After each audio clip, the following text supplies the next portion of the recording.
ಕಾರ್ಯಾಗಾರದ ವಿಶೇಷ ಈ ಒಂದು ಕಾರ್ಯಕ್ರಮವನ್ನು ದೀಪ ಬೆಳಗಿಸಿ ಉದ್ಘಾಟಿಸಿದ ನಮ್ಮ ಕ್ಷೇತ್ರಕ್ಕೆ ಸಂಬಂಧಪಟ್ಟಂಥ ಹಿರಿಯರಾದ ಶ್ರೀಯುತ ಶಂಭವಕುಮಾರ್ರವರೇ, ನಮ್ಮವರೇ ಆದಂಥ ಬಸದಿಯ ಮುಕ್ತೇಶ್ವರರಾದ ಪಟ್ನಶೆಟ್ಟಿ ಸುದೇಶ್ ಕುಮಾರ್ರೇ, ದಿನೇಶ್ ಕುಮಾರ್ರೇ, ಹಾಗೆ ಎಲ್ಲ ರೀತಿಯಲ್ಲಿ ನಮ್ಮ ಈ ಕಾರ್ಯಕ್ರಮಕ್ಕೆ ಸಂಪೂರ್ಣವಾದಂಥ ಒಂದು ಉತ್ಸಾಹವನ್ನು ತುಂಬುತ್ತಾ ಇರುವ ಮತ್ತು ನಮ್ಮ ಈ ಪ್ರಾಚೀನವಾಗಿರ್ತಕ್ಕಂಥ ಅಳಿದು ಹೋದ ವೃಕ್ಷ ಇರ್ಬೋದು ಮತ್ತು ಅಳಿದು ಹೋಗುತ್ತಿರುವಂಥ ನಶಿಸುತ್ತಿರುವಂಥ ಕಲೆ ಇರ್ಬೋದು, ಇದನ್ನು ರಕ್ಷಿಸತಕ್ಕಂಥ ದೊಡ್ಡ ಕೆಲಸವನ್ನು ನಮ್ಮ ಪ್ರಾಚ್ಯ ಸಂಚಯ ಸಂಶೋಧನಾ ಕೇಂದ್ರ ಅಂಗಸಂಸ್ಥೆ NTC AOM ಇದರ ಅವರು ಇವತ್ತು ನಮ್ಮೊಡನಿರುವುದು ನಮಗೆ ಸಂತಸವನ್ನು ಕೊಟ್ಟಿದೆ. ನಮ್ಮೆಲ್ಲ ಗ್ರಂಥ, ವೃಕ್ಷ ಹಾಗೆ ಮಾಧ್ಯಮದ ಮೂಲಕ ರಾಜಕೀಯ ಇರ್ಬೋದು, ಸಾಮಾಜಿಕ ಇರ್ಬೋದು, ಶೈಕ್ಷಣಿಕ ಇರ್ಬೋದು, ಸದ್ದಿಲ್ಲದೆ ಕ್ರಾಂತಿಯನ್ನು ಮಾಡ್ತಾ ಇರುವವರು ಡಾಕ್ಟರ್ SN ಅಮೃತ್ ಮಲ್ಲ ಅವರಿಗೂ, ಅದೇ ರೀತಿಯಾಗಿ ಕೃಷ್ಣಯ್ಯರೊಂದಿಗೆ ಬಂದಂಥ ಎಲ್ಲ ಹಿರಿಯರಿಗೂ ವಿಶೇಷವಾಗಿ ಅಭಿನಂದನೆಗಳನ್ನು ಸಲ್ಲಿಸ್ತೇವೆ. ನಮ್ಮ ಮೂಡುಬಿದ್ರಿಯ ರಮಾರಾಣಿ ಶೋಧ ಸಂಸ್ಥಾನ ಒಂದು ಹಿರಿಯ ಸಂಸ್ಥಾನ. ಈ ಮಠಕ್ಕೆ ಎಷ್ಟು ವರ್ಷ ಇತಿಹಾಸ ಇದೆಯೋ, ಈ ಕ್ಷೇತ್ರಕ್ಕೆ ಎಷ್ಟು ವರ್ಷ ದೊಡ್ಡ ಇತಿಹಾಸ ಇದೆಯೋ ಅಷ್ಟೇ ಇತಿಹಾಸ ಇರುವಂಥ ತಾಡೋಲೆಗಳಿರುವುದು ಭಾರತದಲ್ಲಿ ಅಪರೂಪದ ಒಂದು ಕೇಂದ್ರ, ಅದು ಜೈನಕಾಶಿ ಮೂಡುಬಿದ್ರಿ. ನಿಮ್ಮ ಬಲಪಾರ್ಶ್ವದಲ್ಲಿ ಇರುವುದೇ ರಮಾರಾಣಿ ಶೋಧ ಸಂಸ್ಥಾನ. ಆ ಶೋಧ ಸಂಸ್ಥಾನದ ಗರ್ಭದಲ್ಲಿ ಅನರ್ಘ್ಯ ರತ್ನಗಳಿವೆ. ಅದು ತಾಡೋಲೆಗಳಲ್ಲಿವೆ, ತಾಮ್ರಪತ್ರದಲ್ಲಿವೆ, ರಜತ ಪತ್ರದಲ್ಲಿದೆ, ಸ್ವರ್ಣಪತ್ರದಲ್ಲಿದೆ. ಅದೇ ರೀತಿಯಾಗಿ ನಮ್ಮ ಕಾಗದದ ಪತ್ರಗಳಲ್ಲೂ ಕೂಡ ಇದೆ. ಅಂಥ ಶ್ರೇಷ್ಠ ಗ್ರಂಥಗಳಲ್ಲಿ ಮುಖ್ಯವಾಗಿ ಉಲ್ಲೇಖಿಸುವಂಥದ್ದು ಅತ್ಯಂತ ಪ್ರಾಚೀನವಾಗಿರ್ತಕ್ಕಂಥ ಶೋಕೋಟ್ಯಾಚಾರ್ಯರ ಒಡ್ಡಾರಾಧನೆಯ ಕತೆ, ವರ್ಧಮಾನ ಪುರಾಣ ಮತ್ತು ಷಟ್ಕಂಡಾಗಮ, ಧವಲ, ಜಯಧವಲ, ಮಹಾಬಂಧ ಅನ್ನುವ ಗ್ರಂಥಗಳು, ಸಮಯಸಾರ, ಪ್ರವಚನಸಾರ, ನಿಯಮಸಾರ, ರಾಯಣಸಾರ ಅನ್ನೋದು ಹಿಸ್ಟ್ರಿ ಓದಿದವರಿಗೆಲ್ಲ ಗೊತ್ತಿದೆ. ಚರಿತ್ರೆಯ ಪಿತಾಮಹ ಹೇಗೆ ಒಬ್ಬ ವಿದೇಶಿಯಾಗಿದ್ದನೋ ಅದೇ ರೀತಿಯಾಗಿ ಸಿದ್ಧಾಂತದ ಪಿತಾಮಹ ಅನ್ನಿಸಿಕೊಂಡವರು ಇದೆ. ನೀಳ್ಗವನ ಇದೆ, ವಿಡಂಬನೆ ಇದೆ, ಹಾಸ್ಯ ಇದೆ, ಸ್ಥಾಪತ್ಯ ಕಲೆಗೆ ಬೇಕಾದಂಥ ಎಲ್ಲ ರೀತಿಯ ಚಿತ್ರಿಕೆಗಳಿವೆ. ಇಲ್ಲಿ ಏನು ಇದೆ ಏನು ಇಲ್ಲ ಅನ್ನೋದಕ್ಕೆ ದೊಡ್ಡ ಉತ್ತರವೇ ಪ್ರಾಯಶಃ ಕೃಷ್ಣಯ್ಯರವರು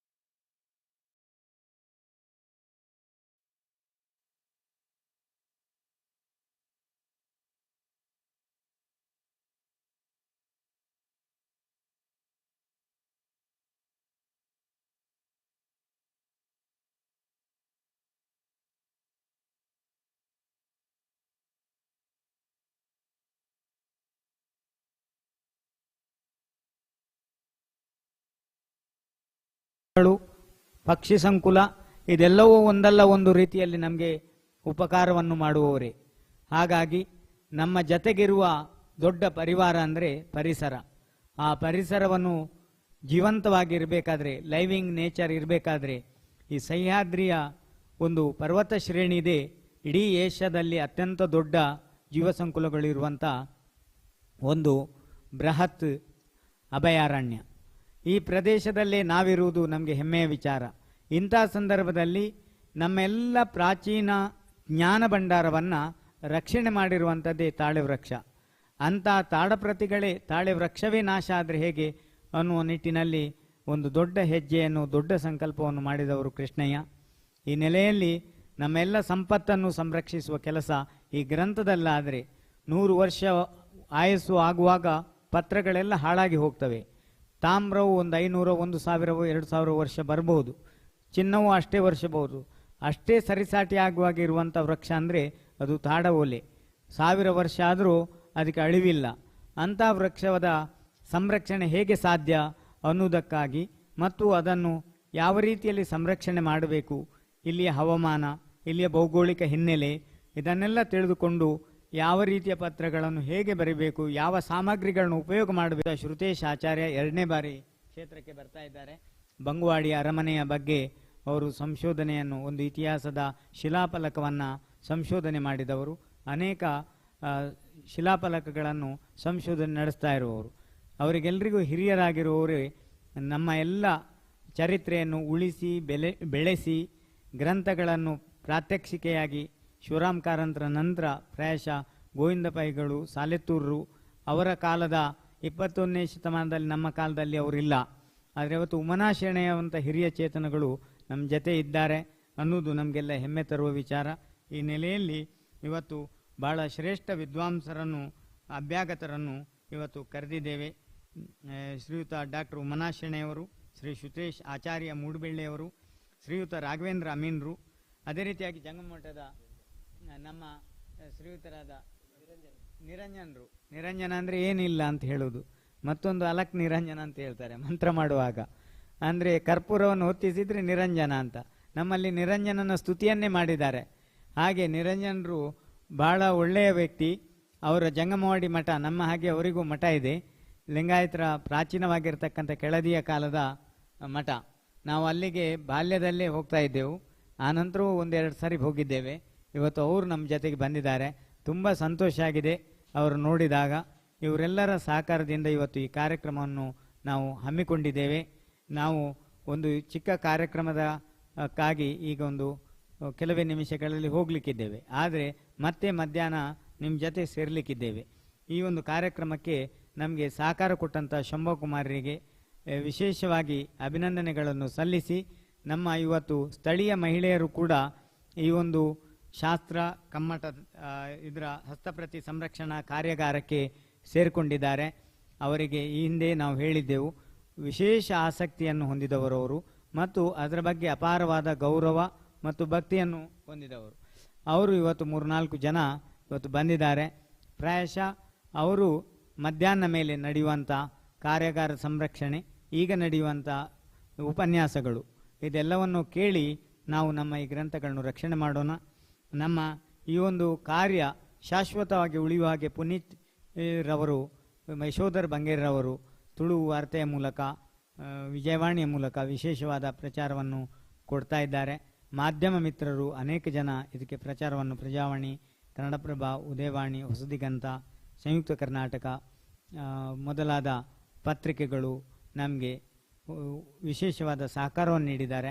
ಆ ಎಲ್ಲ ಮಾಧ್ಯಮದವರಿಗೂ ಕೂಡ ಈ ಒಂದು ಕಾರ್ಯಕ್ರಮಕ್ಕೆ ಬಂದಿದ್ದಕ್ಕೆ ನಾವು ಸ್ವಾಗತಿಸ್ತಾ, ಈ ಒಂದು ಪ್ರಸ್ತಾವನಾ ಕಾರ್ಯಕ್ರಮಕ್ಕೆ ಆಶೀರ್ವಾದ ರೂಪದಲ್ಲಿ ಅನುಗ್ರಹ ಆಶೀರ್ವಾದವನ್ನು ಕೊಡುವುದಕ್ಕೆ ಸಂತೋಷ ಪಡ್ತೇವೆ. ಮತ್ತು ಬಂದಂಥ ಎಲ್ಲ ವಿದ್ಯಾರ್ಥಿ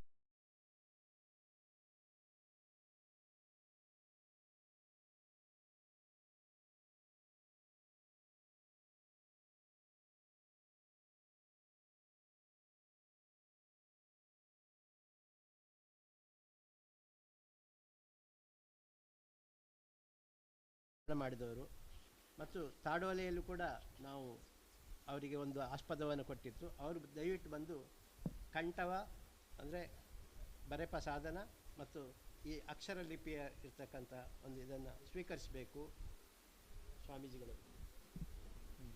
ಆಮೇಲೆ ಇದು ಉದ್ಘಾಟನೆ ಆದಮೇಲೆ ಈಗ ಮಾತಾಡಲಿಕ್ಕೆ ಉಪನ್ಯಾಸವೇ ಅಲ್ವಾ? ಇವರು ಮಾಡಿದಲ್ಲ ಉಮನೇಶನ್. ಹೌದು, ಪೆನ್ನು ಕೂಡ. ಹಾಂ, ತುಂಬ ಸಂತೋಷ. ಮತ್ತು ಪೂರ್ತಿ ಇರಲಿ, ಒಂದೊಂದೇ ಕೊಡ್ತೇನೆ. ಇದು ಗುಲಾಬಿ ಹೂ, ಇದು ಕಂಠ. ಹಾಂ, ಫೋಟೋ ಹಾಂ,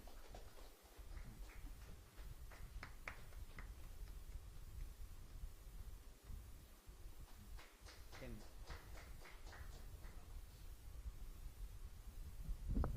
ಈಗ ಉಮನೇಶನ್ ಅವರು ಮಾತಾಡಲಿಲ್ಲ ಅಥವಾ ಇವರ ಉಮನೇಶನ್ ಅವರೇ ನಿಮ್ಮ ಪ್ರಥಮ ಲೆಕ್ಚರ್ ಈಗಲೇ ಉದ್ಘಾಟನದಲ್ಲಿ. ಓ ಈಗ ಶ್ರೀಯುತ ಉಮನಾಥ್ ಚೆನ್ನೈಶ ಸರ್ ಇವರಿಂದ ಉಪನ್ಯಾಸ ಹೌದು ಹೌದು. ಬೇಕಾ ಪುಸ್ತಕ? ಇದು ಬೇಕಾ? ಬೇಡಲ್ಲ, ಅದು ಆಮೇಲೆ ನನಗೆ ಕೊಡಿ, ಬೇಕಾದ್ರೆ ಹೇಳಿ.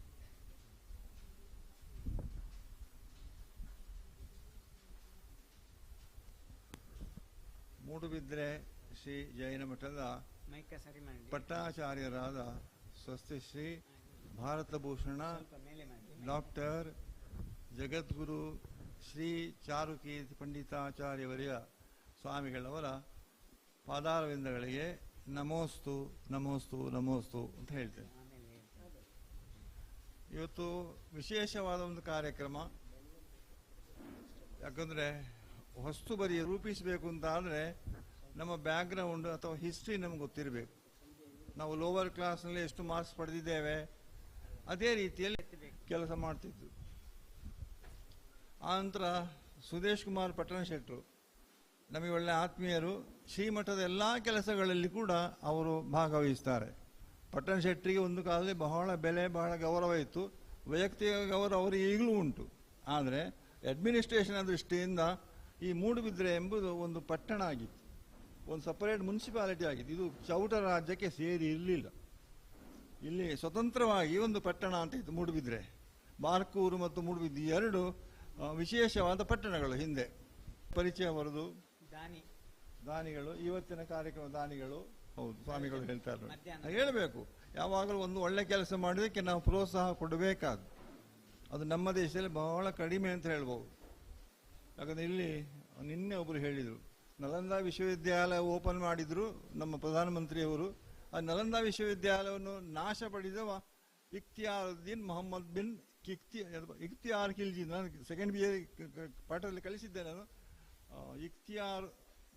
ಇಖ್ತಿಯಾರುದ್ದೀನ್ ಮೊಹಮ್ಮದ್ ಬಿನ್ ಬಕ್ತಿಯಾರ್ ಖಿಲ್ಜಿ ಅಂತ, ಅಷ್ಟು ದೊಡ್ಡ ಹೆಸರು. ಆದರೆ ಈಗ ಏನಾಗಿದೆ, ಅಲ್ಲಿ ಬಕ್ತಿಯಾರ್ ನಗರ ಅಂತ ಉಂಟು. ಅಲ್ಲಿ ರೈಲ್ವೆ ಸ್ಟೇಷನ್ ಬಕ್ತಿಯಾರ್ ನಗರ. ಎಂಥ ವಿಪರ್ಯಾಸ! ಅಷ್ಟೇ ಸಾವಿರ ಗ್ರಂಥಗಳನ್ನು ವಿದ್ಯಾರ್ಥಿಗಳು ನಾಶ ಮಾಡಿದಂಥ ಭಕ್ತಿಯಾರ್ನ ಹೆಸರು ಒಂದು ರೈಲ್ವೆ ಸ್ಟೇಷನ್ ಇಟ್ಟಿದೆ, ಅಷ್ಟು ಗೌರವದಿಂದ. ಇದು ನಮ್ಮ ದೇಶದ ಒಂದು ದುರಂತ ಅಂತ. ಹಿಸ್ಟ್ರಿ ಗೊತ್ತಿಲ್ಲ. ಬಕ್ತಿಯಾರ್ ಖಿಲ್ಜಿ ಎಷ್ಟು ಜನ, ಸುಮಾರು 4-5 ಸಾವಿರ ಜನ ಸ್ಟೂಡೆಂಟ್ಸ್ ಇದ್ದರು ನಳಂದಾ ಯೂನಿವರ್ಸಿಟಿಯಲ್ಲಿ. ಇವು ದಾಳಿ ಮಾಡಿದ್ದು ಬಹುಶಃ ಈಗ ನಳಂದಾ ವಿಶ್ವವಿದ್ಯಾಲಯ ಮಾಡಲಿಕ್ಕೆ ಒಂದು ಕಾರಣ ಅಂದರೆ ಅವ ದಾಳಿ ಮಾಡಿದ್ದು 1024ರಲ್ಲಿ. ಇದು 2024 ಅಂದರೆ ಸರಿ 1000 ವರ್ಷದ ನಂತರ ನಮ್ಮ ಪ್ರಧಾನಿಯವರಿಂದ ಈ ನಳಂದಾ ವಿಶ್ವವಿದ್ಯಾಲಯ ಮೊನ್ನೆ ರಿಓಪನ್ ಆಯಿತು. ಹಾಗೆ ಇತಿಹಾಸ ವಿಷಯ ನಮ್ಗೆ ಗೊತ್ತಬೇಕು, ದೇಶ ಇರಬೇಕು ಅಂತಿಲ್ಲ. ಆದರೆ ನಿರಪರಾಧಿಯಾದಂಥ ವಿದ್ಯಾರ್ಥಿಗಳನ್ನು ನಿರ್ದಯವಾಗಿ ಸಾವಿರಾರು ಜನ ಬೆಂಕಿ ಹಾಕಿ ಬಂದದ್ದು ಆ ಇಖ್ತಿಯಾರುದ್ದೀನ್ ಮೊಹಮ್ಮದ್ ಬಿನ್ ಬಕ್ತಿಯಾರ್ ಖಿಲ್ಜಿ, ಗಜನಿ ಮಹಮ್ಮದ್ನ ಕಮಾಂಡರ್. ಅಂಥ ಒಂದು ಅವಸ್ಥೆ ಆಗಿತ್ತು. ಹಾಗಿರುವಾಗ ನಾವು ಹಿಸ್ಟ್ರಿಯನ್ನು ಪುನಃ ಕಲಿಯುವಂಥದ್ದು. ಮತ್ತು ಇನ್ನೊಬ್ಬರು ನಮ್ಮ ಸ್ನೇಹಿತರು ತುಂಬ ಕೆಲಸ ಮಾಡಿದ್ದಾರೆ ಅಂತ AS ಕೃಷ್ಣಯ್ಯರವರು ಹೇಳ್ತಿದ್ರು. ಅಂಥ ಜೀವಿಗಳಿಂದ, ಅಂಥ ವಿದ್ವಾಂಸರಿಂದ, ಹಿರಿಯ ಜೀವಗಳಿಂದ ನಾವು ಸ್ಫೂರ್ತಿಯನ್ನು ಪಡೆಯಬೇಕು. ಯಾವಾಗಲೂ ಹಿರಿಯರಿಂದ ಪಡೆಯುವಂಥದ್ದು ಸ್ಫೂರ್ತಿ, ಬೈಗಳಲ್ಲ. ಕೆಲವು ಮಕ್ಕಳು ಏನಾದ್ರು ಉಪದ್ರ ಮಾಡಿ ಬೈಗಳು ತಿನ್ನೋದು. ಹೌದು, ಶ್ರುತ ಎಂಬುದಕ್ಕೆ ಶ್ರುತ ಅಂತ ಪೂಜೆ ಮಾಡ್ತಾರೆ ಬಸದಿಯಲ್ಲಿ, ಶ್ರುತ ಅಂತ. ನಮ್ದು ಕೂಡ ಶ್ರುತ ಅಂದರೆ ಆಗಮ ನಿಗಮ ಶ್ರುತ. ಹೌದು, ಅದರ ರಕ್ಷಣೆ ಆಗಬೇಕು ಅಂತ ನಮ್ಮ ಒತ್ತಾಸೆ. ಮತ್ತು ಕೆಲವರು ನಮ್ಮ ಹಿರಿಯರು ಕೂಡ ಬಂದಿದ್ದಾರೆ, ಲೆಕ್ಚರರ್ಸ್ ಬಂದಿದ್ದಾರೆ. ನಮ್ಮ ಪ್ರಿನ್ಸಿಪಾಲನ್ನು ಕೂಡ ಅಡ್ರೆಸ್ ಮಾಡಬೇಕಂದ್ರೆ ಭಾಳ ಚೆನ್ನಾಗಿ ಕಾರ್ಯಕ್ರಮವನ್ನು ನಿರ್ವಹಿಸ್ತಾರೆ. ಸುಜಾತ ಇದ್ದಾರೆ, ಇನ್ನು ಕೆಲವರೆಲ್ಲ ನಮ್ಮ ಸ್ನೇಹಿತರು, ಸ್ನೇಹಿತರ ಬಳಗದವರು ತುಂಬ ಜನ ಇದ್ದೀರಿ. ಈಗ ನಾನು ಹೇಳಬೇಕಾದ ವಿಷಯ, ಈಗ ವಿಷಯಕ್ಕೆ ಬರ್ತೇನೆ. ಶಾಸನಗಳ ರಕ್ಷಣೆ ಅಥವಾ ಸಂರಕ್ಷಣೆ. ಶಾಸನಗಳನ್ನು ಉಳಿಸಬೇಕು. ಶ್ರುತೇಶಾಚಾರ್ಯ ಗೊತ್ತುಂಟದು. ನಾನು ಕೆಲವು ಕಡೆ ಹೋಗಿ ಶಾಸನಗಳನ್ನು ಕಾಪಿ ಮಾಡಿ ಬಂದೆ. ಕರ್ಕೊಂಡು ಹೋಗ್ತಾರೆ, ನೀವು ಬನ್ನಿ ಶಾಸನ ಓದಿ, ನಾವು ಓದಿ ಹೇಳಿ ಹಾಗೆ ಸ್ವಾಮಿ ಹೀಗೆ ಸ್ವಾಮಿ ಅಂತ ಹೇಳ್ತಾರೆ. ಕೊನೆಗೆ ನಾನು ಓದಿ ಹೋದರೆ ಅಲ್ಲಿ ಯಾರೂ ಇಲ್ಲ. ನಾನು ಯಾಕಪ್ಪ ಓದಿದ್ದನ್ನು ಅಂತ ಕಾಣ್ತದೆ. ಅವರಿಗೆ ಇದ್ದದ್ದನ್ನು ಬಿಟ್ಟು ಅಲ್ಲಿ ನಿಧಿ ಉಂಟೋ ಅಂತ ತಿಳ್ಕೊಳ್ಳಿಕ್ಕೆ. ಅದರಲ್ಲಿರೋದು ರಾಜ ಮಹಾರಾಜರ ವಿಷಯ, ಕೊಟ್ಟ ದಾನದ ವಿಷಯ ಇತ್ಯಾದೆಲ್ಲ ಇರ್ತದೆ. ನಿಧಿಯ ವಿಷಯ ಇಲ್ಲ. ಆದ ಕಾರಣ ಸುಮ್ಮನೆ ಎಂತದಕ್ಕೆ ಓದುವುದನ್ನು ಅಂತ ನನಗೆ ಏನೂ ಗೌರವ. ಆದ ಕಾರಣ ನಾನು ಶಾಸನ ಓದನ್ನು ಸ್ವಲ್ಪ ನಿಲ್ಲಿಸಿದ್ದೇನೆ. ಈಗ ಮೊನ್ನೆ ಒಂದು ಕಡೆ ಒಂದು ಶಾಸನ ಇತ್ತು, ಓದಲಿಕ್ಕೆ ಆಗೋದಿಲ್ಲ. ಅದು ಓದಲಿಕ್ಕೆ ಆಗೋದಿಲ್ಲ ಅಂದರೆ ಖುಷಿ ಬಂದಾಗ ಬರೆಯೋದು. ನಾನು ಹೇಳಿದೆ, ಶಾಸನ ಓದಲಿಕ್ಕೆ ನಮ್ಮ ಹಾಗೆ MA PhD ಆದವರಲ್ಲ, ಪ್ರೈಮರಿ ಶಾಲಾ ಟೀಚರ್ಸ್ ಆಗಬೇಕು ಅಂತ. ಯಾಕೆ? ಅವರಿಗೆ ಮಕ್ಕಳ ಕೊಳಕು ಅಕ್ಷರ ಓದಿ ಅನುಭವದ್ದು. ಪ್ರಾಸ್ತಾವಿಕ ನಾನು ಮಾತಾಡಿದ್ದು. ಯಾರಿಗಾದರೂ ಬೋರ್ ಆಗ್ತದೆ ಬೇಡ ಅಂತ ಹೇಳಿ ನಾನು ನಿಲ್ಲಿಸ್ತೇನೆ. ನನ್ನ ಒಂದು ಉದ್ದೇಶವೇ ಅಥವಾ ಒಂದು ಆದರ್ಶವೇ ಯಾರಿಗೂ ಬೋರ್ ಆಗಬಾರದು. ಬೋರ್ ಆಗೋದು ಗೊತ್ತುಂಟಲ್ಲ, ಅದು ಕೆಲವಕ್ಕೆ ದೊಡ್ಡ ಜವಾಬ್ದಾರಿ. ಈ ಆದ ಕಾರಣ ಶಾಸನ ಎಂಬುದು ಆರ್ಡರ್ ಎಂಬ ಅರ್ಥದಲ್ಲಿ. ಆದರೆ ಈಗ ಬರವಣಿಗೆಯನ್ನೇ ಶಾಸನ ಅಂತ ಹೇಳ್ತಾರೆ. ಅಲ್ಲಿ ಶಾಸನ ಉಂಟು, ಆರ್ಡರ್ ಎಂಬ ಅರ್ಥ ಬರೀ ಬರವಣಿಗೆ ಅಂತ. ನಿಜವಾದಕ್ಕೆ ವೈಜ್ಞಾನಿಕ ಶಬ್ದ ಪುರಾಭಿಲೇಖ ಅಂತ. ಒಂದು ಶಿಲಾ, ಕಲ್ಲಿನ ಮೇಲೆ. ಕೆಲವು ಕಡೆ ನೋಡುವಾಗ ನನಗೆ ಕಾಣ್ತದೆ ಮಾತ್ರ ಅಲ್ಲಿ ಶಾಸನ ಉಂಟೋ ಏನಪ್ಪ ಅಂತ ಸಂಶಯ ಬರ್ತದೆ. ಹಾಗೆ ಕಲ್ಲಿನ ಮೇಲೆ, 2 ತಾಮ್ರ ಪಟ್ಟದ ಮೇಲೆ, ತಾಮ್ರದ ಶೀಟ್ನ ಮೇಲೆ ತೆಳ್ಳಗಿನ ತಗೊಳ್ಳೋದು ಸ್ವಲ್ಪ ದಪ್ಪದ್ದು. ಸೊ ನಮ್ಮ ಅಡಿಕೆ ಹಾಳೆಯಷ್ಟು ದಪ್ಪ ಇರ್ತದೆ, ಅದು ಬೆಂಡೆಲ್ಲ ಆಗುವುದಿಲ್ಲ. ಅದರಲ್ಲಿ ಬರೆದದ್ದು ತಾಮ್ರ ಶಾಸನ. ತಾಮ್ರ ಪಟದ ಮೇಲೆ ಬರೆದಂಥ ಶಾಸನ ತಾಮ್ರ ಶಾಸನ. 3ನೇದು ಸ್ವಾಮೀಜಿ ಹೇಳಿದಂತೆ ಪ್ಲೇಟ್ನ ಮೇಲೆ ಯಾರಿಗೂ ಕೊಡುಗೆ ಕೊಟ್ಟದ್ದು, ಮಸೂದಿಗೆ ಕೊಡುಗೆ ಕೊಟ್ಟದಿದ್ರೆ ಹೆಸರು ಬರೆದು ಕೊಡ್ತಾರೆ. ಅದು ಕೂಡ ಶಾಸನವೇ, ಅದೇ ಓಲ್ಡ್ ರೈಟಿಂಗ್ ಅದು. ಹಾಗೆ ಇನ್ನು ಕೆಲವು ಕಡೆ ಬೂರ್ಜಪತ್ರ ಅಂತ ಒಂದು ಉಂಟು.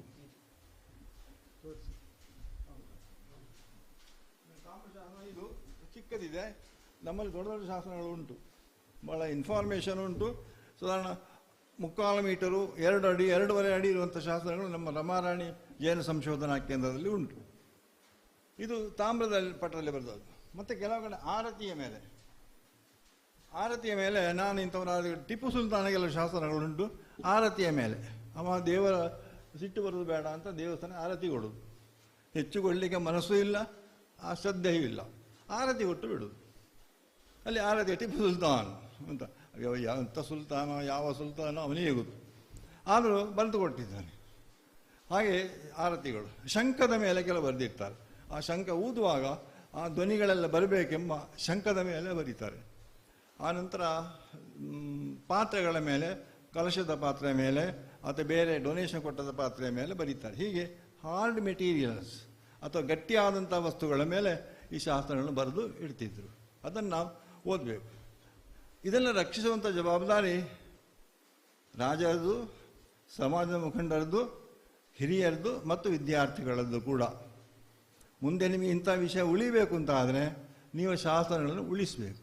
ಇಲ್ಲ ಇದ್ದರೆ ನಷ್ಟ. ನಮ್ಮ ದಕ್ಷಿಣ ಕನ್ನಡ ಜಿಲ್ಲೆಯಲ್ಲಿ ಪರವಾಗಿಲ್ಲ, ಹೆಚ್ಚಿನ ಎಲ್ಲ ಶಾಸನಗಳು ಒಳ್ಳೆಯ ಸ್ಥಿತಿಯಲ್ಲಿ ಉಂಟು. ಆದರೆ ಉಡುಪಿಗೆ ಹೋದರೆ ಕೆಲವೆಡೆ ಮತ್ತು ಘಟ್ಟದ ಮೇಲೆ ಕೂಡ ಬಟ್ಟೆ ಒಗಿಲಿಕ್ಕೆ ಹಾಕಿರ್ತಾರೆ. ಮತ್ತು ಪಾಂಪ್ ಹಾಕಲಿಕ್ಕೆ ಒಂದು ಕಣಿ ಇದ್ದರೆ ಆ ಕಣಿಯಿಂದ ಈ ಕಡೆ ಆ ಕಡೆ ಹೋಗಲಿಕ್ಕೆ ಒಂದು ಪಾಂಪ್ ಹಾಕಲಿಕ್ಕೆ ಶಾಸನವನ್ನು ಹಾಕಿ ಬಿಡೋದು. ಪಾಂಪು ತುಳುವಿನಲ್ಲಿ ಪಾಂಪ್. ಒಂದು ಬ್ರಿಡ್ಜ್, ಇದು ಎಂಥದ್ದು ಸ್ಟೋನ್ ಬ್ರಿಡ್ಜ್, ಆ ಬ್ರಿಡ್ಜ್ ಹಾಕಲಿ ಉಪಯೋಗಿಸ್ತಾರೆ. ಈ ರೀತಿ ನಿಗ್ಲೆಕ್ಟ್ ಮಾಡಿಕೊಂಡು ಅಮೂಲ್ಯವಾದಂಥ ವಸ್ತುಗಳು, ಈ ಶಾಸನಗಳು ಹಾಳಾಗಿ ಹೋಗ್ತವೆ, ನೋಡುವವರಿಲ್ಲ. ಆದರೆ ನಮ್ಮ ಜವಾಬ್ದಾರಿ ಅದನ್ನು ಉಳಿಸುವಂಥದ್ದು. ನಮ್ಮ ಹಿಸ್ಟ್ರಿ ಗೊತ್ತಾಗ ಮುಂದೆ ಅಂತ ಆದರೆ ಈ ವಿಷಯ ಗೊತ್ತಿರಬೇಕು. ಅದಕ್ಕೆ ಒಂದು ಜಿಜ್ಞಾಸೆ ಬಂತು. ಸುಷ್ಮಿತಾ ಸೇನ್ ಅಂತ ವಿಶ್ವಸುಂದರಿ ಒಬ್ಬಳಿದ್ಲು. ವಿಶ್ವಸುಂದರಿ ಸುಷ್ಮಿತಾ ಬಂಗಾಳದವಳು. ಈ ಸೇನ, ಅಲ್ಲಿ ಸೇನರ ವಿಷಯ ಹಿಸ್ಟ್ರಿ ಕಲಿಯುವಾಗ Senas are from south India, especially in the coastal area of Karnataka ಅಂತ ಆಗಿದ್ದಾರೆ. ಈ ಸೇನರು ನಿಜವಾಗಿದ್ದವರು ನಮ್ಮ ಕುಂದಾಪುರದ. ಅವರು ಮತ್ತೆ ಯಾವುದೋ ಕಾಲ 6ನೇ ವಿಕ್ರಮಾದಿತ್ಯನ ಕಾಲದಲ್ಲಿ ಅವರ ಸೈನಿಕರಾಗಿ ಉತ್ತರ ಭಾರತಕ್ಕೆ ಹೋದರು, ಬಂಗಾಳ ಸೇರಿಕೊಂಡರು. ಆದ ಕಾರಣ ಸುಷ್ಮಿತಾ ಸೇನ್ ಆದ ಕಾರಣ ದಕ್ಷಿಣ ಕನ್ನಡ ಜಿಲ್ಲೆ ಅಥವಾ ಉಡುಪಿ ಜಿಲ್ಲೆಗೆ ಸಂಬಂಧಪಟ್ಟವಳು. ನಾನು ಹೇಳಿದ್ದೆ, ಪೇಪರ್ ಕೊಟ್ಟಿದ್ದೆ ಉದಯವಾಣಿಗೆ, ಇದು ನಾವು ಎಚ್ಚರ ಇರಲಿ ಅಂತ. ಅವಳು ಅಂದರೆ ನಮ್ಗೆ ಕಟ್ಟಿಕೊಂಡು ಏನು ಆಗಲಿಕ್ಕಿಲ್ಲ. ಆದರೆ ಅಂತ ಸಾಧನೆ ಮಾಡುವಾಗ ನಮಗೊಂದು ಅಭಿಮಾನ ಇರ್ತದೆ. ಅದು ಗೊತ್ತಾಗೋದು ಹೇಗೆ ನಮಗೆ ಸೇನರುಗಳನ್ನು ಅದರ ಶಾಸನಗಳನ್ನು ನಿರಂತರವಾಗಿ ರಕ್ಷಿಸುವಂತಹ ಅಗತ್ಯ ಇದೆ. ಅಂಥ ಕೆಲಸ ಆಗಬೇಕಾದ್ದು ನಮ್ಮ ಸ್ಟೂಡೆಂಟ್ಸ್ಗಳಿಂದ. ಇನ್ನು ಒಂದು ಮಾತು ಹೇಳ್ತೇನೆ, ಶಾಸನಕ್ಕೆ ಎಂದೂ ಸುಣ್ಣವನ್ನು ಉಪಯೋಗಿಸುವ. ಹೌದು, ಯಾಕಂದರೆ ನನಗೆ ತುಂಬ ಸಲ ಎಚ್ಚರಿಸಿದ್ದಾರೆ. ಶಾಸನ ಸುಣ್ಣ ಹಾಕಿದರೆ ಚಿಕ್ಕ ತೂತು ಬೀಳ್ತದೆ ಶಾಸನಕ್ಕೆ. ಅಕ್ಷರಗಳಿದ್ದಲ್ಲ, ಒಂದು ಅಕ್ಷರ ಇದ್ದದ್ದು ಠ ಅಂತ ಬಂದರೆ ಅದು ಮಧ್ಯೆ 0 ಹೋಗಿರ್ತದೆ, ಬರೀ ರಾ ಅಂತಲೇ ಉಳಿತದೆ. ಡಾ ಅಂತ ಇದ್ದದ್ದು ದಾ ಅಂತ ಆಗಿಬಿಡ್ತದೆ. ಯಾಕಂದರೆ ಸುಣ್ಣ ಹಾಕಿದ ಕೂಡಲೇ ಅಕ್ಷರ ಕೊರೆದು ಅಕ್ಷರ ಆ ಶಾಸನವೇ ನಾಶ ಆಗಿಬಿಡ್ತದೆ. ಹಾಗೆ ಎಂದೂ ಕೂಡ ಶಾಸನಕ್ಕೆ ಸುಣ್ಣ ಹಾಕಬಾರದು. ಎರಡನೇದು, ಕೆಲವರು ಚಾಕಿನಿಂದ ಬರೆಯುವುದು, ಆ ಅಕ್ಷರದ ಮೇಲೆ ಖುಷಿ ಬಂದ ಹಾಗೆ ಬರೆಯುವುದು, ಓದಲಿಕ್ಕೆ ಅನುಕೂಲ ಆಗ್ತದೆ ಅಂತ. ಅದು ಕೂಡ ಇನ್ನೊಂದು ಹಾಳು. ಚಾಕ್ ಕೂಡ ಸುಣ್ಣವೇ, ಅದ ಕಾರಣ ಸುಣ್ಣ ಹಾಕಬಾರ್ದು. ಮೂರನೇದು, ಕೆಲವರು ಕಬ್ಬಿಣದ ಈ ಕಂಠ ಕೊಟ್ಟ ಹಾಗೆ ಆ ಅಕ್ಷರದಲ್ಲೇ ಎಳೆಯುವುದು ಕಂಠವನ್ನು ಅಥವಾ ಆಣಿಯನ್ನು, ಮೊಳೆಯನ್ನು, ಮತ್ತು ಓದಲಿಕ್ಕೆ ಟ್ರೈ ಮಾಡೋದು. ಇದು ಕೂಡ ಬಹಳ ತಪ್ಪು. ಆದರೆ ಬಹಳ ಮೆಚ್ಚಬೇಕಾದ ವಿಷಯ ಅಂದರೆ, ನಾನೊಮ್ಮೆ ತೀರ್ಥಹಳ್ಳಿ ಹತ್ರ ಒಂದು ಶಾಸನ ಓದಲಿಕ್ಕೆ ಹೋದೆ. ನಮ್ಮ ಕೆಲವು ಸ್ಟೂಡೆಂಟ್ಸ್ ಬಂದಿದ್ದರು. ಇದು ರಾಮಚಂದ್ರ ರಾಮಠಕ್ಕೆ ಸಂಬಂಧಪಟ್ಟದ್ದು. ಅಲ್ಲಿ ಓದುವಾಗ ಸುಣ್ಣ ಹಾಕಬಾರದು, ಚಾಕ್ ಇಲ್ಲ, ಕಬ್ಬಿಣ ಹಾಕಬಾರದು, ಎಸ್ಟೆಂಪೇಜ್ ತೆಗೆಯುವ ಕ್ರಮ ಅಂತ ಉಂಟು. ಅದಕ್ಕೆ ಆ ಅಕ್ಷರಗಳಿಗೆ ಪೇಪರ್ ಇಟ್ಟು ಅಂತ ಇಂಕ್ ಹಾಕಿ ಅದನ್ನು ಓದುದು. ಎಸ್ಟೆಂಪೇಜ್ ಮಾಡಿ ಅಲ್ಲಿ ವ್ಯವಸ್ಥೆ ಇಲ್ಲ. ಆಗ ಒಬ್ಬಳು ಹುಡುಗಿ ಹೇಳಿದ್ದು, ತನ್ನ ಫೇಸ್ ಪೌಡರ್ ಉಂಟು ಆದೀತು ಅಂತ ಕೇಳಿದ್ದು. ನನಗೆ ಭಾರಿ ಖುಷಿಯಾಯಿತು. ಫೇಸ್ ಪೌಡರನ್ನು ಆ ಶಾಸನಕ್ಕೆ ಆಗಿ ಓದಿತ್ತು. ನನಗೆ ಆ ಸ್ಟೂಡೆಂಟ್ ನಾನು ಎಂದೂ ಮರೀಲಿಕ್ಕಿಲ್ಲ. ಫೇಸ್ಗೆ ಆಗಂತ ಪೌಡರ್ ಶಾಸನ ಓದಲಿ ಉಪಯೋಗಿಸಿದ್ಲಲ್ಲ. ಇಂತಹ ಶ್ರದ್ಧೆ ಬೇಕು. ಹಾಗೆ ನೀವೆಲ್ಲಿಯಾದರೂ ಶಾಸನ ಓದಿದರೆ ಒಂದೇ ಶ್ರುತೇಶ್ವರಿಗೆ ಹೇಳಿ ಅಥವಾ ನನಗೆ ಹೇಳಿದ್ದು ಸ್ವಾಮಿ ಹೇಳ್ತೇನೆ, ನಾನು ಬರ್ತೇವೆ. ನೀವು ಮಾತ್ರ ಹೋಗಿ ಸುಣ್ಣ ಎಲ್ಲ ಹಾಕಿ ಓದಲಿಕ್ಕೆ ಟ್ರೈ ಮಾಡಬೇಡಿ. ಅದನ್ನು ಉಳಿಸಿಕೊಳ್ಳುವ, ಇದು ಶಾಸ್ತ್ರ ಸಂರಕ್ಷಣೆಯಲ್ಲಿ ಬಂದ ಹೊಡೆಯುವುದು. ಆಗ ಅಕ್ಷರದ ಒಳಗೆ ಈ ಬಿಳಿ ಕಾಗದ ಹೋಗ್ತದೆ, ಹೊರಗೆ ಸರ್ಫೇಸ್ ನೈಸ್ ಒಂದೇ ರೀತಿ ಲೆವೆಲ್ ಆಗಿ ಉಳಿತದೆ. ಆ ನಂತರ ಈ ಇಂಕ್ ಹಾಕಿಬಿಟ್ರೆ ಓದಲಿಕ್ಕೆ ಕ್ಲೀನ್ ಆಗ್ತದೆ. ಅಂದರೆ ಎಸ್ಟೆಂಪೇಜ್ ಅಂತ ಹೇಳ್ಬೋದು. ಈ ಎಸ್ಟೆಂಪೇಜ್ಗಳು ಕೆಲವತ್ತು ಇರ್ಬೋದು. ಕೃಷ್ಣಮೂರ್ತಿ ಇಲ್ಲಿಗೆ ಸಾಕು ಅಥವಾ ಶ್ರುತೇಶದ ಇಲ್ಲಿಗೆ ಸಾಕು, ಗುರುರಾಜ ಭಟ್ರ ಮನೆ ಕೆಲವು ಇತ್ತು.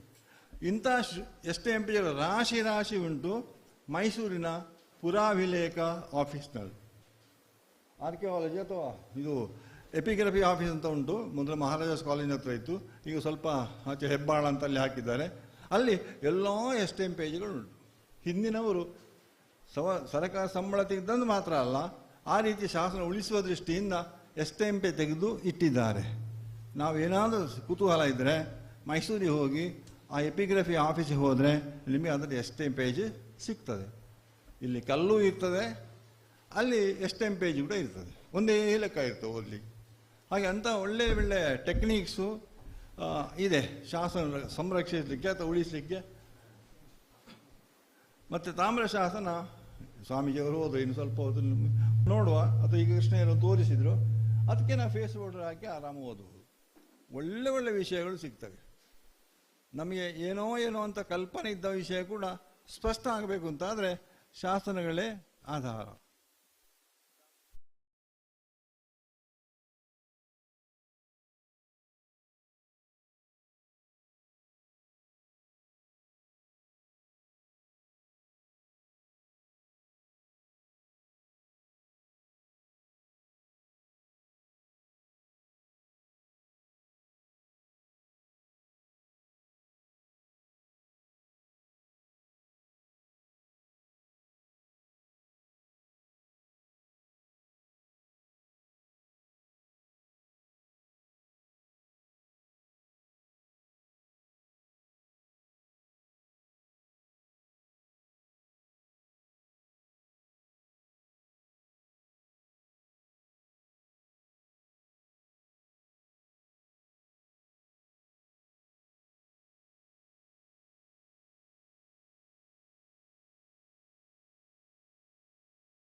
ಸರಿ, ಎಸ್ ಕೆ ರಾಮಚಂದ್ರರು ಮೂರ್ತಿ ಶಿಲ್ಪ ಮತ್ತು ನೆಲೆ ಹಿನ್ನೆಲೆ ಸಂಗ್ರಹಿಸಿಕೊಂಡು ಅವರು ಬರೆದ್ರು.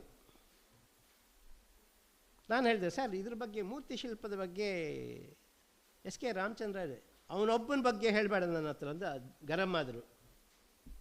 ಅವನು ನನ್ನ ಹತ್ರ ಬಂದು ಎಲ್ಲ ತಿಳ್ಕೊಂಡು ಪುಸ್ತಕ ಮಾಡಿದ, ನನಗೆ ಒಂದೇ ಒಂದು ಮಾತು ಹೇಳಿಲ್ಲ ಅಂತೇಳಿ. ಒಬ್ಬರ ಕೈ ಇನ್ನೊಬ್ಬರ ಜೇಬಿನಲ್ಲಿ, ಇವತ್ತು ನಿಮ್ಮ ಮೊಬೈಲ್ಗಳಲ್ಲಿ, ಆಯಿತಾ? ರೀಲು ಟ್ರೋಲು ಮಾಡುವ ಇದರಲ್ಲಿ ರಿಯಾಲಿಟಿಯೇ ಕಳೆದೋಗಿದೆ ಈಗ ನಿಜವಾದ ಅರ್ಥದಲ್ಲಿ. ಪ್ರತಿಯೊಂದಕ್ಕೂ ಸಂಶೋಧನೆ ಹಿನ್ನೆಲೆಯಲ್ಲಿ ಒಂದು ಫೋಟೋ ತೆಗೆದರೂ ಕೂಡ ನೀವು ಪರ್ಮಿಷನ್ ತಗೋಬೇಕು. ಶಾಸನವನ್ನು ನೀವು ನಾಶ ಮಾಡಿದರೆ ಅಲ್ಲಿ ಒಂದು ಆರ್ಡರ್ ಇದೆ, ನೀವು ಸರ್ವನಾಶ ಆಗಿ ಹೋಗ್ತೀರಿ ಅಂತೇಳಿ, ಕ್ರಿಮಿಕೀಟಗಳಾಗಿ ಹೋಗ್ತೀರಿ ಅಂತ. ಕಪಿಲೆಯನ್ನು ಕೊಂದ ಪಾಪ ಬರುತ್ತೆ, ಅಥವಾ ಬ್ರಾಹ್ಮಣನನ್ನು ಕೊಂದ ಪಾಪ ಬರುತ್ತೆ. ಹೀಗೆ ಅನೇಕ ಬಗೆಯ ಶಾಸನಗಳಿದೆ, ಇದು ಶಾಪಾಶಯ ಇದೆ. ಹೀಗಿರುವಾಗ ಈ ಶಾಸನಗಳನ್ನು ಬರೆಯೋದಕ್ಕೆ ಮುಂಚೆ ಏನಾದರೂ ಅವರು ಪತ್ರದಲ್ಲಿ ಬರೆದು ಕೊಡಬೇಕಲ್ಲ, ಸ್ಥಪತಿ ಕೆತ್ತುವವನಿಗೆ ಅಥವಾ ಲೇಖನಿಗೆ. ನಮಗೆ ತಿಳಿದಾಗೆ ಕೆಲವು ಶಾಸನಗಳು ಈ ತಾಡೋಲೆಯಲ್ಲಿ ಬರೆದು ಆಮೇಲೆ ಆ ಕಲ್ಲು ಕುಟ್ಟಿಗ ಅಥವಾ ಅವನು ಅದನ್ನು ಬರೆದದ್ದಿರ್ಬೋದು, ಅಥವಾ ತಾಮ್ರಪತ್ರದಲ್ಲಿ ಬರೆದದ್ದನ್ನು ಮಾಡಿದ್ದಾರೆ. ತಾಡೋಲೆಗೆ ಆಯಸ್ಸೆಷ್ಟು, ತಾಮ್ರಪತ್ರಕ್ಕೆ ಆಯಸ್ಸೆಷ್ಟು, ಆ ನಂತರ ಹುಟ್ಟುಕೊಂಡದ ಕಾಗದಕ್ಕೆ ಆಯಸ್ಸೆಷ್ಟು, ಆ ನಂತರ ಬಂದ ಡಿಜಿಟಲ್ ಪ್ರತಿಗಳಿಗೆ ಆಯಸ್ಸೆಷ್ಟು ಅಂತ ಒಂದು ಸೂಕ್ಷ್ಮ ಪರಿಚಯವನ್ನು ಕೊಡ್ತೇನೆ ನಿಮಗೆ. ಟ್ಯಾಂಜಿಬಲ್ ಆ್ಯಂಡ್ ಇಂಟ್ಯಾಂಜಿಬಲ್, ಮೂರ್ತ ಅಮೂರ್ತ. ಸೊ ತಾಡೋಲೆಗೆ ಇವತ್ತಿಗೂ ಕೂಡ ಅರ್ಥಶಾಸ್ತ್ರ, ಕೌಟಿಲ್ಯನ ಅರ್ಥಶಾಸ್ತ್ರ ಮೈಸೂರು ವಿಶ್ವವಿದ್ಯಾಲಯದಲ್ಲಿದೆ, ಅದು ಪ್ರಕಟಣೆ ಆಗಿದೆ. ಆ ಅಜೀರ್ಣ ಸ್ಥಿತಿಗೆ ಬಂದಿದೆ. ಅದರ ಬಗ್ಗೆ ಒಂದು ಕೂಗು ಹಾಕಿದೆ ನಾನು, ಇದು ಉಳಿಸ್ಬೇಕು ಅಂತ ಹೇಳ್ಬಿಟ್ಟು. ಯಾವನ್ರಿ ಅವನು ಈ ರೀತಿ ಬರೆದಿದ್ದಾನೆ ನಮ್ಮ ಇದ್ರ ಬಗ್ಗೆ ಅಂತ ಹೇಳಿ ದೊಡ್ಡ ಗಲಾಟೆ ಆಯಿತು. ನಾನು ಅದನ್ನು ನೋಡಲಿಕ್ಕೆ ಅಂತಲೇ ಹೋಗಿದ್ದೆ, ನನಗೆ ಬಿಡಲಿಲ್ಲ. ನನಗೆ 2 UGC ಲೆಕ್ಚರ್ ಇತ್ತು. ಆ ಸಂದರ್ಭದಲ್ಲಿ ನಾನು ಅದನ್ನು ನೋಡುವಂಥ ಒಂದು ಇದಕ್ಕೆ ಬರೆದಿದ್ದೆ ಅವರಿಗೆ. ಆಗ ಇಲ್ಲ ಅದೆಲ್ಲ ನಿಮ್ಗೆ ಹಾಕಬೇಕು, ನೀವೇನು ಮಾಡ್ತೀರಿ ಹೀಗೆಲ್ಲ ಅಂದಿನ. ನಾನು ಹೆಸರು ಹೇಳಲ್ಲ. ಹೀಗೆ ನನಗೊಂದು ಮನಸ್ಸಲ್ಲಿತ್ತು, ಹೇಗಾದರೂ ಮಾಡಿ ಕೌಟಿಲ್ಯನ ಅರ್ಥಶಾಸ್ತ್ರವನ್ನು ಪುನರಪಿ ತಾಡೋಲೆಯಲ್ಲಿ ಬರಿಬೇಕು ಅಂತ. ತಾಡೋಲೆಯಲ್ಲಿ ನೀವು ಬರೆಯೋದ, ಯಾಕೆ ಆಗೋದಿಲ್ವಾ ಅಂತ ಕೇಳಿದೆ. ಅಲ್ಲ, ಅವರಿಗೆ ಒಂದು ಕಂಠವನ್ನು ಕೊಟ್ಟಿದ್ದೆ ಅಂದಿನ ಅಧಿಕಾರಿಗಳಿಗೆ. Nothing is impossible, everything is possible. ನಿಮಗೆ ಮನಸ್ಸಿದೆಯಾ? ಬರೀತೀರಾ? ನೋಡಿ, ಅಲ್ಲಿ ಹಲವು ಬಗೆಯ ಕಂಠವಗಳನ್ನು, ಬರೆಪಸಾಧನಗಳನ್ನು ಇಟ್ಟಿದ್ದೇವೆ. ತಾಡೋಲೆಯ ಗರಿಗಳನ್ನು ಸಂಸ್ಕರಿಸಿ, ಒಂದು ಹಂತದಲ್ಲಿ ಸಂಸ್ಕರಿಸಿ ಅಲ್ಲಿ ತಂದಿಟ್ಟಿದ್ದೇನೆ. ಹಾಗಿದ್ದರೆ ಈ ತಾಡೋಲೆಯ ಗಿಡದ ಮರದ ಆ ಎಲೆಗಳು ಎಲ್ಲಿ ಸಿಕ್ಕುತ್ತೆ ಅಂತ ಕೇಳಿದಾಗ, ಅದು ಇಲ್ಲ ಸರ್, ಮರ ಜಾಲದಲ್ಲಿ ನೋಡಿದೆ ಎಲ್ಲ ಒಳಗೆ red listed in the world, ವಿಶ್ವದಲ್ಲಿ. ಯಾಕೆ ಇದು red listed in the world ವಿಶ್ವದಲ್ಲಿ? ನಿಮಗೆ ಒಂದು ಮಾತನ್ನು ಹೇಳಬೇಕು. ಕರಿಕಾಲ ಚೋಳ 7ನೇ ಶತಮಾನದ ಆತ ಒಂದು ರೀತಿ ಯಾರು ಕರೆದ್ರೂ ಹೋಗಿ ಲಡಾಯಿ ಮಾಡಿ ಜಂಗ್ ಮಾಡಿ ಬರ್ತಿದ್ದ. ಕರಿಯ ಕೈಗೆ ಕುಸುಮ ಮಾಲೆ ಕೊಟ್ಟು ಆ ಅಲ್ಲಿಯ ರಾಜನನ್ನು ಆಯ್ಕೆ ಮಾಡುವ ಸಂದರ್ಭದಲ್ಲಿ ಇವನು ಒಂದು ಮರದ ಕೆಳಗೆ ನಿಂತಿದ್ದ.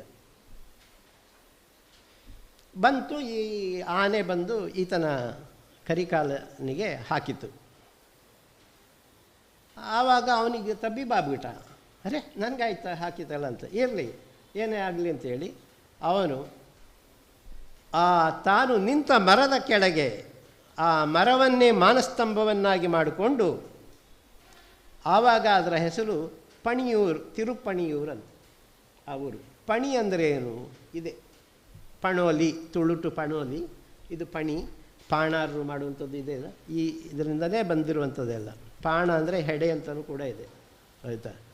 ಸೊ ತಿರುಪಣಿಯೂರು ಅಂದರೆ ಶ್ರೀಪಣಿಯೂರು ಅನ್ನೋ ಅರ್ಥದಲ್ಲಿ ತಿರುಪತಿ ಅಂತ ಹೇಳಲ್ವೇ, ಹಾಗೆ ತಿರುಪಣಿಯೂರು. ಇವತ್ತು ತಿರುಪಣಿಯೂರು ಯಾರಿಗೆ ಏನೂ ಗೊತ್ತಿಲ್ಲ, ಅಲ್ಲಿ ಲವಲೇಶವೂ ಇಲ್ಲ.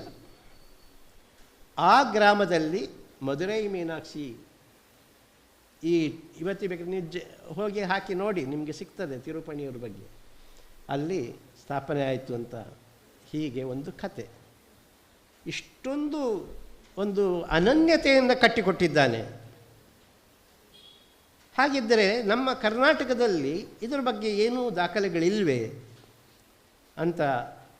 ನಾನೊಬ್ಬ ಜಾನಪದ ಮತ್ತು ಎಪಿಗ್ರಫಿ ವಿದ್ಯಾರ್ಥಿಯೂ ಹೌದು. ನಾನು ಹೆಚ್ಚು ದುಡಿಮೆ ಮಾಡಿದ್ದು ಜಾನಪದದಲ್ಲಿ. ಇತ್ತೀಚಿನ ದಿನಗಳಲ್ಲಿ ನಾನು ಈ ತುಳು ಲಿಪಿ ಇದರ ಬಗ್ಗೆ, ಬೇರೆ ಶಾಸ್ತ್ರಗಳ ಬಗ್ಗೆ ಸವಾಸದಿಂದ ಶ್ರುತೇಶ ಆಚಾರ್ಯ ಇವರ ಎಲ್ಲ ಸಾರಥ್ಯದಲ್ಲಿ, ಇನ್ನೂ ಅನೇಕ ಕೆಳದಿ ಗುಂಡಾ ಜೋಯಿಸರ ಮಗ ವೆಂಕಟೇಶ್ ಜೋಯಿಸ್ ಅವರ ಸಾರಥ್ಯದಲ್ಲಿ ಮೊದಲ ಬಾರಿಗೆ ನಾನು ಒಂದು ಶಾಸನವನ್ನು, ಬುಡಕಟ್ಟು ಜನವರ್ಗದವರ ಒಂದು ಶಾಸನವನ್ನು ನಾನು ಚನ್ನಪಟ್ಟಣದ ಕೆಲಿಗೆರೆಯಲ್ಲಿ ನಾನು ಹೋಗಿ ನೋಡಿದೆ. ಬುಡಕಟ್ಟು ಜನಾಂಗ ಅಂದರೆ ಈ ಗೊಂಬೆ ಆಡಿಸುವಂತಹ ಜನವರ್ಗದವರು.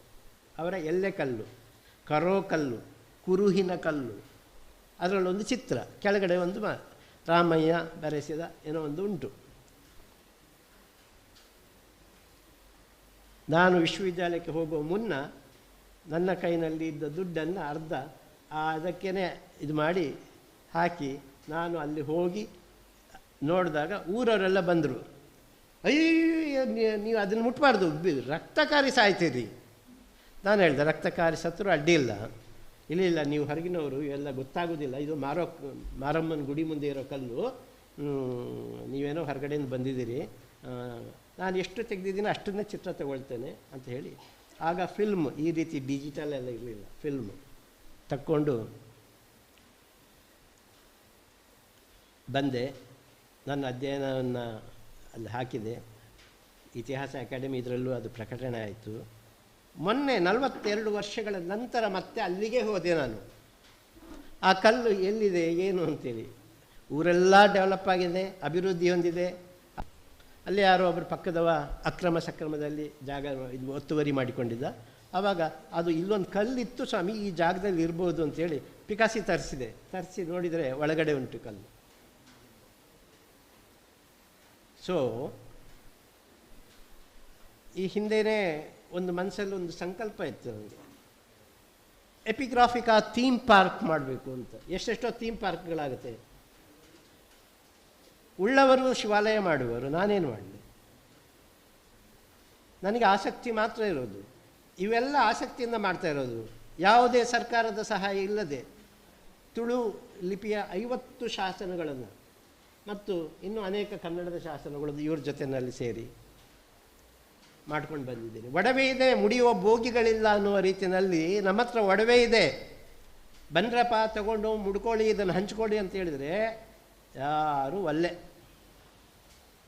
ಹೀಗಿರುವಾಗ ನಾನು ಗೋವಿಂದ ಪೈ ರಿಸರ್ಚ್ ಸೆಂಟರ್ ಅಥವಾ RRC ಅಲ್ಲಿ ಸಂಶೋಧಕನಾಗಿದ್ದೆ. ಹರಿದಾಸ್ ಭಟ್ರು ನನ್ನನ್ನು ಈ ಊರಿಗೆ ಕರ್ಕೊಂಬಂದರು. ಮೈಸೂರು ಯೂನಿವರ್ಸಿಟಿಯಲ್ಲಿ ನಾನು ಅಧ್ಯಯನ ಮಾಡಿದೆ.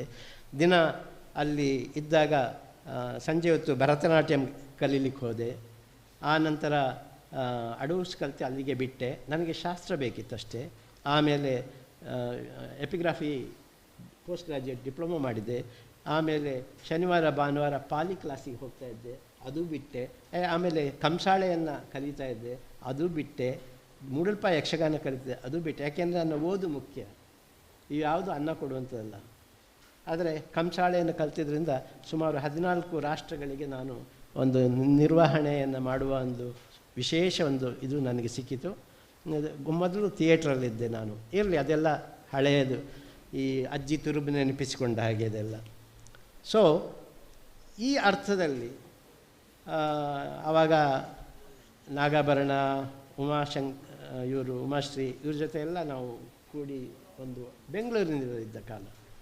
ಸೊ ಇಲ್ಲಿಗೆ ಬಂದಾಗ ನಾನು ಸಿರಿ ಆರಾಧನೆ ಬಗ್ಗೆ ಕೆಲಸ ಮಾಡ್ತಾಯಿದ್ದೆ, ದಾಖಲೀಕರಣ ಮಾಡ್ತಾಯಿದ್ದೆ. ನಿಡಗಲ್ನಲ್ಲಿ ಒಂದು ಶಾಸನ, ಆವಾಗ ನನ್ನಲ್ಲಿ ಯಾವ ಹತ್ಯಾರವೂ ಇರಲಿಲ್ಲ. ಆಮೇಲೆ ವೆಂಕಟೇಶ್ ನನ್ನ ಜೊತೆ ಇದ್ದರು. ಸರ್ ನಾನು ಬರ್ತೇನೆ ಸರ್, ತೆಗಿತೇನೆ, ನನಗೆ ಗೊತ್ತಿದೆ ಅಂಥೇಳಿ. ಸೊ ಅವರ ಮೂಲಕ 1988 ಪೀಟರ್ ಜೆ ಕ್ಲಾಸ್ ಕೂಡ ಇದ್ದರು. ಅವರ ಜೊತೆಗೂಡಿ ಅಲ್ಲಿ ಒಂದು ಶಾಸನವನ್ನು ಇದು ಮಾಡಿದಾಗ ಕಾಮಿರಾಯ ಬಂಗರಸನ ಶಾಸನ ಅದು ಪ್ರಕಟಣೆಯೂ ಆಯಿತು. ಸರಿ ಅಂತೇಳ್ಬಿಟ್ಟು ಆ ಶಾಸನವನ್ನು ಮತ್ತೆ ಏನೋ ಒಂದು 3 ದಶಕಗಳ ನಂತರ ನಾನು ಶ್ರುತೇಶಾಚಾರ್ಯ ಮತ್ತೆ ಹೋದಾಗ ಅವರು ಹೇಳಿದ ಹಾಗೆ ಅಲ್ಲೊಂದು ಪಕ್ಕದಲ್ಲಿ ಒಂದು ಇಡಗಾಯಿ ಹೊಡೆಯೋ ಕಲ್ಲು, ತೆಂಗಿನಕಾಯಿ ಹೊಡೆಯೋ ಕಲ್ಲು, ಅದಕ್ಕೂ ಹೇಟು ಇದಕ್ಕೂ ಹೇಟು, ಧರ್ಮದ ಹೇಟು, ಆಯಿತಾ, ಏನೂ ಕಾಣಲ್ಲ ಈಗ.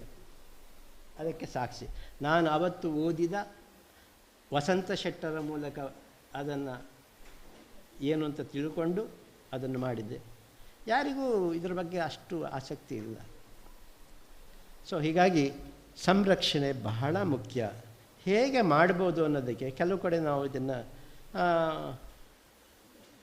ಉಮಾನಾಥ್ ಶೆಣೆಯವರು ಇಲ್ಲಿ ಜಮಾಲ್ಗಢದಲ್ಲಿ ಒಂದು ಶಾಸನಕ್ಕೆ ಕಬ್ಬಿಣದ ಕಟ್ಟನ್ನು ಹಾಕಿ ಸಂರಕ್ಷಣೆ ಮಾಡಿದ್ದಾರೆ. ನಾನು ಮೆಚ್ಕೊಳ್ತೇನೆ. ಆದರೆ ಆ ಸೈಡ್ ಒಂಚೂರು ಬಿಡಬೇಕಿತ್ತು. ಅದು ಯಾಕೆಂದರೆ ಇವರು ಕೊಟ್ಟ ಅಳತೆ ಮತ್ತು ಅದು ಈ ರೀತಿಯಾಗಿ ಅಲ್ಲಲ್ಲಿ ಒಳಗಿನ ಈ ನೀರು ಬೀಳುವ ಜಾಗದಲ್ಲಿ ಇಲ್ಲಿ ನಮ್ಮದು ಒಳ್ಳೆ ಇದಿದೆ ಸರ್, ಜಾಗ ಇದೆ ಅಂತೇಳಿ ತಗೊಂಡೋಗಿ ಈ ಮಾಡಿನ ಕೆಳಗೆ ಇಡ್ತಾರೆ. ನೀರು ಬಿದ್ದು ಬಿದ್ದು ಬಿದ್ದು ಬಿದ್ದು ಸರ್ವನಾಶ ಆಗುತ್ತೆ. ಇಲ್ಲ ಸರ್, ಈ ಮರದ ಕೆಳಗೆ ಇಡ್ತೀವಿ, ಮರದ ಕೆಳಗೂ ಅಷ್ಟೇ, ಮಳೆ ಬಿಟ್ಟರೂ ಮಳೆ ಹನಿ ಬಿಡೋದು ಎನ್ನುವಂತೆ ಅಲ್ಲಿಯೂ ಕೂಡ ಸರ್ವನಾಶ ಆಗಿ ಹೋಗ್ತದೆ. ಏನಂತ ಹೇಳಿದ್ರೆ ಈ ಅರ್ಥದಲ್ಲಿ ನಾನು ಸ್ವೀಡನ್ನಲ್ಲಿ ಒಂದು ಮ್ಯೂಸಿಯಮಿಗೆ ಹೋಗಿದ್ದೆ. ಅಲ್ಲಿ ಎಷ್ಟು ನೀಟಾಗಿ ನಮ್ಮ ಶಿಲ್ಪಗಳು ಅಥವಾ ಶಾಸನಗಳನ್ನು ಇಟ್ಟಿದ್ದಾರೆ ಅನ್ನೋದನ್ನು ನಾವು ಅವರನ್ನು ನೋಡಿ ಕಲಿಬೇಕು. ಏನು ಮಾಡೋದು, ನಮ್ಮ ಹತ್ರ ಹಲ್ಲಿದ್ರೆ ಕಡಲೆ ಇಲ್ಲ, ಕಡಲೆ ಇದ್ದರೆ ಹಲ್ಲಿಲ್ಲ. ಹೀಗೆ ಈ ಸಂದರ್ಭದಲ್ಲಿ ನನ್ನ ವಾಲಂಟಿಯರ್ ರಿಟೈರ್ಮೆಂಟ್ ಕೊಟ್ಟು ನಾನು ನಿಮಗಿಂತ ಒಳ್ಳೆ ಕೆಲಸ ಮಾಡಿ ತೋರಿಸ್ತೀನಿ ಅಂತ ಮನಸ್ಸಲ್ಲೇ ಅಂದ್ಕೊಂಡು ನನ್ನದೇ ಆದಂಥ ಹಸ್ತಪ್ರತಿಗೆ ಸಂಬಂಧಪಟ್ಟ ಹಾಗೆ ಒಂದು ಮ್ಯೂಸಿಯಮನ್ನು ಮಾಡಿಕೊಂಡೆ. ಅದೇ ಇವತ್ತು ಪ್ರಾಚ್ಯ ಸಂಚಯ ಸಂಶೋಧನಾ ಕೇಂದ್ರ. ಅದಕ್ಕೆ ಸಾತಾಗಿ ನನ್ನ ಗುರುಗಳು ಆಗಿರುವ ಪ್ರೊಫೆಸರ್ UC ನಿರಂಜನ್ ಮತ್ತು ಜಯಕರ್ ಶೆಟ್ಟರು ಇವರೆಲ್ಲ ತುಂಬ ಸಹಾಯ ಮಾಡಿದರು. ಸೊ ಇವತ್ತು ಈ ತಾಡೋಲೆ ಬರಿಬೇಕು ಅಂದರೆ ಎಲೆ ಬೇಕು ಅಂತ ಹೇಳಿದ್ರೆ ಗಿಡ ಬೇಕು, ಮರ ಬೇಕು. ಅದು ಎಲ್ಲಿದೆ ಹುಡುಕಾಡಿದ್ವಿ. ನನಗೆ ಸಮಯ ಇದೆಯಾ? ಸಮಯ ಎಷ್ಟು ಅಂತ ಏನಾದ್ರು ಇದೆಯಾ? ಚೂರು ಅಂದರೆ ಎಷ್ಟು? 5 ನಿಮಿಷ. ಓಕೆ, ಸರಿ. ಹುಡುಕಾಡಿದೆ. ಆವಾಗ ಇಲ್ಲ, ಅದು ಇದೇ ಕರಿಮಣೇಲಿನಲ್ಲಿ, ವೇಣೂರು ಕರಿಮಣೇಲಿನಲ್ಲಿ ಒಂದು ಮರ ಹೂ ಬಿಟ್ಟಿತ್ತು. ಆ ಮರವನ್ನು ಕಡಿಬೇಡಿ ಅಂತ ಹಿಂದಿನ ದಿವಸ ನಾನು ವಿನಂತಿ ಮಾಡಿಕೊಂಡೆ ಆ ಯಜಮಾನರಿಗೆ. ಇಲ್ಲ, ನೀವ್ಯಾರು ಕೇಳೋಕ್ಕೆ ಅಂತ ಹೇಳಿದರು. ಇಲ್ಲ, ಈ ರೀತಿ ಕಡಿಬಾರ್ದು, ಇದು ಅದೇ ತಾನಾಗಿ ಸಾಯುತ್ತೆ. ಅಲ್ಲ, ಅದಿದ್ದರೆ ಸಾಯ್ತಾರೆ, ಜನ ಗುಳೆ ಹೋಗಬೇಕು, ಈ ರೀತಿಯೆಲ್ಲ ಒಂದು ಮಾತಾಡಿದರು. ಸಾಹೇಬರು ಕಡಿದ್ರೆ ನೀವು ಸುಮ್ಮನೆ ಇರ್ತೀರಿ, ನಮ್ಮ ಹತ್ರ ಬಂದು ನೀವು ಜೋರು ಮಾಡ್ತೀರಿ, ಸಾಯ್ತಾರಂತೆ ಜನ. ಅದಕ್ಕೋಸ್ಕರ ರಿಸರ್ವ್ ಫಾರೆಸ್ಟ್ RFಗೆ ದೂರು ಕೊಟ್ಟೆ. ಆಮೇಲೆ ಪೊಲೀಸಿಗೆ ದೂರ ಆಯಿತು. ಇಡೀ ಊರವರು ನಮಗೆ ವಿರುದ್ಧ, ಇಡೀ ಊರಿನವರು. ಸ್ವಾಮೀಜಿಗಳ ಸಾನ್ನಿಧ್ಯಕ್ಕೆ ವಿಷಯವನ್ನು ತಂದೆ. ಕೃಷ್ಣಯ್ಯ, ನಾನು ಅವ್ರಿಗೆ ಕರೆದು ಹೇಳ್ತೇನೆ ಎಂದು. ಆಮೇಲೆ ಸ್ವಾಮೀಜಿಯವರು ಕೃಷ್ಣಯ್ಯ ಅದನ್ನು ಬುಡ ಕಡಿಲಿಲ್ಲ, ತಲೆ ತೆಗೆದ್ರು ಅಂದರು. ನೀವೇನು ಹೇಳಿದ್ರು? ಬುಡ ಕಡಿಬೇಡಿ ಅಂತ. ಅವ್ರು ಹೇಳಿದ್ರು, ತಲೆ ತೆಗೆದ್ರು, ಆ ಹೂವಿನ ಇದನ್ನು ತೆಗೆದ್ರು. ಅದೇ ನೋಡಿ, 64 ವರ್ಷಕ್ಕೊಮ್ಮೆ ಹೂ ಬಿಟ್ಟು ಕಾಯಾಗಿ ಧರೆಗುರುಳುವಂತಹ ಒಂದು ವಿಶೇಷ ಮರ. ಕುಮುದೆಂದು 64 ಅಕ್ಷರಗಳು ಇರ್ತಕ್ಕಂತಹ ಚಿತ್ರಪಟ ಇದನ್ನು ಅಕ್ಷರದ ಲಿಪಿಯನ್ನು ಕೊಡ್ತಾನೆ. 64 ಕಲೆಗಳಿರ್ತಕ್ಕಂಥ ನಮ್ಮ ಈ ಸಂಸ್ಕೃತಿ. 64 ಒಂದು ವಿಶೇಷ. 8 ತಿಂಗಳು ಅದರಲ್ಲಿ ಹೂ ಇರುತ್ತೆ. ಯಾವ ಹೂವು ಕೂಡ 1 ತಿಂಗಳು ಅಥವಾ 3 ದಿವಸ 2 ದಿವಸ ಇದ್ದರೆ ಹೆಚ್ಚು. 8 ತಿಂಗಳು ಹೂ ಇರುತ್ತೆ, 8 ತಿಂಗಳು ಕಾಯಿ ಇರುತ್ತೆ. ಈ ಹಿನ್ನೆಲೆಯಲ್ಲಿ ಯಾರಿಗೇನೂ ಗೊತ್ತಿಲ್ಲ ಇದ್ರ ಬಗ್ಗೆ.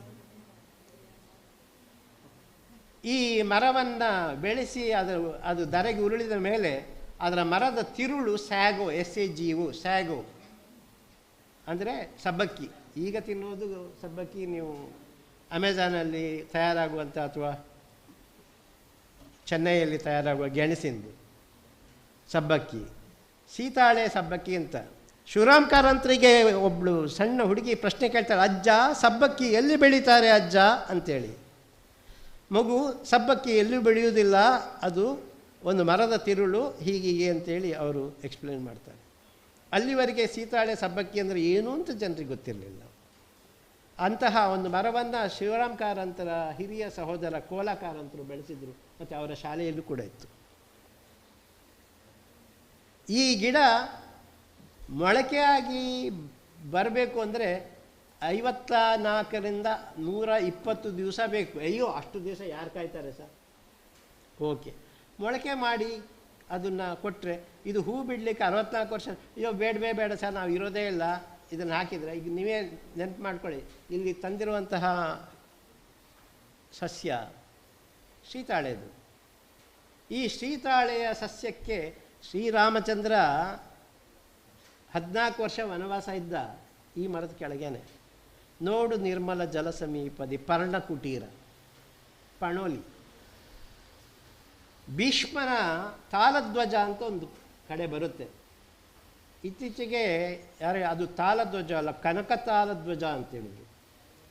ಏನು ಕನಕ ತಾಲಧ್ವಜ ಅಂದರೆ ಅದು ಚಿನ್ನದ ತಾಳೆ ಮರ, ಹೂ ಬಿಟ್ಟದ್ದು. ಚಿನ್ನದ ತಾಳೆ ಮರ ಹೂ ಬಿಡಲ್ಲ ಅಲ್ಲ, ಹೌದು, ಚಿನ್ನದ ತಾಳೆ ಮರ, ಅದು ಅವನ ಧ್ವಜ. ಅದು ಹಾಗಲ್ಲ. ಆ್ಯಕ್ಚುಲಿ ನಾನು ವಿಪರೀತವಾದ ಮಂಡನೆ ಮಾಡಲಿಕ್ಕೆ ಹೋಗಲಿಲ್ಲ. ಕನಕತಾಲ ಧ್ವಜ ಅಥವಾ ಪುಷ್ಪ, ಈ ಹೂವನ್ನು ಯಾರಾದರೂ ನೋಡಿದ್ದರೆ ನಿಮ್ಮ ಜೀವಮಾನದ ಒಂದು ಸತಿ ನೋಡ್ಲಿಕ್ಕೆ ಸಿಗ್ಬೋದು, ಸಿಕ್ಕಿದರೆ. ಇಲ್ಲದಿದ್ದರೆ ನನ್ನ ಫೋಟೋದಲ್ಲಿ ನೋಡಬೇಕು. ಗೋಲ್ಡನ್ ಫ್ಲವರ್ಸ್ ಹೇಳ್ದಲ್ಲ, 8 ತಿಂಗಳು ಇರುತ್ತೆ ಅಂತ ಹೇಳ್ಬಿಟ್ಟು.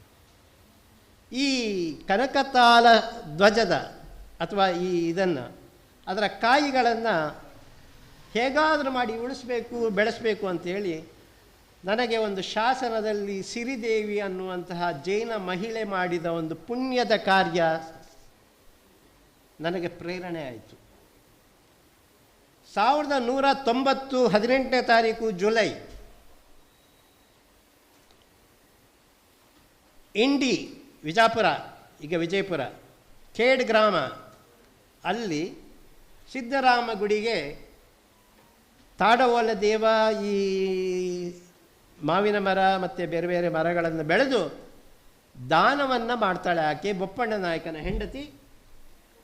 ಅರೆ ಬಪ್ಪರೇ, ಎಂಥ ಒಳ್ಳೆ ಕೆಲಸ ಮಾಡಿದವ ನೀನು. ಆವತ್ತಿನ ದಿವಸದಲ್ಲಿ ಈ ಒಂದು ಕಾರ್ಯ ಇವತ್ತು ಯಾಕೆ ನಮ್ಮ ಜನರಿಗೆ ಸ್ಫೂರ್ತಿ ಆಗಿಲ್ಲ ಅಂತ ಹೇಳಿ ಒಂದು ಸಬಲೀಕರಣದ ಹಿನ್ನೆಲೆಯಲ್ಲಿ ನಾನು ಅದೇ ದಿವಸ 18 ಜುಲೈ ಆ ಒಂದು ದಿನವನ್ನು ಇಟ್ಟುಕೊಂಡು ಕಾವೇರಿಯಿಂದ ಗೋದಾವರಿವರೆಗೆ ಇದನ್ನು ಹಂಚ್ತೇನೆ ಅಂತೇಳಿ ಸಂಕಲ್ಪ ಮಾಡಿದೆ. ಅವಳ ಸಂಕಲ್ಪ ಕ್ಷಿತಿರೂಹ ನೋಂಪಿ. ಕ್ಷಿತಿ ಅಂದರೆ ಭೂಮಿ, ರೂಹ ಅಂದರೆ ಗಿಡ ಮರ, ನೋಂಪಿ ಅಂದರೆ ಒಪ್ಪಿಕೋ ಅಂತ. ಸ್ವಾಮೀಜಿಗಳು ಇದು ಕೇಳಿದರು, ನಾವು ಒಪ್ಪಿಕೋ ಪಚ್ಚವನ ಸಿರಿ ಅಭಿಯಾನ ಅಂತ ಮಾಡುವ ಅಂತ. ನಾನು ಪಚ್ಚವನ ಸಿರಿ ಹೆಸರಲ್ಲಿ ಇದು ಮಾಡ್ತಾಯಿದ್ದೆ. ಸೊ ಅಕ್ಸೆಪ್ಟ್ ದಿ ಗ್ರೀನರಿ ಅಂತ, you have to accept it. So ಈ ಹಿನ್ನೆಲೆಯಲ್ಲಿ ಇವತ್ತು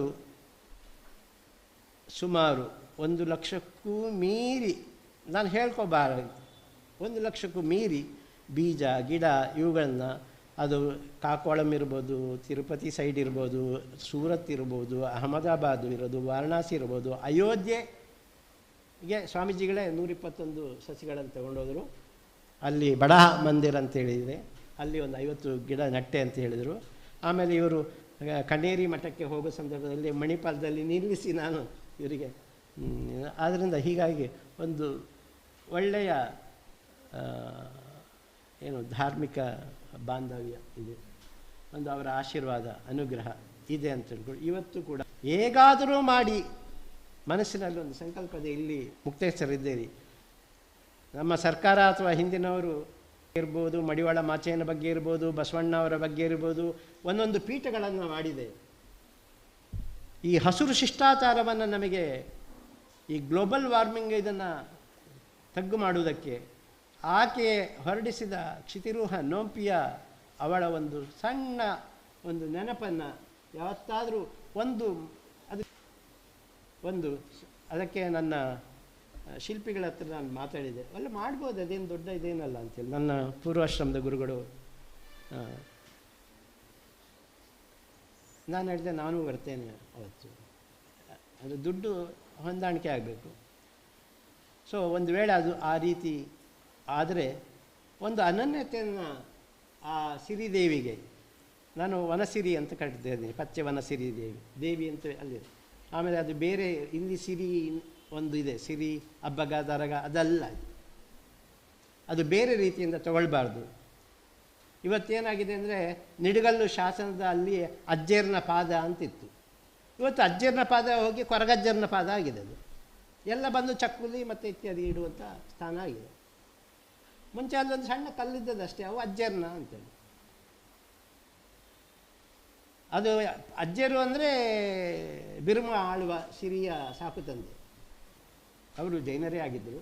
ಈಗೆಲ್ಲ ನಾವು ನಮ್ಮ ಹಿತಾಸಕ್ತಿಯನ್ನು ಗಮನಿಸಿ ಅಥವಾ ಅದು ಶೆಟ್ರುದು ಇದು ಜೈನದಲ್ಲ ಈ ರೀತಿ ಎಲ್ಲ ಅವರು ಹುಟ್ಟಿದ್ದು ಈ ದಿವಸ, ಇವರಿಗೆ ಯಾರು ಕೊಟ್ಟರು ಹುಟ್ಟಿದ ದಿವಸ ಹೇಳಿ ಜಯಂತಿ ಮಾಡಲಿಕ್ಕೆ? ಯಾರೂ ಇಲ್ಲ. ಸುಮ್ಮನೆ ಇವತ್ತೆಲ್ಲ ಹೇಳಿದ್ದಾರೆ ಎದ್ದು ಕಲ್ಲು ಪೂಜಾರಿ ಇದು ಬಿದ್ದು ಕಲ್ಲು ಅಗಸಂದು ಅಷ್ಟೇ, ಆಯಿತಾ? ಈ ಅರ್ಥದಲ್ಲಿ ನಡ್ಕೊಂಡು ಹೋಗ್ತಾ ಇದೆ. ಒಂದು ಕಲ್ಲಿನ ವಿಗ್ರಹವನ್ನು ಮಾಡಬೇಕು ಅಂತ ಹೇಳಿದ್ರೆ ನನಗೆ ಗೊತ್ತಿರ್ತಕ್ಕಂಥ ಒಂದು ಸ್ವಲ್ಪ ಇದನ್ನು ಮಾಹಿತಿಯನ್ನು ನಾನು ಹೇಳ್ತೇನೆ. ತಾಳನಾದಂ ಸ್ತ್ರೀಶಿಲ, ಘಂಟಾನಾದಂ ಪುರುಷಶಿಲ, ನನಾದಂ ನಪುಂಸಕಶಿಲ, ಈ ಒಂದು ಆಧಾರದಲ್ಲಿಯೇ ಮಾಡಬೇಕು ಅಂತ ಹೇಳುತ್ತೆ. ಕಾಬಾದಲ್ಲಿರುವಂತಹ ಮೆಕ್ಕಾದಲ್ಲಿರುವಂಥದ್ದು ಕಲ್ಲೇ. ನಮ್ಮಲ್ಲಿ ಕೇದಾರ ವಿಶ್ವನಾಥ ಇರ್ಬೋದು ಅಥವಾ ಬೇರೆ ಎಲ್ಲ ಇರುವುದು ಅದೇ ಕಲ್ಲೇ. ಯಾಕೆ ಅದು ಆಕರ್ಷಣೆ ಅಂತ ಹೇಳಿದ್ರೆ ಆ ಕ್ರಮಬದ್ಧವಾಗಿ ಆ ಕಲ್ಲಿನಲ್ಲಿ ಇನ್ನೂ ಒಂದು ವಿಶೇಷತೆ ಇದೆ. ಆ ಕಲ್ಲನ್ನು ಹಸುವಿನ ಹಾಲಿನಲ್ಲಿ ತೇಯ್ದು ಮಧ್ಯಾಹ್ನದ 12 ಗಂಟೆಗೆ ಅಂಗೈಯಲ್ಲಿ ಹಾಕಿ ಅಥವಾ ಇದರಲ್ಲಿ ಪಾತ್ರೆಯಲ್ಲಿ ಹಾಕಿ ನೋಡಿದಾಗ ಒಂದು ಫಾರ್ಮೇಷನ್ ಇದೆ. ಆ ಫಾರ್ಮೇಷನ್ ಯಾವುದಾದ್ರೆ ಶಂಖದ ರೀತಿಯಲ್ಲಿ ಮತ್ತು ಚಕ್ರದ ರೀತಿಯಲ್ಲಿ ಕಾಣ್ತದೆ. ಇದೆಲ್ಲ ನನ್ನ ಗುರುಗಳು ಹೇಳಿದ್ದು. ಹಾಗಾಗಿ ಇಂಟೆಲೆಕ್ಚುಯಲ್ ಪ್ರಾಪರ್ಟಿ ರೈಟ್ಸ್ ಅವ್ರದ್ದು. ನಿಮ್ಮದು ಈ ಮೊಬೈಲಲ್ಲಿ ಈಗ ಅದರ ರೆಕಾರ್ಡ್ ಮಾಡಿ ಇದೆಲ್ಲ ಮಾಡ್ತೀರಿ, ನಾನು ಮಾಡಿದ್ದೀನಿ, ನಾನು ಕಂಡುಹಿಡಿದ್ದೀನಿ ಅಂತ. ನೋ, ಇದು ಅವರು ತಿರುಪತಿಯ ಶ್ರೀನಿವಾಸನ ಅರ್ಚಕರ ಒಂದು ಫ್ಯಾಮಿಲಿಯವರು, ವಂಶಪಾರಂಪರ್ಯದಿಂದ ಅವರು ಪರಿಚಯ ಆದದ್ದು ಒಂದು ನನ್ನ ಅದೃಷ್ಟ. ಅವರ ಮೂಲಕ ನಾನು ತಿಳ್ಕೊಂಡದ್ದು. ನಾನು ಯಾವಾಗಲೂ ಸ್ಮರಿಸ್ತೇನೆ. ನೀವು ಏನೇ ಯಾರು ಮಾಡಿದ್ರು ಅವ್ರನ್ನ ಸ್ಮರಿಸ್ಕೊಳ್ಳಿ. ಯಾಕೆ ಸುಮ್ಮನೆ ನಿಮ್ಮ ಇದರಲ್ಲಿ ವಾಟ್ಸಪ್ಪಲ್ಲಿ ಅಲ್ಲಿ ಇಲ್ಲಿ ಯಾರ್ದೋ ಕಿತ್ತು ಮೆತ್ತು ಸಂಸ್ಕೃತಿ, ಕಟ್ ಆ್ಯಂಡ್ ಪೇಸ್ಟ್ ಕಲ್ಚರ್. ನಾವೆಷ್ಟು ಕಷ್ಟಪಟ್ಟು ಇದು ಮಾಡಿರ್ತೀವಿ. ಇದು ನಾನು ಓದಿದ್ದು, ಇದು ನಾನು ನೋಡಿದ್ದು, ಇದು ಆ ಮರದ ಕೆಳಗೆ ಹೋಗಿ ನಾನು ಗುರುತಿಸಿದ್ದು ಅಂತ. ಹಾಗೆ ನೋಡೋಕ್ಕೆ ಹೋದರೆ ಸಾಕಷ್ಟು ಮಾಹಿತಿಗಳನ್ನು ಇವತ್ತು ಗೂಗಲ್ ಸ್ಕಾಲರ್ಶಿಪ್ಪು ನಮ್ಮ ರೀತಿಯ ಇದಲ್ಲ. ನಾನು ಫೇಸ್ಬುಕ್ಕಲ್ಲಿ ಇದ್ದರೂ ಕೂಡ ಇಲ್ಲ. ವಾಟ್ಸಪ್ ಒಂದು ನನಗೆ ನಾನು ಇದು ಮಾಡ್ತಾಯಿದ್ದೀನಿ, ಫೇಸ್ಬುಕ್ನಲ್ಲಿಲ್ಲ. ಕೆಲವರು ಹೇಳ್ತಾರೆ ಸರ್ ನೀವು ಯಾಕೆ ಫೇಸ್ಬುಕ್ಕಿಗೆ ಬರಬಾರ್ದು ಸರ್ ಅಂತ. ಕೆ ವಿ ರಮೇಶರು ಒಂದು ತುಳು ಶಾಸನವನ್ನು ಕಂಡುಹಿಡಿತಾರೆ. ಅದರ ಬಗ್ಗೆ 1984 ತುಳು ಲಿಪಿಯಲ್ಲಿದೆ ಅಂತ ಹೇಳ್ತಾರೆ, ಕಾಸರಗೋಡಿನ. ಆ ನಂತರ ನಮಗೆ ಪ್ರೇರಣೆ ಆಯಿತು ಒಂದು ರೀತಿಯಲ್ಲಿ. ಕೆ ವಿ ರಮೇಶ್ ಒಳ್ಳೆಯ ಆತ್ಮೀಯ ಗೆಳೆಯ ರೀತಿ ಇದ್ವಿ ನಾನು ಅವ್ರ ಜೊತೆ. ಯಾಕೆಂದರೆ ಹರದಾಸ್ ಭಟ್ರ ಅವರ ಹೆಂಡತಿಯ ತಮ್ಮ ಅವರು. ಹರದಾಸ್ ಭಟ್ರ ಜೊತೆಗೆ ಒಂದು ಒಳ್ಳೆಯ ಸಖ್ಯ ಇತ್ತು. ಆವಾಗ ಅವರು ಮಾಡಿದ ಯಾಕೆ ನಮ್ಮ ಜನ ಇಲ್ಲಿಯ ಸ್ಕಾಲರ್ಸು ತುಳು ಲಿಪಿಯ ಶಾಸನಗಳನ್ನು ಯಾಕೆ ನಿರ್ಲಕ್ಷ್ಯ ಮಾಡಿದ್ದಾರೆ, ಏನು ಮಾಡಿದೆ ಅದು ಸರಿ ಅಂಥೇಳಿ ಒಂದು ಸಂಕಲ್ಪ ಮಾಡಿದೆ. ತುಳು ಲಿಪಿಯ ಶಾಸನಗಳಷ್ಟೇ ನಾನು ಹುಡುಕ್ತೇನೆ ಅಂತೇಳಿ. ಆವಾಗ ನನ್ನ ಜೊತೆಗೆ ಸುಭಾಷ್ ನಾಯ್ಕು, ಆಮೇಲೆ ಶ್ರುತೇಶ್ ಆಚಾರ್ಯ, ರಾಧಾಕೃಷ್ಣ ಬೆಳ್ಳೂರು, ಹೀಗೆಲ್ಲ. ಸೊ 1900 88ರ ದಶಕದಲ್ಲಿ ಧರ್ಮಸ್ಥಳದ ಕಾವಂದರು ಅಂದರೆ ಅವ್ರ ಜೊತೆ ಮಾತಾಡಿದಾಗ, ಸರ್ ಹೀಗೆ ಹಳೆಯ ಹಸ್ತಪ್ರತಿಗಳನ್ನು ಸಂರಕ್ಷಣೆ ಮಾಡುವುದಕ್ಕೆ ಡಿಜಿಟಲ್ ಮಾಧ್ಯಮದಲ್ಲಿ ಮಾಡ್ಬೋದು ಸರ್ ಅಂತ. ಅಲ್ಲಿವರೆಗೆ ಅದೇ ಮೊದಲ ಬಾರಿಗೆ ಭಾಗವತೋ, ಶ್ರೀಮನ್ನಾರಾಯಣ, ವಿನಾಯಕ ಸ್ತುತಿ, ಆಮೇಲೆ ಅಂತರ್ಗತ ರಾಮಾಯಣ, ಮಹಾಭಾರತ, ಸುಮಾರು 7 ಹಸ್ತಪ್ರತಿಗಳನ್ನು ಮೊಟ್ಟ ಮೊದಲ ಬಾರಿಗೆ ಡಿಜಿಟಲ್ CD DVD ಮಾಧ್ಯಮದಲ್ಲಿ ಮಾಡಿಕೊಟ್ಟೆ. ಅದನ್ನು ನನಗೂ ತಿಳಿಸಿದೆ, ಪುಂಚಿತಾಯರಿಗೂ ತಿಳಿಸಿದೆ. ಅದನ್ನು ಅಕಾಡೆಮಿಯು ಗೋಕುಲ ಇನ್ಸ್ಟಿಟ್ಯೂಟ್ ಬೆಂಗಳೂರಿನಲ್ಲಿ ರಾಜ್ಯಪಾಲರಲ್ಲಿ ಅದನ್ನು ಬಿಡುಗಡೆ ಮಾಡಿದ್ರಂತೆ. ಒಂದೇ ಒಂದು ಸುಳುವು ಸಿಕ್ಕಿಲ್ಲ ನಮಗೆ, ಯಾಕೆಂದರೆ ಅವ್ರ ಹೆಸರನ್ನು ಹಾಕ್ಕೊಂಡಿದ್ದಾರೆ ಅಫ್ಕೋರ್ಸ್. ಇದು ಒಂದು ವೇಳೆ ಆವತ್ತು ಇದರ ಬಗ್ಗೆ ಏನಾದರೂ ಒಂದು ಸ್ವಲ್ಪ ಕೊಟ್ಟಿದ್ರೆ ತುಳುವಿನ ಬಗ್ಗೆ ಹೋರಾಟಕ್ಕೆ ಇವತ್ತು ಬೇರೆ ರೀತಿಯ ಒಂದು ಚಾಲನೆ ಸಿಗ್ತಾಯಿತ್ತು. ಆಮೇಲೆ ಅದೇನೇ ಇರಲಿ, ಆವತ್ತು ನಾವು ಅಕ್ಷರಗಳನ್ನು ಪಡಿಯಚ್ಚು ರೆಪ್ಲಿಕಾ ಇಮೇಜ್ ಮಾಡಿ ಕೊಟ್ವಿ ಅವತ್ತು. ಅದನ್ನೇ ನಾನು ಇವತ್ತು ಸಿದ್ಧಂ ಚಕ್ರ ಅಂತ ಹೆಸರಲ್ಲಿ ನಾನು ಕನ್ನಡ ಮತ್ತು ಇದನ್ನು ಇನ್ನು ಪ್ರಯತ್ನ ಇದರಲ್ಲಿದೆ, ಒಂದು ಸಣ್ಣ ಇದನ್ನು ನಿಮಗೆ ಪರಿಚಯ ಮಾಡಿಸ್ತೀನಿ ಆನಂತರ. ಸೊ ಇದನ್ನು ಮಾಡಿದ್ವಿ. 50 ಶಾಸನಗಳನ್ನು ಕೊರೋನಾದ ಸಂದರ್ಭದಲ್ಲಿ ಇದು ಮಾಡೋದು. ಬ್ರಾಹ್ಮಿ ಲಿಪಿಯ ಶಾಸನವನ್ನು 1994ರಲ್ಲಿ ಕಾಸರಗೋಡಿನ ಉಳ್ಳಿತಡ್ಕ ಅಲ್ಲಿ ಇರ್ತಕ್ಕಂಥ ಒಂದು ಕಾಡಿನಲ್ಲಿ ಅವರು ಕಂಡುಹಿಡಿತಾರೆ. ಯಾರೂ ಕೂಡ ಅದರ ಬಗ್ಗೆ ಏನಿಲ್ಲ.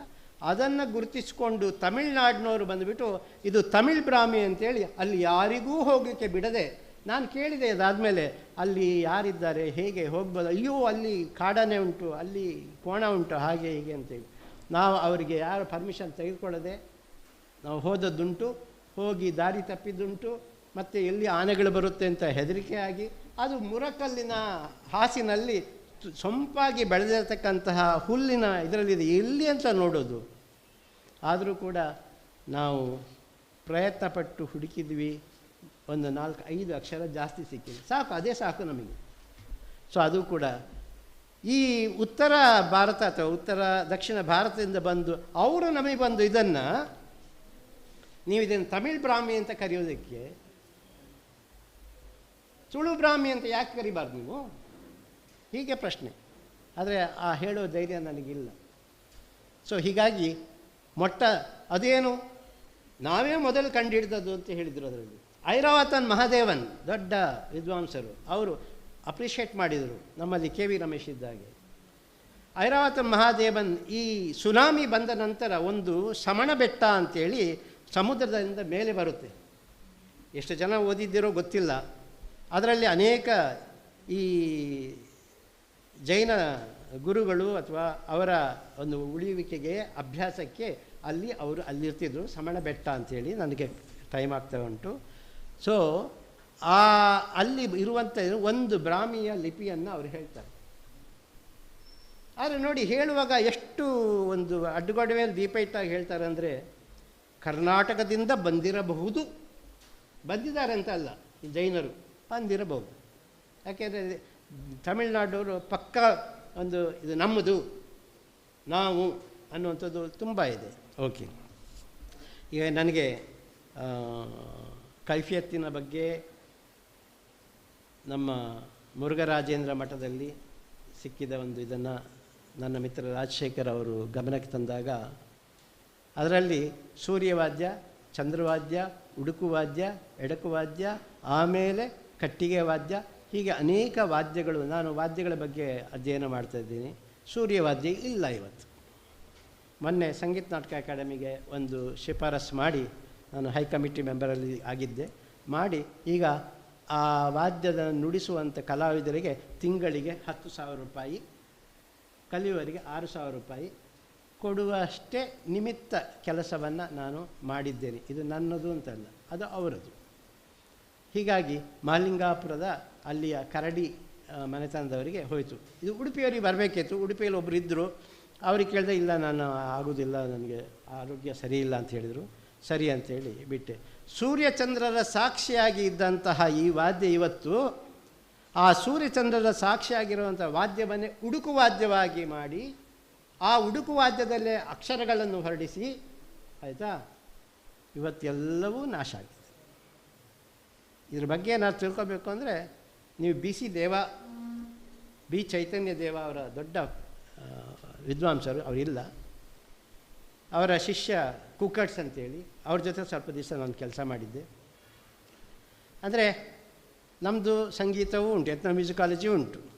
1938ರಲ್ಲಿ ಆರ್ನಾಲ್ಡ್ ಬಾಕೆ ಅನ್ನುವಂಥವನು ಈ ನಾಡಿಗೆ ಬಂದು ಶಿವರಾಮ ಕಾರಂತರು ಇಲ್ಲಿ ಅವರಿಗೆ ಸಾಥ್ ಕೊಟ್ಟು ಅವನು ಬಿಟ್ಟು ಹೋದ ಸುಮಾರು 600ಕ್ಕೂ ಹೆಚ್ಚು ಪ್ರಕಾರಗಳನ್ನು ಮರು ಅಧ್ಯಯನ ಮಾಡುವ ನಿಟ್ಟಿನಲ್ಲಿ ಸದ್ದುಗದ್ದಲ ಇಲ್ಲದೆ ಕೆಲಸ ಸುಮಾರು 4.5 ದಶಕಗಳಿಂದ ಮಾಡ್ತಾ ಇದ್ದೇನೆ. ಅದರಲ್ಲಿ ನೋಂಪಿ ಬರುತ್ತೆ, ಅನಂತ ನೋಂಪಿಯನ್ನು ಮೈಸೂರಿನಲ್ಲಿ ವರ್ಧಮಾನಯ್ಯ ಕಟ್ಟಿಸಿದ ಅಲ್ಲಿಯ ಇಂದ್ರರು, ಅದನ್ನು 1938ರಲ್ಲಿ ಆತ ಮಾಡ್ತಾನೆ. ಇದನ್ನು ಹುಡುಕೊಂಡು ನಾವು ಹೋದ, ಅದು ವರ್ಧಮಾನ ಮಹಾವೀರ ದೇವಸ್ಥಾನ ಅಂತಿತ್ತು, ಇಲ್ಲ ಅದು ವರ್ಧಮಾನಯ್ಯ ಕಟ್ಟಿಸಿದ ಬಸದಿ. ಆ ಬಸದಿಯಿಂದ ಆಮೇಲೆ ಅಲ್ಲಿ ಆ ನೋಂಪಿನ ದಾಖಲು ಮಾಡಬೇಕು ಅಂತೇಳಿ ನಾವು ಇನ್ನೂ ಆಗಿಲ್ಲ, ನಮಗೆ ಹೇಗಾದರೂ ಮಾಡಿ ದಾಖಲು ಮಾಡ್ತೇವೆ.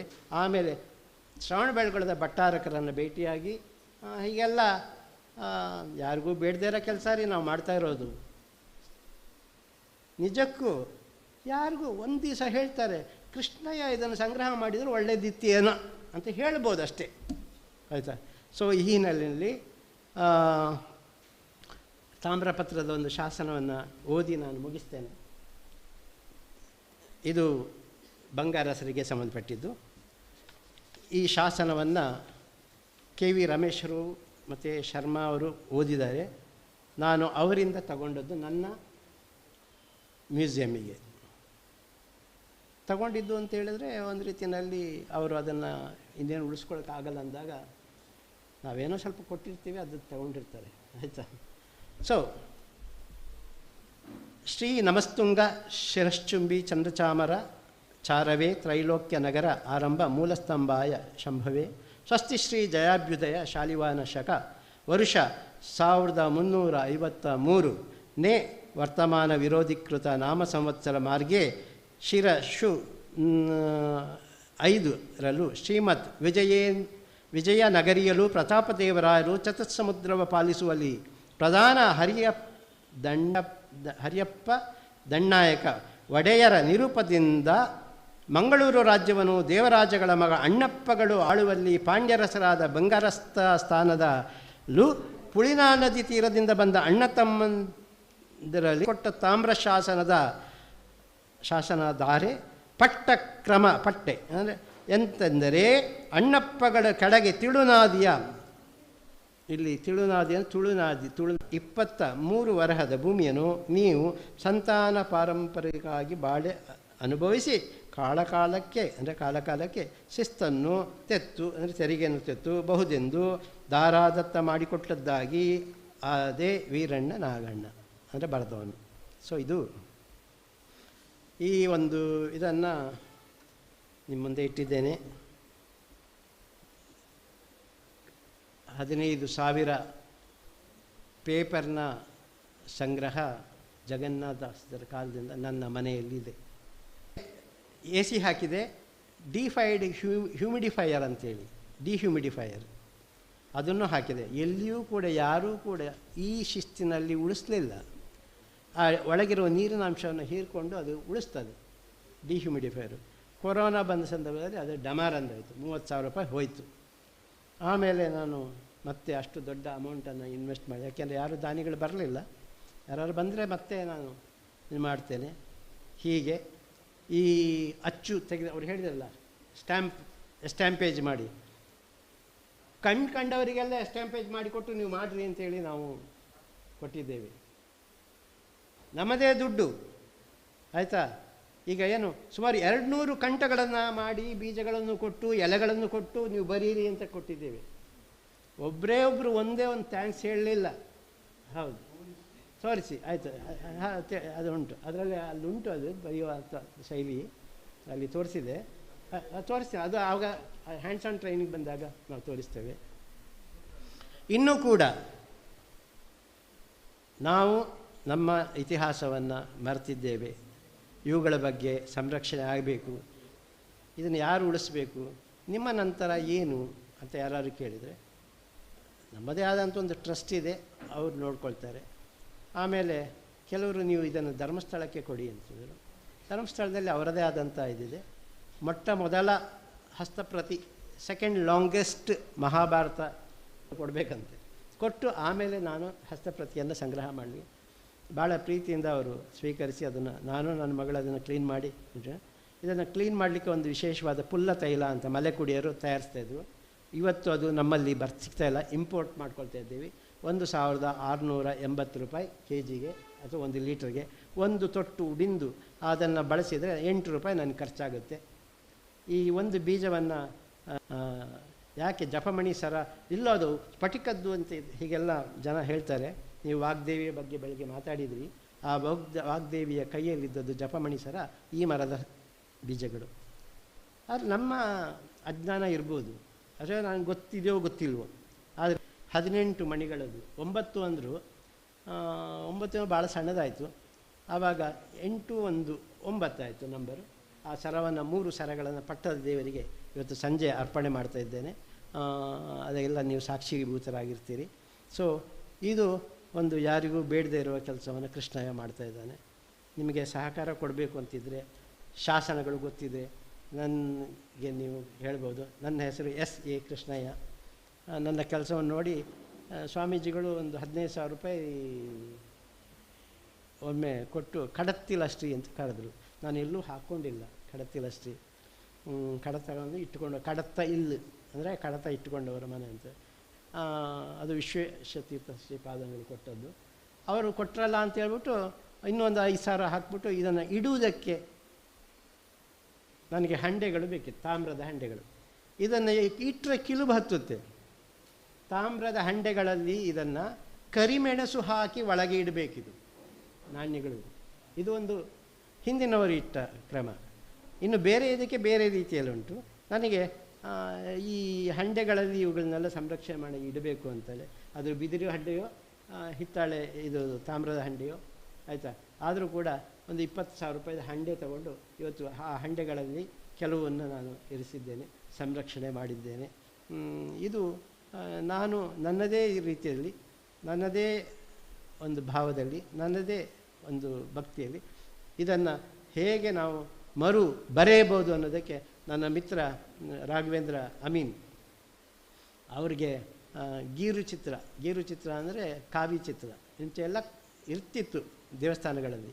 ನಿಮ್ಮ ವರಂಗ ಟೆಂಪಲ್ನಲ್ಲಿ ಕಲ್ಲಿನಲ್ಲಿ ಬರೆದ ಐರಾವತ ಆನೆಗೆ ಕಾವಿ ಚಿತ್ರದ ಇದಿದೆ. ಇಲ್ಲಿ ಬಸದಿಯ ಮೇಲೆ ನೋಡಬೇಕು ನೀವು, ಕೆಳಗಲ್ಲ ಮೇಲೆ ನೋಡ್ರಿ, ಅಲ್ಲಿ ಕಾವಿಯ ಬಣ್ಣದ ಚಿತ್ರ, ಒಂದು ಮಾಡೆಲ್ ಡಿಸೈನ್ಸ್ ಎಲ್ಲ ಇದೆ. ಇದಕ್ಕೆ ಕಾವಿಯಲ್ಲಿ ಬರೆದಂತಹ ಚಿತ್ರಕ್ಕೆ ಕಾ ಅಂತ ಕರೆದಿದ್ದಾರೆ. ನೀವು ಯಾರಾದರೂ ನೀವು ಕನ್ನಡದ ಪಂಡಿತರನ್ನು ಕೇಳ್ರಿ, ಅವರು ಇವತ್ತು ಬಂದಿಲ್ಲ ಅನ್ನೋದಕ್ಕೆ ಗೈರು ಅಂದರೆ ಏನು? ಆಬ್ಸೆಂಟ್ ಅಲ್ವೇ? ತಪ್ಪು. ಗೈರು ಅಂದರೆ ಆಬ್ಸೆಂಟ್ ಅಲ್ಲ, ಕೆಂಪು ಶಾಯಿಯಲ್ಲಿ ಮಾರ್ಕ್ ಮಾಡಿರೋದು ಗೈರು.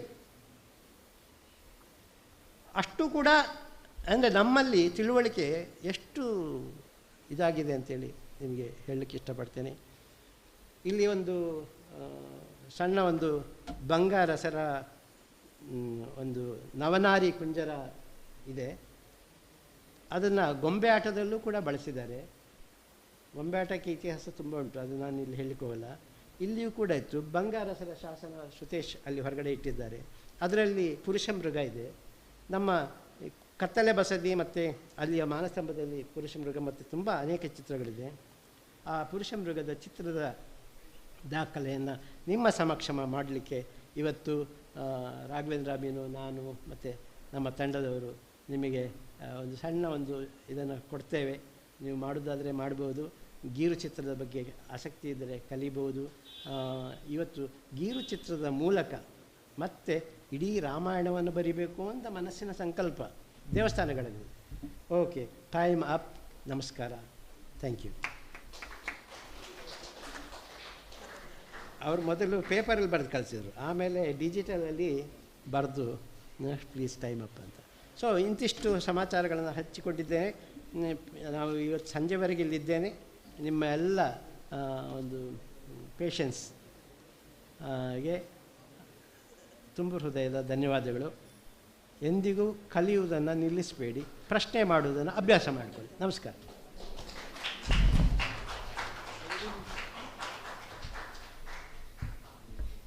ಧನ್ಯವಾದಗಳು ಸರ್.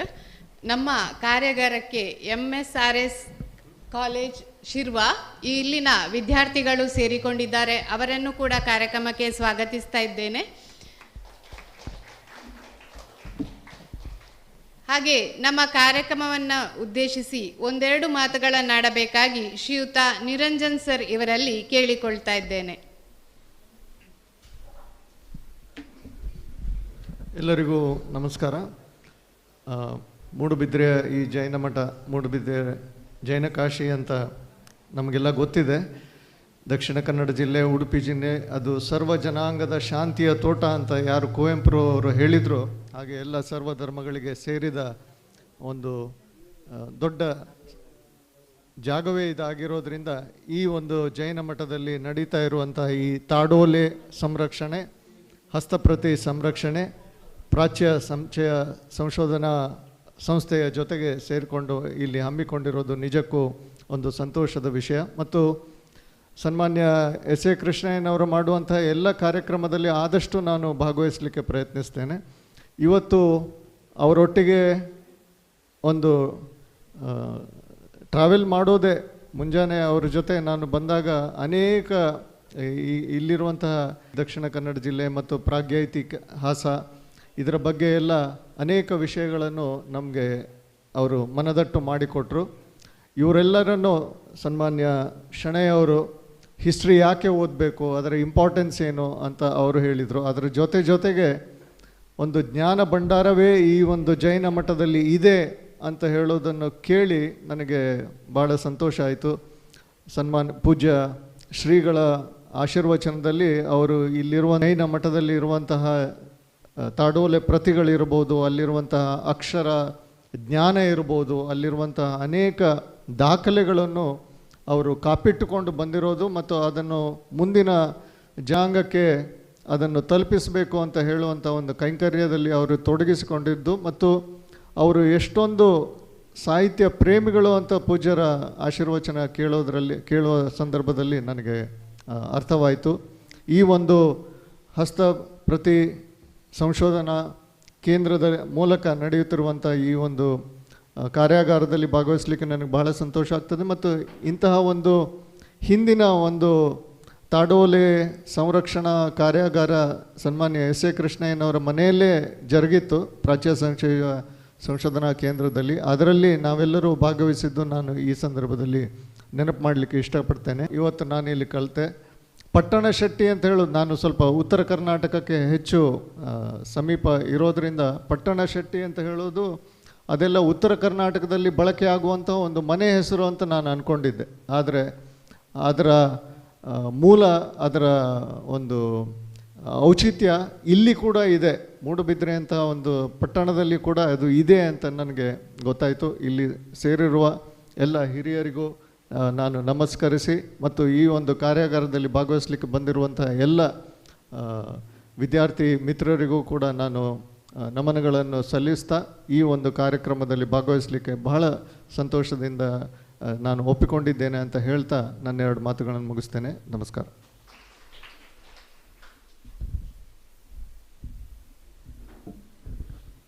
ಕೇವಲ 2 ನಿಮಿಷ ಅಂದ್ಕೊಂಡು ಅವರು ನಿರಂಜನ್ ಸರ್ ಇದ್ದರು, ಪುತ್ರ ಮನೆಯಲ್ಲಿ 21 ಚಿತ್ರಗಳನ್ನು ಮಾಡಿದ್ದು. ಇದೆಲ್ಲ ನೆನಪಾಗುತ್ತೆ. ಆಳದಿಂದ ಮುಕ್ತಿಗೊಳಿಸಿ ಮದುವೆಯಾಗಿ ಅವನು ಇಲ್ಲಿಗೆ ನಮಗೆ ಪರಿಚಯ ಮಾಡಿಸ್ತಾನೆ. ಇದನ್ನು ಡಾಕ್ಟರ್ ವಿವೇಕ್ ರೈ ಅವರು ಬರೀತಾರೆ. ಅದಕ್ಕೆ ಸಂಬಂಧಪಟ್ಟ ಹಾಗೆ ಘೋಷ್ ಅನ್ನೋರ ಆ್ಯಂಟಿಕ್ ಲ್ಯಾಂಡ್ ಇದನ್ನು ಪುಸ್ತಕ ಮೊಘಲರಿಂದ ಬಂತು. ಆದರೆ ನಿಜವಾದ ಇತಿಹಾಸ ಇಲ್ಲಿ ಇದ್ರ ಬಗ್ಗೆ ಇರಲಿ. ರಾಘವೇಂದ್ರ ಅಮೀನ್ ಅವರು ಒಳ್ಳೆಯ ಕ್ರಿಯಾಶಾಲಿ ಚಿತ್ರಕಲಾಕಾರ, ಹಂಪಿ ವಿಶ್ವವಿದ್ಯಾಲಯ ಪ್ರೇರಿತ ಇದರಲ್ಲಿ ಉಪನ್ಯಾಸಕರಾಗಿ ಈಗ ಅವರು ಅಲ್ಲಿ ಕೆಲವೊಮ್ಮೆ ಇರ್ತಾರೆ, ಕೆಲವೊಮ್ಮೆ ಇರುವುದಿಲ್ಲ ಅಲ್ಲಿ. ಪ್ರೊಫೆಸರ್ ನಿರಂಜನರ ಮಾರ್ಗದರ್ಶನದಲ್ಲಿ ಮತ್ತು ಅನೇಕ ದೇವಾಲಯಗಳ ಗರೋಡಿಗಳ ಇವುಗಳ ಚಿತ್ರಗಳನ್ನು ಬರೆದು ಖ್ಯಾತಿಯನ್ನು ಪಡೆದಿದ್ದಾರೆ. ಇವರ ಇದನ್ನು ನೀವು ಇವತ್ತಿನ ದಿವಸದಲ್ಲಿ ಅವರು ಇದರಲ್ಲಿ ಚಿತ್ರಗಳನ್ನು ಮಾಡಿಕೊಡ್ತಾರೆ, ನೀವು ಕಲಿಬೇಕು. ಹೀಗಾಗಿ ಅವರಿಗೆ ಈ ವೇದಿಕೆ ಬನ್ನಿ. ರಾಘವೇಂದ್ರ ಅಮೀನ್. ನಮಸ್ಕಾರ ಎಲ್ರಿಗೂ. ವೇದಿಕೆ ಮೇಲಿರುವಂಥ ಎಲ್ಲ ಹಿರಿಯ ಇತಿಹಾಸ ತಜ್ಞರಿಗೂ ಮತ್ತು ಹಲವಾರು ಕ್ಷೇತ್ರಗಳಲ್ಲಿ ಪರಿಣತಿ ಹೊಂದಿರುವಂಥ ಎಲ್ಲರಿಗೂ ಮತ್ತು ನಮ್ಮ ಚಿತ್ರಕಲಾ ಮಂದಿರದ ಕಲಾವಿದ್ಯಾಲಯದ ಕಲಾ ಪ್ರೋತ್ಸಾಹಕರು ಆದಂಥ ನಿರಂಜನ್ ಸರ್ ಅವರಿಗೆ ಮತ್ತು ನಮ್ಮ ಗುರುಗಳಾದಂಥ ಎಸ್ ಸಿ ಕೃಷ್ಣಯ್ಯರವರಿಗೆ ಎಲ್ರಿಗೂ. ನಾವು ಕಲಾವಿದರು, ಚಿತ್ರಕಲಾವಿದರು. ಆದರೆ ನಮ್ಮದೊಂದು ತಂಡ ಬಂದಿದೆ ಇಲ್ಲಿ. ಯಾಕೆ ಹೇಳಿದರೆ ಕಳೆದ 2009ರಿಂದ ಇಲ್ಲಿವರೆಗೆ ನಿರಂತರವಾಗಿ ಎಸ್ ಸಿ ಕೃಷ್ಣಯ್ಯ ಸರ್ ಅವರ ಜೊತೆಗೆ ನಿರಂತರವಾಗಿ ಅವರು ಏನು ಕಲೆಗೆ ಸಂಬಂಧಪಟ್ಟಂತಹ ಕಾವ್ಯಚಿತ್ರದ ಜೊತೆಗೆ ಪುರಾತತ್ವ ಇಲಾಖೆಯ ಕೆಲವೊಂದು ವಿಷಯಗಳನ್ನು ಏನು ಕೆಲಸ ಮಾಡ್ತಿದ್ರು. ನಾವು 2009ರಿಂದ ಇಲ್ಲಿವರೆಗೆ ಅವ್ರ ಜೊತೆ ನಿರಂತರವಾಗಿ ನಾವು ಕೆಲಸ ಮಾಡ್ತಿದ್ದೇವೆ. ಅವರ ಜೊತೆಗೆ ಈಗ ಮೇಡಮ್ ಹೇಳಿದ್ರಲ್ವ, MSRS ಕಾಲೇಜ್ ಶಿರ್ವ, ಇಲ್ಲಿ ವಿದ್ಯಾರ್ಥಿಗಳು ಬಂದಿದ್ದಾರೆ ಅಂತೇಳಿ. ಅಲ್ಲಿನ ಲೆಕ್ಚರ್ ಇದ್ದರು ಪ್ರೊಫೆಸರ್ ಟಿ ಮುರುಗೇಶಿ, ಮತ್ತು ನಾನು, ಮತ್ತು ಎಸ್ ಸಿ ಕೃಷ್ಣಯ್ಯ ಸರ್, ಮತ್ತು ನಮ್ಮ ಜೊತೆ ಬಂದಿರುವಂಥ ನಮ್ಮ ಚಿತ್ರಕಲಾ ಮಂದಿರದ ಉಪನ್ಯಾಸಕರಾದಂಥ ನಮ್ಮ ನವೀನ್ ಜಿ ಅವರಿದ್ದಾರೆ, ಮತ್ತು ಮನೋಜ್. ಇವರೆಲ್ಲ ಸೇರಿಕೊಂಡು ನಾವೆಲ್ಲ ಕಳೆದ 10-12 ವರ್ಷದಿಂದ ಈ ಪುರಾತತ್ವ ಇಲಾಖೆ ಕೆಲವೊಂದು ವಿಷಯಗಳು ಸಮೇತ ನಾವು ಕಲಾವಿದರಾಗಿ ಕೆಲಸ ಮಾಡ್ಕೊಂಡು ಹೋಗ್ತಿದ್ವಿ. ಕೆಲವೊಂದು ನೆನಪುಗಳಷ್ಟು ಒಂದು 2-3 ನಿಮಿಷ ಹೇಳೋದು. ಇವತ್ತಿನ ದಿವಸ ಈ ಕಾರ್ಯಾಗಾರದಲ್ಲಿ ಕಾವ್ಯ ಚಿತ್ರಕಲೆಯ ಬಗ್ಗೆ, ಗೀರು ಚಿತ್ರದ ಬಗ್ಗೆ ಇಟ್ಟಿರುವಂಥ ವಿಷಯ ನಮಗೆ ತುಂಬ ಖುಷಿ ಸರ್. ಯಾಕೆ ಹೇಳಿದ್ರೆ ಕಾವ್ಯ ಚಿತ್ರ ಹೇಳುವಂಥದ್ದು ಅದರ ಬಗ್ಗೆ ನಾವು ಸಂಶೋಧನೆ ಮಾಡಿಲ್ಲ, ಆದರೆ ಅದನ್ನು ಮಾಡ್ತಿದ್ದೇವೆ ಚಿತ್ರವನ್ನು. ಅಂದರೆ ಹೆಚ್ಚಾಗಿ ಸಾಂಪ್ರದಾಯಿಕವಾಗಿ ನಾವು ಅದನ್ನು ಅಲ್ಲಲ್ಲಿ ಮಾಡಬೇಕನ್ನೋಂಥ ಉದ್ದೇಶದಿಂದ ನಾವು ಮಾಡ್ತಿದ್ದೇವೆ. ಹಾಗಾಗಿ ನಮಗೆ ಕಾವ್ಯ ಚಿತ್ರಕಲೆಗೆ ಸಿಗುವಂಥ ಅವಕಾಶಗಳು ಈಗೀಗ, ಹಿಂದೆ ಕರಾವಳಿ ಕರ್ನಾಟಕದಲ್ಲಿ ಸುಮಾರು 800ರಿಂದ 1000 ವರ್ಷದ ಹಿಂದಿನ ಚಿತ್ರಕಲೆ ಅಂತೇಳಿ ನಮ್ಮ ಅನಿಸಿಕೆ.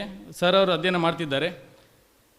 ದೇವಸ್ಥಾನಗಳಲ್ಲಿ, ಗರೋಡಿಗಳಲ್ಲಿ ಇದ್ದಿರುವಂಥ ಈ ಚಿತ್ರಕಲೆ, ಗೀರು ಚಿತ್ರಕಲೆ ಗೋಡೆಯಲ್ಲಿ ಮಾಡ್ತಿರುವಂಥದ್ದು. ನಾನು ಕಳೆದ 2018ರಲ್ಲಿ ಕರ್ನಾಟಕ ಲಲಿತ ಕಲಾ ಅಕಾಡೆಮಿಯ ಸದಸ್ಯನಿರುವಾಗ ಅಕಾಡೆಮಿ ವತಿಯಿಂದ ಉಡುಪಿ ಜಿಲ್ಲೆಯಲ್ಲಿ ಒಂದು ದೊಡ್ಡ ಮಟ್ಟದ ಕಾವ್ಯ ಚಿತ್ರಕಲೆಯ ಕಾರ್ಯಾಗಾರ ಮಾಡಿದ್ವಿ, ರಾಜ್ಯ ಮಟ್ಟದ್ದು. ಅಂದರೆ ಫಸ್ಟ್ ಟೈಮ್ ಮಾಡಿರುವಂಥದ್ದು ನಾವು. ಅದು ಇಡೀ ರಾಜ್ಯಕ್ಕೆ ಕಾವ್ಯ ಚಿತ್ರಕಲೆಯನ್ನು ಒಂದು ಕರ್ನಾಟಕ ಸರ್ಕಾರದ ಮೂಲಕ ಪರಿಚಯಿಸುವಂಥ ಒಂದು ದೊಡ್ಡ ಮಟ್ಟದ ಒಂದು ಕೆಲಸ ಮಾಡಿದ್ವಿ. YM ಜಯರಾಮ್ ಹಿಂದೆ ದೇವಸ್ಥಾನಗಳಲ್ಲಿ ತೈಲವರ್ಣ ಮಾಡಿಸ್ತಿದ್ರು, ಕಲರ್ಫುಲ್ ಡ್ರಾಯಿಂಗ್ ಮಾಡಿಸಿದ್ರು. ಈಗ ಕಾವ್ಯ ಚಿತ್ರಕ್ಕೆ ಜನ ಮನಸ್ಸು ಮಾಡ್ತಿದ್ದಾರೆ ಅಂತ ಹೇಳಿದೆ. ಮಧ್ಯಾಹ್ನ ಆದರೂ ಸ್ವಾಮೀಜಿಯವರ ಕೈಯಿಂದ ಕೊಡ್ತಿದ್ರು ಇದು ಕಂಠವನ್ನು ಉಪಯೋಗಿಸ್ಕೊಂಡು ಹಿಂದಿನ ಕಾಲದಲ್ಲಿ ಸಾಂಪ್ರದಾಯಿಕವಾಗಿ ಹೇಗೆ ಕಾವ್ಯ ಚಿತ್ರವನ್ನು ಮಾಡ್ತಿದ್ರು, ಎಲ್ಲಿ ಯಾವ ರೀತಿ ರೇಖಾಚಿತ್ರವನ್ನು, ಯಾಕೆಂದರೆ ಇದೆಲ್ಲ ಶಾರ್ಟ್ ಟೈಮ್ ಆಗುವಂಥ ಕೆಲಸ ಅಲ್ಲ, ಲಾಂಗ್ ಟೈಮ್ ಬೇಕು. ಪಾಪ ಕೃಷ್ಣಯ್ಯ ಸರ್ ಹೇಳಿದಾಗೆ ಅವರು ಜ್ಞಾನ ಭಂಡಾರ ಇದೆ ಅವರದಲ್ಲಿ. ಒಂದ್ಸರಿ ನೀವೆಲ್ಲ ಪುರುಸಿದ್ರೆ ಅವರ ಮನೆಗೆ ಬಂದು ಪ್ರಾಚ್ಯ ಸಂಚಯ ಕೇಂದ್ರಕ್ಕೆ ಭೇಟಿ ಕೊಟ್ಟರೆ ಇಲ್ಲಿ ನೋಡಿದಂಥ ಕೃಷ್ಣಯ್ಯ ಅವರಿಗೂ ಅಲ್ಲಿರುವಂಥ ಸಂಪತ್ತಿಗೂ ನಿಮಗೆ ಅಜಗಜಾಂತರ ವ್ಯತ್ಯಾಸ ಇರ್ತದೆ. ಇಂಥಕ್ಕೆಲ್ಲ ಏನು ಸಪೋರ್ಟ್ ಸಿಗೋದಿಲ್ಲ ಅಂತೇಳಿ, ಅಂದರೆ ಆ ಥರ ಎಲ್ಲ ಬೇಜಾರಾಗ್ತದೆ, ಏನು ಮಾಡೋದು ಹೇಳಿ. ಆದರೆ ಇಂಥವ್ರು ಇರೋದ್ರಿಂದಲೇ ನಮ್ಮ ಸಾಂಪ್ರದಾಯಿಕತೆ ಇವತ್ತು ಕಲೆ ಎಲ್ಲ ಉಳಿದಿರುವಂಥ ನಮ್ಮ ಅನಿಸಿಕೆ. ಇನ್ನೊಂದು ವಿಷಯ, ಇವತ್ತು ನಾವು ಏನು ಹೇಳ್ಕೊಳ್ತೀವೋ ದಯವಿಟ್ಟು ತಾಡೋಲೆ ಇದೆ ಇಲ್ಲಿ. ತಾಡೋಲೆಯನ್ನು ಪರಿಷ್ಕರಣೆ ಮಾಡಲಿಕ್ಕೆ ತುಂಬ ಸಮಯ ತಾಗ್ತದೆ. ಇವರು ಕೃಷ್ಣಯ್ಯ ಸರ್ ಗೊತ್ತು, ಶ್ರುತೇಶಾಚಾರ್ಯ ಅವ್ರಿಗೆ ಗೊತ್ತು ಇದ್ವಿ ರಾತ್ರಿ ಆಗಲೆಲ್ಲ. ಆವಾಗ ಈ ಕೆಲವೊಂದು ಈ ರೇಖಾಚಿತ್ರಗಳು ಸಿಗ್ತಿತ್ತು ನಮಗೆ ಈ ಕಲ್ಲಿನಲ್ಲಿ. ಸುಮಾರು 1000-2000 ವರ್ಷ ಹಿಂದಿನ ರೇಖಾಚಿತ್ರ ಅಂತೇಳಿ ಇವರು ಡೇಟ್ ಮಾಡ್ತಾರೆ. ನಮ್ಮದು ಕೆಲಸ ಏನಂತ ಹೇಳಿದ್ರೆ ಆ ರೇಖಾಚಿತ್ರವನ್ನು ನಾವು ನೋಡಿ ಬರಿಬೇಕು. ಪೂರ್ವಕ್ಕೆ ಎಷ್ಟು ಮೀಟ್ರ್ ಇದೆ, ಡ್ರಾಫ್ಟಿಂಗ್ ಮಾಡಬೇಕು. ಅದು ಕೆಲವೊಂದು ವಾರ್ಡಿಂಗ್ ನಂಬರ್ ಬರೋದಿಲ್ಲ, ಡ್ರಾಫ್ಟಿಂಗ್ ಮಾಡಬೇಕು. ಆಮೇಲೆ ಡ್ರಾಫ್ಟಿಂಗ್ ಮಾಡಿದ ಮೇಲೆ ಒಂದು ಫಿಗರ್ ಎಷ್ಟು ಡಿಸ್ಟೆನ್ಸ್. ಆವಾಗ ನಾವು ಏನು ಮಾಡ್ತಿದ್ವಿ, ನಮ್ಮ ಹತ್ರ ನೀರು ಬಿಟ್ಟರೆ ಬೇರೆ ಏನು ಇರ್ತಿರ್ಲಿಲ್ಲ ಅಲ್ಲಿ, ನಾವು ಅದಕ್ಕೆ ನೀರು ಹಾಕ್ತಿದ್ವಿ ಸರ್ ಕಲ್ಲಿಗೆ. ಆಗ ಸೂರ್ಯನ ಬೆಳಕಿಗೆ ಶೇಡಿನ ಲೈಟ್ ಕಾಣ್ತಿದ್ವಿ. ಅದನ್ನು ನಾವು ಮೆನ್ಷನ್ ಮಾಡ್ತೀವಿ, ತುಂಬ ಈಸಿ ಆಗ್ತದೆ. ನಾವು ಪೌಡರ್ ಹೇಳುವಾಗ ನೆನಪಾಯ್ತು, ನಾವು ಮಾತಾಡ್ಕೊಳ್ತಿದ್ವಿ. ನಾವು ಅದು ಏನು ನೀರು ಕುಡಿಯೋ ನೀರು ಆಗ್ಬೋದು, ನಾವು ನೀರನ್ನು ಚೆಲ್ಬಿಡೋದು. ಅದು ಅಂದರೆ ಅದು ಸ್ವಲ್ಪ ಡೀಪ್ ಆಗಿರ್ತದೆ, ಕೊರೆಯೋದ್ರಿಂದ ಅದು ತುಂಬ ಸಿಕ್ಕಿರುವಂಥದ್ದು ನನಗೆ. ಅದು ಮತ್ತು MSRS ಕಾಲೇಜ್ನಲ್ಲಿ ಮ್ಯೂಸಿಯಮಲ್ಲಿ ಸೆಟ್ ಮಾಡಿದ್ದಾರೆ. ಒಳ್ಳೆ ಮ್ಯೂಸಿಯಂ ಅದು, MSRS ಕಾಲೇಜ್ ಮ್ಯೂಸಿಯಂ. ಒಂದು ಇಲ್ಲೇ ಇದ್ದಾರಲ್ಲ ಅವರಿಗೆಲ್ಲ 2-3 ವರ್ಷ ನಾವೇ ಸೆಟ್ ಮಾಡಿಕೊಡ್ತಿರುವಂಥದ್ದು. ಸೊ ಇದೆಲ್ಲ ನೆನಪುಗಳು. ಹಾಗಾಗಿ ಇವತ್ತೇನು ನಿಮಗೆ ಕಾರ್ಯಾಗಾರದಲ್ಲಿ ಹೇಳ್ಕೊಳ್ತು ಅದನ್ನು ಮ್ಯಾಕ್ಸಿಮಮ್ ಆಗಿ ನಿಮಗೆ ಅದನ್ನು ಮನನ ಮಾಡ್ಕೊಳ್ಳಿ. ನೀವು ಅದನ್ನು ಮನೆಗೆ ಹೋಗಿ ಸ್ವಲ್ಪ ನೀವು ಪ್ರಾಕ್ಟೀಸ್ ಮಾಡುವಂಥ ವ್ಯವಸ್ಥೆ ಮಾಡಿ. ಇಂಪಾರ್ಟೆಂಟಾಗಿ ಮಕ್ಕಳು ಅವರಿಗೆ ಕೆಲವೊಂದು ಮಾತು ಕೇಳಿದರೆ ಬೋರ್ ಆಗ್ಬೋದು, ಹೊಸ ಸಬ್ಜೆಕ್ಟ್ ಅಲ್ವಾ, ಸ್ವಲ್ಪ ಪ್ರಾಕ್ಟಿಕಲಾಗಿ ನಿಮಗೆ ಸ್ವಲ್ಪ ಇಷ್ಟ ಆಗ್ಬೋದು. ಇಷ್ಟಂತೇಳಿ ಇವತ್ತು ನಮ್ಮ ಈ ಕಾರ್ಯಾಗಾರಕ್ಕೆ ನಮ್ಮ ಚಿತ್ರಕಲಾ ಮಂದಿರ ಕಲಾವಿದ್ಯದಲ್ಲಿ ನಾನು ಬಂದಿದ್ದೀನಿ, ನಮ್ಮ ನಿರಂಜನ್ ಸರ್ ಇದ್ದಾರೆ, ನಮ್ಮ ಉಪನ್ಯಾಸಕರಾದಂಥ ನವೀನ್ ಜಿ ಇದ್ದಾರೆ, ಮನೋಜ್ ಇದ್ದಾರೆ, ಮತ್ತು ವಿದ್ಯಾರ್ಥಿಗಳು ಸಮೇತ ಬಂದಿದ್ದಾರೆ, ಲತಾ ಮೇಡಮ್ ಅಂತೇಳಿ ಬಂದಿದ್ದಾರೆ, ಮತ್ತವರು ಸಂಧ್ಯಾ ಮೇಡಮ್ ಇಬ್ಬರು ಬಂದಿದ್ದಾರೆ. ಎಲ್ಲರೂ ಬಂದಿದ್ದೀರಿ. ಒಳ್ಳೆಯ ಕಾರ್ಯಕ್ರಮ. ಮೊದಲನೇದಾಗಿ ಅತಿ ಹೆಚ್ಚು ನಮ್ಮ ದಕ್ಷಿಣ ಕನ್ನಡ ಜಿಲ್ಲೆಯಲ್ಲಿ ನಾನು ನೋಡಿದ ಪ್ರಕಾರ ಮಠಾಧೀಶರುಗಳಲ್ಲಿ ಕಲೆಯ ಬಗ್ಗೆ ಮತ್ತು ಇತಿಹಾಸದ ಬಗ್ಗೆ ಅತಿ ಹೆಚ್ಚು ಆಸಕ್ತಿ ಇರುವುದು ನಮ್ಮ ಭಟ್ಟಾರಕ ಸ್ವಾಮೀಜಿಗಳಿಗೆ. ನಮ್ಗೆ ಗೊತ್ತು, ನಮಗೆ ತುಂಬ ಹೆಮ್ಮೆ. ನಾವು ಒಂದು 10 ವರ್ಷ 12 ವರ್ಷ ಹಿಂದೆ ಸಮೇತ ಇಲ್ಲಿ ವರ್ಕ್ಶಾಪ್ ಮಾಡಿದ್ದವರು ನಾವು, ಲ್ಯಾಂಡ್ಸ್ಕೇಪ್ ಎಲ್ಲ. ಸೊ ಹಾಗಾಗಿ ಇನ್ನು ಮುಂದಕ್ಕೂ ಕೂಡ ಎಲ್ಲ ಉಳಿಸುವಂಥ ಪ್ರಯತ್ನ ಮಾಡೋಣ ಅಂತೇಳಿ ನಮಗೊಂದು ಈ ದೊಡ್ಡ ಕಾರ್ಯಕ್ರಮದಲ್ಲಿ ಒಂದು ಅವಕಾಶ ಮಾಡಿಕೊಟ್ಟದಕ್ಕೆ ಎಲ್ಲರಿಗೂ ನಮನ ಮಾಡಿಕೊಳ್ತಾ ಅವಕಾಶ ಹೊಂದಿಸ್ತೇನೆ. ಧನ್ಯವಾದ.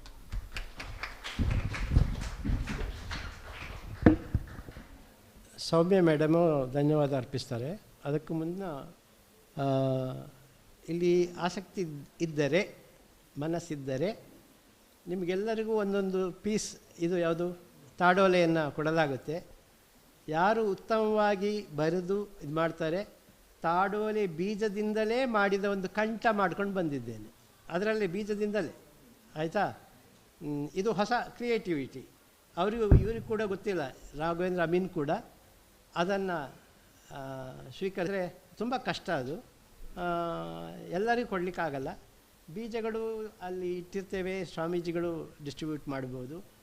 ಇದಿಷ್ಟು ತಮ್ಮ ಅವಗಾಹನೆಗಾಗಿ.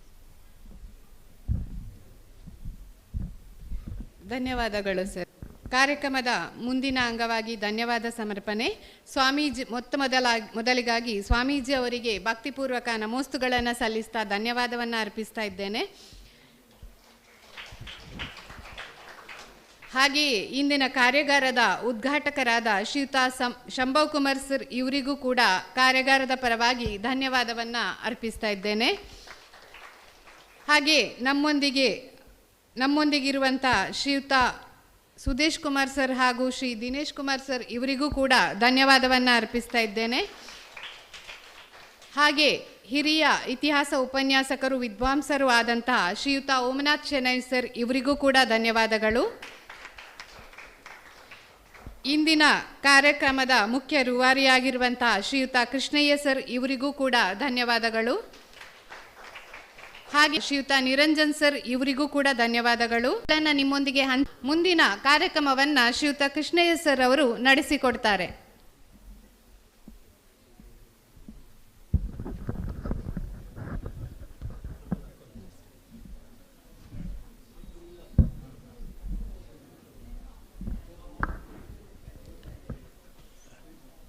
ನಮ್ಮ ಕರೆಯನ್ನು ಮನ್ನಿಸಿ ಡಾಕ್ಟರ್ ಅಮೃತ ಮಲ್ಲ ಅವರಿದ್ದಾರೆ. ಸಂಜೆ ರಘುರಾಮ್ ಅವರು ಕೂಡಿಕೊಳ್ಳಿದ್ದಾರೆ. ನನಗೆ ಮುಖ ಪರಿಚಯಿಸುತ್ತಾ ಈ ದಿನದ ಹ್ಯಾಂಡ್ಸ್ ಆನ್ ಟ್ರೈನಿಂಗು ಒಂದು ರೀತಿಯಲ್ಲಿ ನಿಮ್ಮನ್ನು ಕೈ ಹಿಡಿ ಅಂತ ಹೇಳ್ತಿದ್ರು. ಕೂಲಿ ಮಟ್ಟದ ಶಾಲೆ, ಐಗಳ ಶಾಲೆ ಹೀಗೆ ಇತ್ತು. ನಿಮಗೆಲ್ಲ ಗೊತ್ತಿರ್ಬೋದು, ಯಕ್ಷಗಾನವನ್ನು ಇವತ್ತು ಕುಳಿತುಕೊಂಡು ಭಾಗವತರು ಹಾಡ್ತಾರೆ, ಕುಳಿತುಕೊಂಡು. ಆದರೆ 1920ರ ದಶಕದ ಸಂದರ್ಭದಲ್ಲಿ ಕುಳಿತು ಹಾಡ್ತಿರಲಿಲ್ಲ. ಆ ವೇಷಗಳ ಜೊತೆಗೆ ಭಾಗವತನು ಕೂಡ ಸಣ್ಣ ಸಣ್ಣ ಹೆಜ್ಜೆ ಹಾಕ್ತಾ ಮುಂದೆ ಬಂದು ಹಿಂದೆ ಹೋಗಿ, ಮುಂದೆ ಬಂದು ಹಿಂದೆ ಹೋಗಿ ಹಾಕ್ತಾರೆ. ಇದು ಇರಲಿಲ್ಲಲ್ಲ, ಇದು ಈಗಿಂದ ಕತೆ ಅಲ್ಲ, ನಡೆದದ್ದೇ. ನೀವು ಹೆಸರನ್ನು ಕೇಳಿರ್ಬೋದು, ನಮ್ಮ ಬಡಗುತಿಟ್ಟಿನ ಗೋಪಾಲಕೃಷ್ಣ ಕಮ್ತಿಯವರು ಅಂತೇಳಿ, ಉಪ್ಪೂರ ಶೇಷಗಿರಿ ಕಿಣಿ ಭಾಗವತರ ಶಿಷ್ಯ. ಅವರು ತಮ್ಮ 18ನೇ ವಯಸ್ಸಿನಲ್ಲಿ ಹೊಯ್ಗೆ ಅಕ್ಷರ ಕಲೀಲಿಕ್ಕೆ ಶುರು ಮಾಡಿದರು. 18ನೇ ವಯಸ್ಸಿನಲ್ಲಿ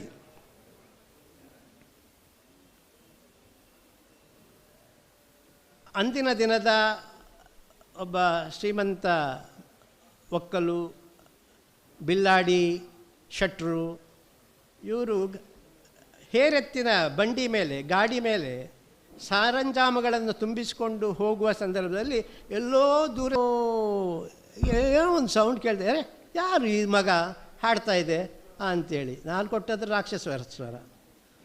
ಆಗ ಬಲ್ಲಿರೇನಯ್ಯ ಅವನ ಪಾಡಿಗೆ ಅವನು ದೊಡ್ಡದಾಗಿ ಬೆಳಗಿನ ಜಾವ ಎತ್ತಿನ ಬಂಡಿಲಿ ಹೋಗ್ತಾ ಇರೋರು ನಿಲ್ಲಿಸು ಅಂತ ಹೇಳಿದರು.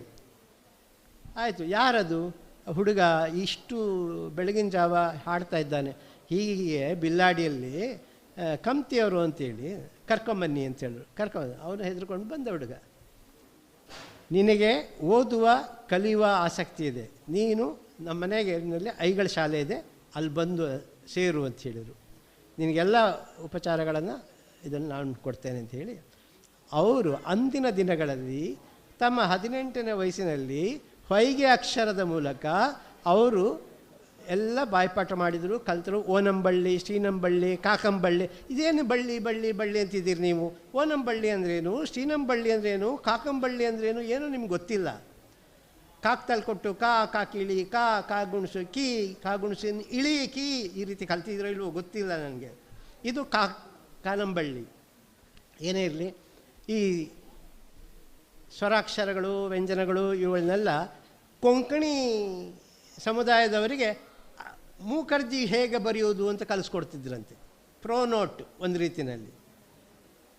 ಲೆಕ್ಕಾಚಾರದ ಬಗ್ಗೆ ಅವ್ರಿಗೆ ಕಲಿಸ್ತಾಯಿದ್ರು. ಒಳ್ಳೆ ಶಾರೀರ ಇದ್ದರೆ ಅವರಿಗೆ ಯಕ್ಷಗಾನದ ಪ್ರಸಂಗದ ಪದ್ಯಗಳನ್ನು ಹಾಡಲಿಕ್ಕೆ ಗಮಕಬದ್ಧವಾಗಿ ಹಾಡ್ತಾಯಿದ್ರು. ಹೀಗೆ ಅವರು ಕ್ರಮೇಣ ಕಲಿತು ಶೇಷಗಿರಿ ಭಾಗವತರ ಶಿಷ್ಯರಾಗ್ತಾರೆ. ಕಲಿತು ಅವರು ಎಲ್ಲರ ಜೊತೆ ಪಾತ್ರ ಹೋಗುವಾಗ ಭಾಗವತವನ್ನು ಹೋಗೋದಕ್ಕೆ ಇವ್ರಿಗೆ ಆಗಲ್ಲ. ಯಾಕೆಂದರೆ ಪುಸ್ತಕ ನೋಡ್ಕೊಂಡು ಹೇಳಬೇಕು ಪ್ರಾಂಪ್ಟ್.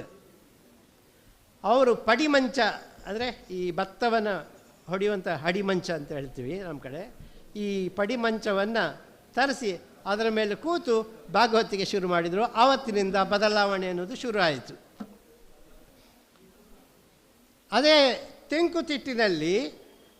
ತೆಂಕುತಿಟ್ಟಿನಲ್ಲಿ ಅಜ್ಜ ಬಲಿಪ ಭಾಗವತರ ಅವರ ತಂದೆ ಅಂದರೆ ಅಜ್ಜ ಬಲಿಪ ಭಾಗವತರು, ಅವರು ಕೂಡ ಹೀಗೆ ಇತ್ತು. ಅವರು ಬಂದ ಕೂಡಲೇ ಮೇಳ ಬತ್ತುಂಡು ಅಂತ ಜನ ಸಂತೋಷದಲ್ಲಿದ್ದರಂತೆ. ಅವ್ರು ಜೋರು ಮಾಡಿದ್ರಂತೆ. ಎಂಚಿನಯ್ಯ ಮೇಳ ಬತ್ತುಂಡು ಆಟದಕ್ಲೊಂದು ಪಲ್ಲೆ ಮೇಳ ಪಂಡ ನೃತ್ಯಾಂಗನೆಯರು ಮಾಡ್ತಿದ್ದಂಥ ಒಂದು ಇದು, ಅದಕ್ಕೆ ಮೇಳ ಅಂತ ಹೇಳ್ತಿದ್ರು. ಒಂದು ಶಬ್ದವನ್ನು ಹೇಳ್ತಾರೆ. ಹಾಗಾಗಿ ಆಮೇಲೆ ಆವತ್ತಿನಿಂದ ಆಟ ಅನ್ನೋದು ಆರಂಭ ಆಯಿತು. ನೋಡಿ, ಇದು ಮೌಖಿಕ ಇತಿಹಾಸ. ಇದನ್ನು ಯಾರು ಶಾಸನದಲ್ಲಿ, ಕವಿತೆಯಲ್ಲಿ ಅಥವಾ ನಮ್ಮ ಇದರಲ್ಲಿ ಬರೆದಿಟ್ಟಿಲ್ಲ, ಆಯಿತಾ? ಆದರೆ ಇವುಗಳನ್ನು ಅರಿತುಕೊಳ್ಳೋದು ಒಳ್ಳೆಯದು. ಮುಂಚೆ ಹೇಗಿತ್ತು, ಯಾವ ರೀತಿಯಲ್ಲಿತ್ತು, ಇದು ಕೂಡ ದಾಖಲು ಮಾಡ್ತಾ ಇದ್ದೇವೆ. ಇದು ಇತಿಹಾಸವನ್ನು, ಒಂದು ರಾಷ್ಟ್ರೀಯ ಇತಿಹಾಸವನ್ನು ನಿರ್ಮಾಣ ಮಾಡುತ್ತೆ. ಸೊ ಈ ಹಿನ್ನೆಲೆಯಲ್ಲಿ ಸುಮಾರು 30 ಶಾಲೆಗಳಿತ್ತು. ಎಲ್ಲಿ ಸುರಾಲಿನಿಂದ ಹಿಡಿದು ಬ್ರಹ್ಮಾವರ ಅಡಿಗಳು, ಆಮೇಲೆ ಗರ್ಕಿ ಮಠದ ಅಡಿಗಳು, ಆಮೇಲೆ ಸೂರಾಲು, ಹೀಗೆ ಸುಮಾರು 30 ಐಗಳ ಶಾಲೆಗಳಿತ್ತು. ಆ 30 ಐಗಳ ಶಾಲೆಯಲ್ಲಿ ಅವೆಲ್ಲವೂ ಈ ಬಾಸೆಲ್ ಮಿಷನ್ರ ಇವೆಲ್ಲ ಬಂದ ನಂತರ ಅವೆಲ್ಲ ಬಂದಾದವು. ಆವಾಗ ಕಾಗದದಲ್ಲಿ ಬರೆಯೋದು ಅಥವಾ ತಾಡೋಲೆಯಲ್ಲಿ ಬರೆಯೋದು ಮಾಡ್ತಾಯಿದ್ರು. ಮಾಡುವಾಗ ಅವರು ಮಾಡಿದ ಕೃತಿಯನ್ನು, ಸಂರಚನೆ ಮಾಡಿದ ಕೃತಿಯನ್ನು, ಕೆಲವು ಸಿದ್ಧ ಕೃತಿಗಳಿದೆ. ಆವಾಗ ಅದನ್ನು ಶಾರದಾ ಪೂಜೆ ದಿವಸ, ಮೊದಲು ಪ್ರತಿ ವಾರ ಶುಕ್ರವಾರ ಏನಾದ್ರು ಒಂದು ದಿವಸ ಶಾರದಾ ಪೂಜೆ ಮಾಡ್ತಾಯಿದ್ರು. ನಾವೆಲ್ಲ ಸಣ್ಣದರಲ್ಲಿದ್ದಾಗ ನೀವೇನೀಗ ಹೇಳಿದ್ರಿ, ಶ್ಲೋಕವನ್ನು ಹೇಳಿ ಸಂಜೆ ಹೊತ್ತು ಪೂಜೆ ಭಜನೆ ಅಥವಾ ಹಾಡನ್ನು ಹೇಳದೆ ನಮಗೆ ಊಟ ಇಲ್ಲ, ಆಯಿತಾ? ಮಾಡಿದ ನಂತರ ನವಮಿಯಲ್ಲಿ, ದಸರೆಯ ನವಮಿಯಲ್ಲಿ ಪೂಜೆ ಮಾಡ್ತಿದ್ದಾಗ ಅಟ್ಟದಲ್ಲಿ ಇರುವಂತಹ ಈ ಹಸ್ತಪ್ರತಿಗಳನ್ನು ತೆಗೆದು ಶುದ್ಧ ಮಾಡಿ ಅಲ್ಲಿ ಇಟ್ಟು ಒಂದು 4 ಉದ್ದರಣೆ ನೀರು ಹಾಕಿ, ಅದರಲ್ಲಿ ಏನಿದೆ ಅಂತ ಗೊತ್ತಿಲ್ಲ, ಅದು ಉದ್ದರಣೆ ನೀರು ಹಾಕಿ ಮರದ ಕೊರಡಿನಂತ ಆಗಿರ್ತದೆ. ಯಾಕೆಂದರೆ ಅದ್ರ ಬಗ್ಗೆ ಏನೂ ಗೊತ್ತಿಲ್ಲ. ನಮ್ಮ ಅಪ್ಪಯ್ಯನಿಗೆ ಗೊತ್ತಿತ್ತು, ಅಜ್ಜಯ್ಯನಿಗೆ ಗೊತ್ತಿತ್ತು, ನಮ್ಮ ಮಕ್ಕಳಿಗೆ ಗೊತ್ತಿಲ್ಲ. ಅದನ್ನು ತೆಂಗಿನ ಮರದ ಬುಡಕ್ಕೆ ತಗೊಂಡೋಗಿ ಹಾಕಿದ್ದಾವೆ. ಎಂತ ಮಾಡೋದು ಅಂಥೇಳಿ ಒಬ್ಬರು ಐತಾಳರು 2 ಗೋಣಿ ಚೀಲದಷ್ಟು ಹಸ್ತಪ್ರತಿಯನ್ನು ಕೊಟ್ಟರು ನನಗೆ. ಅದನ್ನೆಲ್ಲ ಜಾಳಿಸಿ ಎಲ್ಲ ನೋಡಿದಾಗ ಸುಮಾರು 50 ಹಸ್ತಪ್ರತಿಗಳು ನನ್ನ ಸಂಗ್ರಹಕ್ಕೆ ಬಂತು. ಕಾಗದದ್ದು ಅಸಂಖ್ಯ ಅಗಣಿತ. ಹೀಗಿರುವಾಗ ಆಗ ಹಾಗಿದ್ದರೆ ನೀವೇನು ಮಾಡ್ತಾಯಿದ್ದೀರಿ? ನವಮಿ ದಿವಸ ತಂದು ಅದನ್ನು ಬಿಚ್ಚುತ್ತೀರಲ್ಲ, ಏನು ಮಾಡ್ತೀರಿ? ನವಮಿ ದಿವಸ ತಂದು ನಾವು 8 ಬಾರಿ ಮನನ, 8 ಬಾರಿ ಪಠಣ, 8 ಬಾರಿ ಉಕ್ತ ಲೇಖನ ಪ್ರತಿಯೊಬ್ಬರೂ ಮಾಡಬೇಕಿತ್ತು. ಅದನ್ನೇ ನಾನಿಲ್ಲಿ ಹಾಕಿದ್ದೇನೆ. ಮನನ, ಪಠಣ, ಉಕ್ತ ಲೇಖನ. ಉಕ್ತ ಲೇಖನ ಅಂದರೆ ಹೇಳುವುದನ್ನು ಬರೆಸುವುದು, ಹೇಳುವುದು ಉಕ್ತ, ಬರೆಯುವುದು ಲೇಖ. ಆಯಿತಾ? ಹೀಗಾಗಿ ಮನನ, ಪಠಣ, ಉಕ್ತ ಲೇಖನ ಇವತ್ತಿನ ಕಾರ್ಯ ಭಾಳ ಇಂಪಾರ್ಟೆಂಟು. ಕೊನೆ ಪಕ್ಷ 1 ವರ್ಷ ಉಂಟು ಹೇಗುಂಟು ಅಂತೇಳಿ ಕೆಲವರಿಗೆ ಮಾತ್ರ ಗೊತ್ತಿದೆ.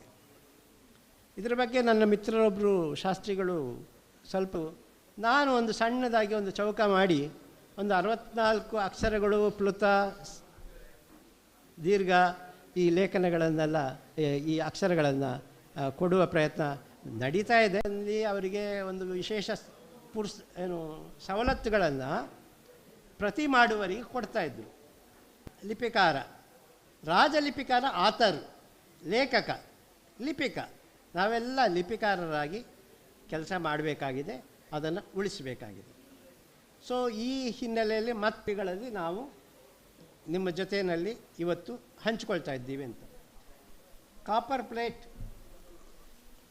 ನಾವು ನಿಜವಾಗಿ ಇಲ್ಲಿ ಕೊರೆಯುವುದಿಲ್ಲ, ನಿಮಗೆ ತೋರಿಸಿ ಕಟ್ಟುವುದು ಅಂತ ಹೇಳಿದರೆ ಆ ತಾಳೆಗರಿ ಯಾವುದರಿಂದ ಬಂತು, ಯಾವ ಬೀಜದಿಂದ ಬಂತು ಅಂತೇಳಿ ಒಂದು ಅನನ್ಯತೆ ಇರಲಿ ಅಂತೇಳಿ ಆ ತಾಡೋಲೆಯ ಗ್ರಂಥಕ್ಕೇ ಒಂದು ಬೀಜವನ್ನು ಕಟ್ಟುವುದರ ಮೂಲಕವಾಗಿ ಅಂತ ಹೇಳಿ ಈ ಹಿಂದೆ ಮೈಸೂರು ವಿಶ್ವವಿದ್ಯಾಲಯದ ಕನ್ನಡ ವಿಭಾಗಕ್ಕೆ, ಕುವೆಂಪು ಪೀಠಕ್ಕೆ ಸುಮಾರು 200 ಬೀಜಗಳನ್ನು ಕೊಟ್ಟು ಹ್ಯಾಂಡ್ಸ್ ಆನ್ ಟ್ರೈನಿಂಗ್ ಮಾಡಿದ್ವಿ.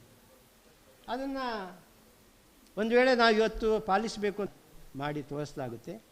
ಸೊ ಇದು ಇವತ್ತಿನ ಒಂದು ಕಾರ್ಯದ ಅರ್ಥದಲ್ಲಿ ಶ್ರೀಸಾಮಾನ್ಯ ಮಾಡಲಿಕ್ಕಾಗಲ್ಲ. ಒಂದು ಕಂಡೀಷನ್ ಟೆಂಪರೇಚರ್ ಅಂದರೆ 22 degree Celsius, 40 degree humidity, RH relative humidity, ಇಷ್ಟರಲ್ಲಿ ಇಡಬೇಕು.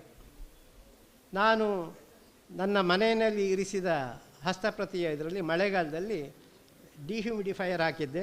ರಿಲೇಟಿವ್ ಹ್ಯುಮಿಡಿಟಿ ಜಾಸ್ತಿ ಆಗಿ ಅದು 2 ದಿವಸದಲ್ಲಿ ನನ್ನ ಮನೆಯ ಸಣ್ಣ ಚೇಂಬರ್ನಲ್ಲಿ 1.5 ಲೀಟರ್ ನೀರು ಸಂಗ್ರಹ ಆಗಿದೆ. ಹಸ್ತಪ್ರತಿಯ ಇದರಲ್ಲಿ 1.5 ಲೀಟರು ನನ್ನ ಮನೆಯ ಇದರಲ್ಲಿ ಹಾಕಿದ್ದು, ಡಿಹ್ಯುಮಿಡಿಫೈಯರ್ ಹಾಕಿದ್ರಿಂದ ನನಗೆ ಗೊತ್ತಾಯಿತು ಸುಮಾರು 1.5 ಲೀಟರ್ ಮಳೆ ನೀರು ಅಥವಾ ಆ ತೇವಾಂಶದ ನೀರು ಆ ಹಸ್ತಪ್ರತಿಗಳೇ ನುಗ್ಗುತ್ತದೆ. ನನಗೆ ಗೊತ್ತಿಲ್ಲ, ನಾವೆಲ್ಲ ಕಡೆ ಇಟ್ಟ ಹಾಗೆ ಈಗ ಇಲ್ಲಿ ಇಟ್ಟಿರ್ತೇವೆ. ಅದೇ ಡಿಹ್ಯುಮಿಡಿಫೈಯರ್ ಮಾಡಿದರೆ 40 ಡಿಗ್ರಿಗೆ ಕಟ್ ಆಫ್ ಆಗುತ್ತೆ. ಆವಾಗ ವೈಜ್ಞಾನಿಕವಾಗಿ ಸಂರಕ್ಷಣೆ ಮಾಡಿ ಇಟ್ಟಿದ್ದೇವೆ ಅಂತ ಹೇಳ್ಬೋದು. ಇಲ್ದಿದ್ರೆ ಎಲ್ಲ ಬುರುಡೆ ಬಿಡೋದೆ. ಆಯಿತಾ? ನಾವು ಹಾಗೆ ವೈಜ್ಞಾನಿಕವಾಗಿ ಹಾಗೆ ಇಟ್ಟಿದ್ದೇವೆ, ಹೀಗೆ ಇಟ್ಟಿದ್ದೇವೆ, ನಥಿಂಗ್. ಪ್ರತಿ 2 ವರ್ಷಕ್ಕೊಮ್ಮೆ ಆದರೂ ಅದಕ್ಕೆ ಸಂಸ್ಕರಣ ಬೇಕು. ಆ ತಪ್ಪು ನೀರು ಹಾಕಿದ್ರೆ ಗತ ಆಯಿತಾ? ಅದನ್ನು ಪುಲ್ಲ ತೈಲ ಅಂಥೇಳಿ ಈ ಮಲೆ ಕುಡಿಯರು ತಯಾರಿಸ್ತಾಯಿದ್ರು ಬಟ್ಟಿಯಲ್ಲಿ, ಅದೀಗ ಸಿಗಲ್ಲ. ಆ ಪುಲ್ಲ ತೈಲವನ್ನು 1, 2, 3 ಹನಿ ನೀರು ಅಥವಾ ತೈಲ ಅದನ್ನು ನೀಟಾಗಿ ಅದನ್ನು ಇದು ಮಾಡಬೇಕು. ಅದಕ್ಕೂ ಮುಂಚೆ ಫ್ಯುಮಿಗೇಷನ್ ಅಂತೇಳಿ ಧೂಮ ಪ್ರಕ್ರಿಯೆ ಅಂತ ಉಂಟು, ಅದು ಮಾಡಬೇಕು. ಅದೆಲ್ಲ ದೊಡ್ಡ ದೊಡ್ಡ ಸಂಸ್ಥೆಗಳಿಗೆ ಓಕೆ. ಶ್ರೀಸಾಮಾನ್ಯವನ್ನು ಇಟ್ಕೊಳ್ಬೇಕು ಅಂತ ಇದ್ದರೆ ನಾವು ಹೀಗೆ ಮಾಡಬೇಕು. ಹಿಂದೆ ಹೇಗಿತ್ತು ಅಂದರೆ, ಹೇಗೋ ಅಡುಗೆ ಮನೆ ಕಟ್ಟಿಗೆದಾಗಿತ್ತು, ಒಳಗಡೆ ಒಂದು ಟೆಂಪರೇಚರ್ ಇರ್ತಿತ್ತು, ಅಲ್ಲೇ ಒಂದು ಇದರ ಮೇಲೆ ನಾಗಂದಿಗೆ ಮೇಲೆ ಕಟ್ಟುಗಳನ್ನು ಇಡ್ತಾಯಿದ್ರು. ಹಾಗಾಗಿ ಹೆಚ್ಚು ಹಾಳಾಗಿಲ್ಲ. ಆದರೆ ಎಲ್ಲಿ ಇದನ್ನು ತಂದು ಸಂರಕ್ಷಣೆ ಮಾಡ್ತೀವಿ ಅಂತ ಇಟ್ಕೊಂಡಿದ್ದಾರೋ ಅಲ್ಲಿ ಹೆಚ್ಚು ಹಾಳಾಗಿದೆ. ಆದರೆ 12 ವರ್ಷಕ್ಕೊಮ್ಮೆ ಮಹಾಮಜ್ಜನ ನಡೆಯುತ್ತೆ. ನಾವು ದಿನನಿತ್ಯ ಮಜ್ಜನ ಮಾಡ್ತೇವೆ. ಅಂತ ಅಂದ್ಕೊಳ್ತೇನೆ. ಒಂದು 2 ವರ್ಷಕ್ಕೊಮ್ಮೆ ಆದರೂ ಕ್ಲೀನ್ ಮಾಡಿ ಇಡಬಾರ್ದಾ? ಹೀಗೆ ಕ್ಲೀನ್ ಮಾಡಿ ಬಟ್ಟೆ ಕಟ್ಟಿ ಸುತ್ತಿ ಟೈಟಾಗಿ ಇಡುವಂಥ ಕಾರ್ಯವನ್ನು 2008ರಲ್ಲಿ ಪ್ರತಿ ಮನೆಗೆ ಹೋಗಿ ಮಠಗಳ ಇವರಲ್ಲಿ ಹೋಗಿ ಅವ್ರು ಕೊಡಲ್ಲ, ನಾವು ನೋಡಿ ಇಲ್ಲ ಕಟ್ಟಿ ನಿಮಗೆ ಕೊಡ್ತೇವೆ, ಇದು ಆಗುವುದಿಲ್ಲ.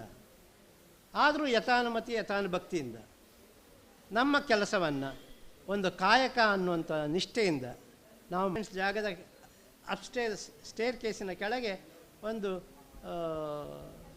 200 ಬೀಜಗಳನ್ನು ಬೇಸಿಗೆ 40 ಡಿಗ್ರಿ ಸೆಲ್ಸಿಯಸ್ಸಲ್ಲಿ 4 ಬಾರಿ ನೀರು ಹಾಕಿ ಇದನ್ನು ಬೆಳೆಸಿದ್ದೇನೆ.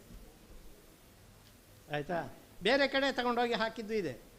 ಯಾಕೆ ಈ ಸರ್ತಿ ಮಾಡಬಾರ್ದು ಅಂಥೇಳಿ ಬಿರು ಬೇಸಿಗೆಯ 40 ಡಿಗ್ರಿ ಸೆಲ್ಸಿಯಸ್ ಇದ್ದ ಕಾಲದಲ್ಲಿ 4.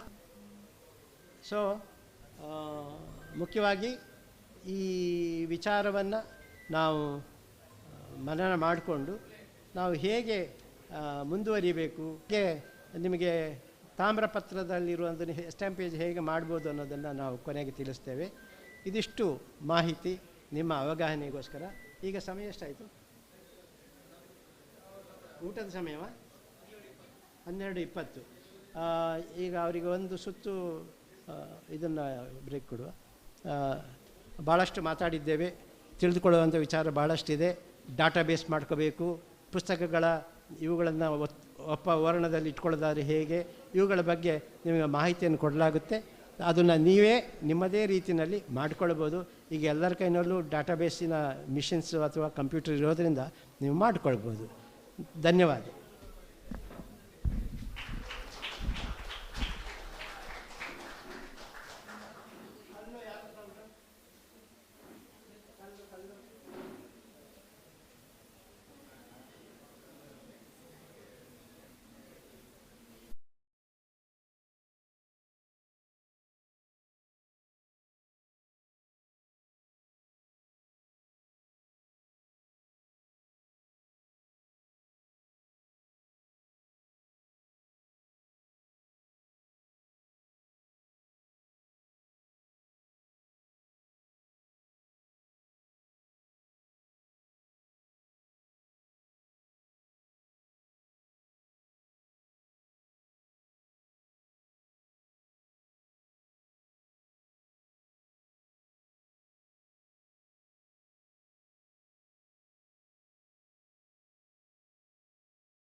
ನಾವು ತಂದು ಕೊಡ್ತೇವೆ. ನೀವು ಯಾವುದು ಕಬಾಟಿಗೆ ಕೈ ಹಾಕೋದು ಬೇಡ, ದೂರದಲ್ಲಿ ನೋಡಿದರೆ ಆಯಿತು.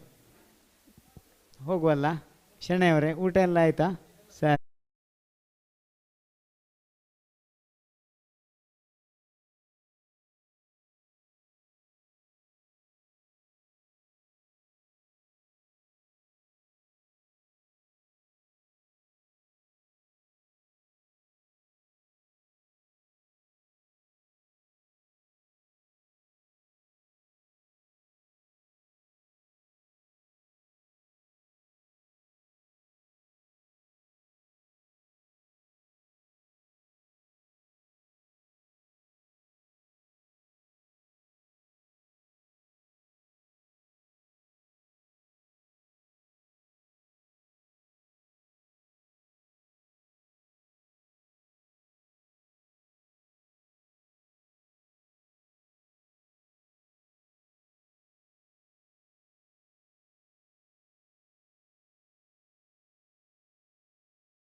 ಉರಿಮಂಜ ಮಣ್ಣು ಅದು, ಆಯಿತಾ. ಅದನ್ನು ಲೇಪನ ಮಾಡಿ ಒಣಗಲಿಕ್ಕೆ ಬಿಡಬೇಕು. ಹಾಗೆ ಒಣಗಲಿಕ್ಕೆ ಬಿಟ್ಟ ನಂತರ ಕ್ರಮೇಣ ನೀವು ಅದರ ಮೇಲೆ ಕೆತ್ತಿದರೆ ಒಳಗಿನ ಒಂದು ಬಿಳಿಯ ರೇಕು ಅದರಲ್ಲಿ ಕಾಣುತ್ತೆ.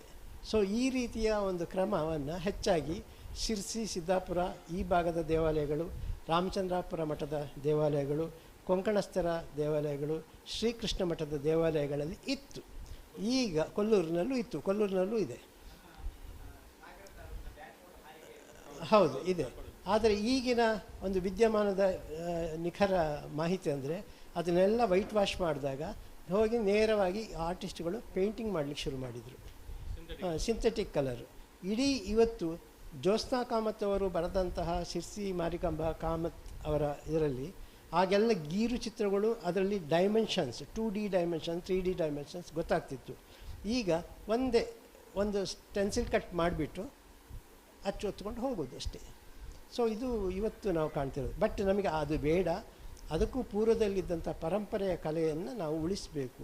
ಈ ರೀತಿ ಪರಂಪರೆಯ ಕಲೆಯ ಆ ಒಂದು ಕಾವಿ ಹುತ್ತದ ಮಣ್ಣೆಲ್ಲ ಹಾಕಿ ಇದು ಮಾಡುವಂಥದ್ದು, ಅಲ್ಲಿ ಒಂದು ತಂಪು ಇರುತ್ತೆ ಜಾಗ. ಆ ತಂಪಿಂದ ಮಕ್ಕಳ ಆಗದಿದ್ದವರು ಸಾಮಾನ್ಯವಾಗಿ ಒಂದು ರಾತ್ರಿ ಆ ಇದರಲ್ಲಿದ್ದರೆ ಒಂದು ವಿಶೇಷವಾದಂಥ ಅವರಿಗೆ ಒಂದು ವರದಾನವಾಗುತ್ತೆ.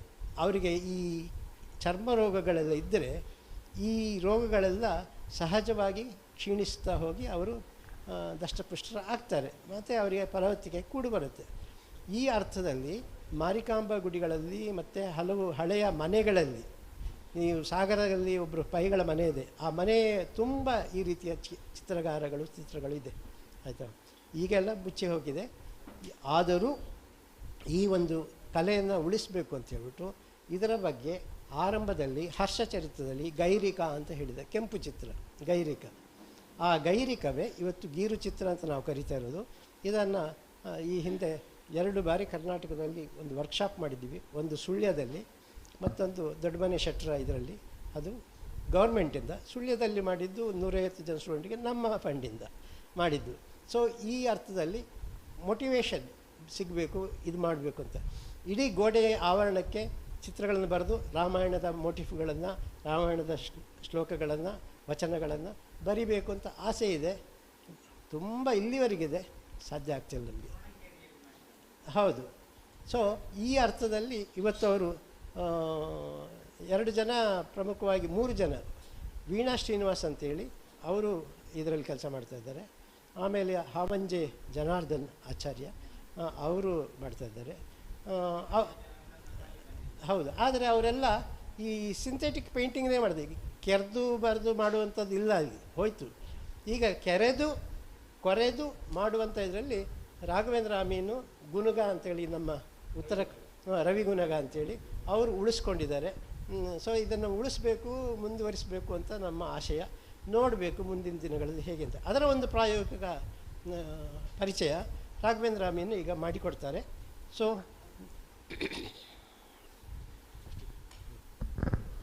ಎಲ್ಲರಿಗೂ ನಮಸ್ಕಾರ. ಈಗ ಸರ್ ಹೇಳಿದಾಗೆ ಕಾವ್ಯ ಚಿತ್ರ ಕಲೆ ಬಗ್ಗೆ ಹೇಳಿದರು, ಪುನಃ ರಿಪೀಟ್ ಮಾಡೋದಿಲ್ಲ. ಅದು ಅವ್ರು ಹೇಳಿದಾಗೆ ಗೀರು ಚಿತ್ರ ಕೊರೆದು ಬರೆಯುವಂಥದ್ದು. ಅಂದರೆ ನಿಮಗೆ ಅದು ಗೊತ್ತಾಗಬೇಕಿದ್ರೆ ನೀವು ಎಲ್ಲಿ ನೋಡಿದರೆ ಗೊತ್ತಿಲ್ಲ ನನಗೆ ಸಾಧ್ಯವಾಗಿ. ಹೆಚ್ಚಿನವರು ಕೃಷ್ಣ ಮಠದ ಏರಿಯಾದಲ್ಲಿ ನೋಡಿದಿರ ಅಂತ ಹೇಳ್ತೀರಿ. ಅದು ಸಿಂಥೆಟಿಕ್ ಬಣ್ಣದಲ್ಲಿ ಮಾಡಿರುವಂಥದ್ದು. ಅದನ್ನು ಮುಟ್ಟಿದಾಗ ನಿಮಗೆ ವ್ಯತ್ಯಾಸ ಗೊತ್ತಾಗ್ತದೆ. ಈ ಕಾವಿ ಚಿತ್ರ ಕಲೆ ನೀವು ಗೂಗಲಲ್ಲಿ ಹೋಗಿ ಕಾವಿ ಆರ್ಟ್ ಅಂತ ಹೇಳಿದರೆ ಅದರದ್ದು ಮೋಟಿಫೈ ಎಲ್ಲ ಬರ್ತದೆ, ಡ್ರಾಯಿಂಗ್ ಎಲ್ಲ. ಅದನ್ನು ನೀವು ಮುಟ್ಟಿದಾಗ ಆ ಗೋಡೆ ಮತ್ತು ಚಿತ್ರಕ್ಕೆ ವ್ಯತ್ಯಾಸ ಇರ್ತದೆ. ಗೋಡೆ ಕೆಳಗಿರ್ತದೆ, ಅಂದರೆ ಗೋಡೆಯ ಪದರ ಕೆಳಗೆ ಆ ಡ್ರಾಯಿಂಗ್ ಏನಿದೆ ನೋಡಿ, ಚಿತ್ರ ಅದರ ಡಿಸೈನ್ ಅದು ಸ್ವಲ್ಪ ಮೇಲ್ಗಡೆ ಉಬ್ಬಾಗಿರ್ತದೆ. ಒಂದು 1 mm ಅದು 1/2 mm ಅಷ್ಟು. ಅಂದರೆ ಇದು ತುಂಬ ಸಾಂಪ್ರದಾಯಿಕ ಮಾಡಿರುವಂಥದ್ದು.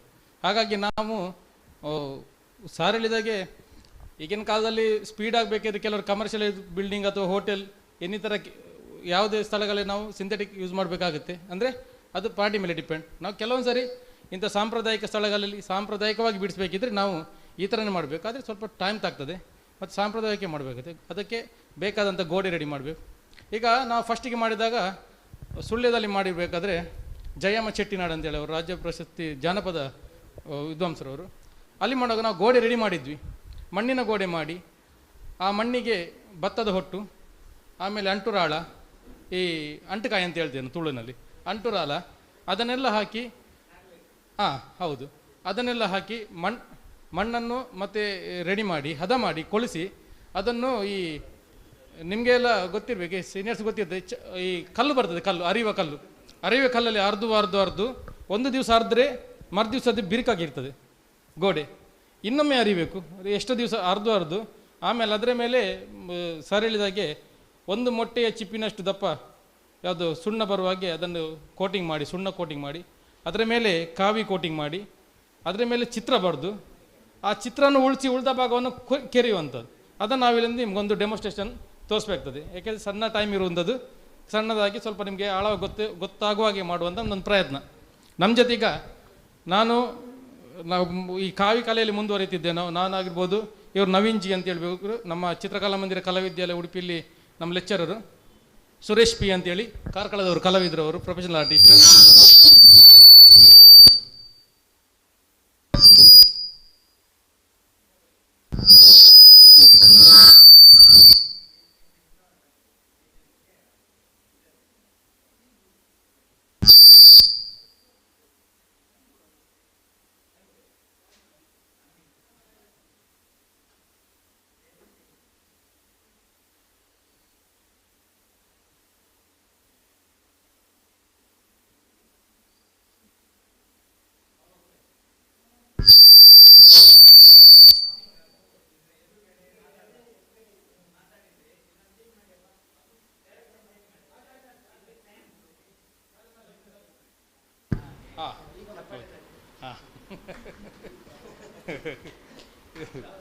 ಇವರು ಸುರೇಶ್ ಪಿ ಅಂತೇಳಿ ಕಾರ್ಕಳದವರು, ಪ್ರೊಫೆಷನಲ್ ಆರ್ಟಿಸ್ಟ್.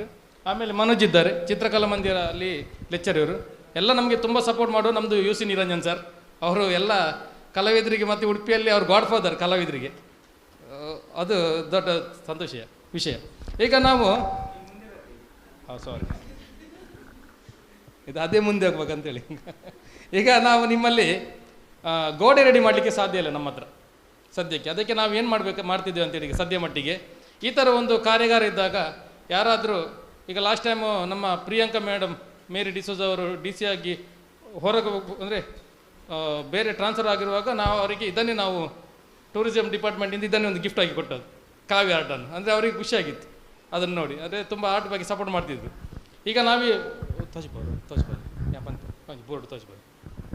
ಈಗ ನಾವು ಇನ್ನೇನು ಮಾಡಿದ್ದೇವೆ ಅಂತ ಹೇಳಿದರೆ, ಈ ಫ್ಲೈವುಡ್ ಬ್ಯಾಕ್ ಸೈಡು ಫ್ಲೈವುಡ್ಡು ಅಂದರೆ ನಿಮಗೆ ತುಂಬ ಸಿಂಪಲ್ಲಾಗಿ ನೀವು ಇದನ್ನು ಮನೆಗೆ ಹೋಗಿ ಈ ಕಾವ್ಯ ಆರ್ಟ್ ಬಗ್ಗೆ ಇಂಟ್ರೆಸ್ಟ್ ಇದ್ದವ್ರು ಮಾಡ್ಬೋದು ಅಂತೇಳಿ ನಮ್ಮದೊಂದು ಅನಿಸಿಕೆ. ಇದು ನಾವೇ ರೆಡಿ ಮಾಡಿರುವಂಥದ್ದು, ನಾವು ಯಾವುದು ಕಾಪಿ ಹೊಡಿರೋದಲ್ಲ, ಆದರೆ ನಾವೇ ಇದು ಎಕ್ಸ್ಪೆರಿಮೆಂಟ್ ಮಾಡಿ ಸಕ್ಸಸ್ ಆಗಿ ಕಳೆದೊಂದು 2018ರಲ್ಲಿ ಕರ್ನಾಟಕ ಲಲಿತಾ ಕಲಾ ಅಕಾಡೆಮಿನ ಮೆಂಬರ್ ಆಗಿರುವಾಗ ರಾಜ್ಯ ಮಟ್ಟದ ಕಾರ್ಯಾಗಾರ ಮಾಡಿ ಒಂದು 40 ಪೇಂಟಿಂಗ್ ಇದು ಕಾವ್ಯ ಆರ್ಟ್ ಈ ಥರ ಕೊರ್ದು ಮಾಡಿಸಿ ಅಕಾಡೆಮಿಯಲ್ಲಿ ಇಡ್ಸಿದ್ದೇವೆ.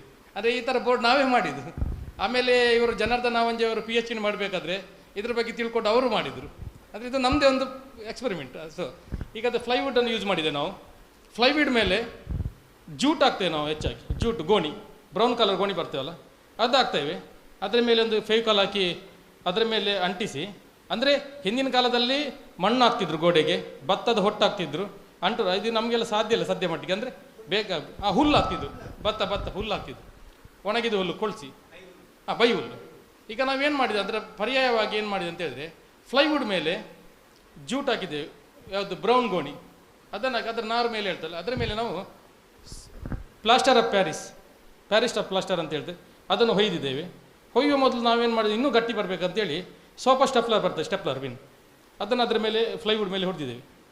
ಸೋಫಾ ಸ್ಟೆಪ್ಲರ್ ಯಾಕೆ ಹೊಡೆದಿದ್ದು ಅಂತ ಹೇಳಿದ್ರೆ, ಕಾಂಕ್ರೀಟ್ ಈಗ ಈ ಗೋಡೆಗೆ ಸಿಮೆಂಟ್ ಏನಾದರೂ ಮ್ಯೂರಲ್ ಮಾಡಬೇಕಿದ್ರೆ ಕಾಂಕ್ರೀಟ್ ಗೋಡೆ ಮೇಲೆ ಮೊಳೆ ಹೊಡಿದ್ದೇವೆ, ಬೈನಿಂಗ್ ವೈರ್ ಹಾಕ್ತೇವೆ ನಾವು, ಮೆಟಲ್ ವೈರ್, ಅದು ಗಟ್ಟಿ ಬರ್ತದೆ. ಅದೇ ಸ್ವಲ್ಪ ಮಾಡರ್ನ್ ಆಗಿ ನಾವು ಅಂದರೆ ಈ ಫ್ಲೈವುಡ್ ಮತ್ತು ಪ್ಯಾರಿಸ್ ಆಫ್ ಪ್ಲಾಸ್ಟರ್ ಬಿಡಬಾರ್ದು ಅಂತೇಳಿ ನಾವು ಈ ಥರ ಮಾಡಿರುವಂಥದ್ದು. ಈಗ ನಾವೀಗ ಸದ್ಯಕ್ಕೆ ಏನು ಮಾಡಿದೆ ಅಂತೇಳಿ ನಿಮಗೆ, ಈಗ ಸುಣ್ಣದ ಗೋಡೆ ರೆಡಿ ಆಗಿದೆ ನಮ್ಮ ಹತ್ರ. ಇಲ್ಲಿ ಸುಣ್ಣದ ಗೋಡೆ ಏನು ಮಾಡಬೇಕು ನಾವಿಲ್ಲಿ ಮಾಡಿದ್ವಿ. ಅದರ ಮೇಲೆ ಮೊದಲು ನಿಮಗೆ ನಾವು ಕಾವಿಯನ್ನು ಹೊಡಿತೇವೆ. ಆ್ಯಕ್ಚುಲಿ ಇದು ನಮ್ಮ ಮಾರ್ಕೆಟಲ್ಲಿ ತಂದಿರುವಂಥ ಕಾವಿ. ಈ ಕಾವಿ ಹೇಗೆ ಅಂತ ನಿಮ್ಗೆ ಗೊತ್ತು, ತುಂಬ ಸೆನ್ಸಿಟಿವ್. ಅದು ಒಂದು ಬೆರಳು ಹಿಡಿದ್ರೆ 10 ಬೆರಳಿಗೆ ತಾಗುವಂಥದ್ದು. ಅದಕ್ಕೆ ಗಮ್ ಹಾಕಲೇಬೇಕು ನಾವು. ಅದಕ್ಕೆ ನಾವು ಮೊಟ್ಟೆಯ ಅಂಟು ಅದೆಲ್ಲ ಹಾಕುವಾಗಿಲ್ಲ, ಹಾಗಾಗಿ ನಾವು ಹಾಕುವಾಗಿಲ್ಲ. ಅದಕ್ಕೆ ನಾವು ಫೆವಿಕಲ್ DDL ಅಂತೇಳಿ ಬರ್ತದೆ, ಅದನ್ನು ಸ್ವಲ್ಪ ಹಾಕಬೇಕಾಗ್ತದೆ ಅದರ ಪರ್ಯಾಯವಾಗಿ. ಅಂದರೆ ನಾವು ಆ ಥರ ಮಾಡಬೇಕು. ಇಲ್ಲಾಂದರೆ ನೀವು ಖಾನಾಪುರಕ್ಕೆ ಹೋದರೆ ಬೆಳಗಾವ್, ಅಲ್ಲಿ ಒಬ್ಬರು ಆರ್ಟಿಸ್ಟ್ ಇದ್ದಾರೆ ಕಲ್ಯಾಣಪುರದವ್ರು, ಒಂದು ಸಾರು ಗೊತ್ತಿರಬೇಕು. ಅವರು ಇವರು ಇವರು ಗಣಪತಿ ಮಾಡ್ತಾರಲ್ಲ ಸರ್, ಲೂನದಲ್ಲಿ ಹೋಗ್ತಾರಲ್ಲ, ಅವ್ರ ಅಣ್ಣ ಅವರು ಖಾನಾಪುರದಲ್ಲಿ ಇದ್ದಾರೆ. ಆ ಖಾನಾಪುರದಲ್ಲಿ ಕೆಮ್ಮಣ್ಣು ಸಿಗ್ತದೆ. ಈ ಆ ಕೆಮ್ಮಣ್ಣನ್ನು ಉಪಯೋಗಿಸ್ಕೊಂಡು ಕಾವಿ ಆರ್ಟ್ ಮಾಡ್ತಾರೆ. ನಾವೀಗ ಕಾವಿ ತಂದಿದ್ದೇವೆ. ಪಾಟೆ ಕಾವಿ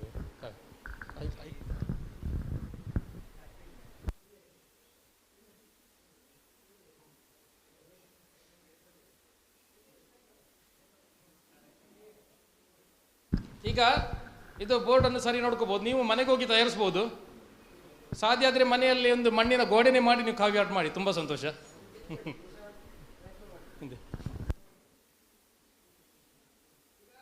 ನಾವು ಇದಕ್ಕೆ DDL ಗಮ್ ಹಾಕಿದ್ದೇವೆ. ಇದು DDL ಗಮ್ಮು ಕಾಣ್ತದೆ, ವೈಟ್ ಅಂಟು. ಇದಕ್ಕೆ ಏರ್ಪಾಡು ಫೇವಿಕಲ್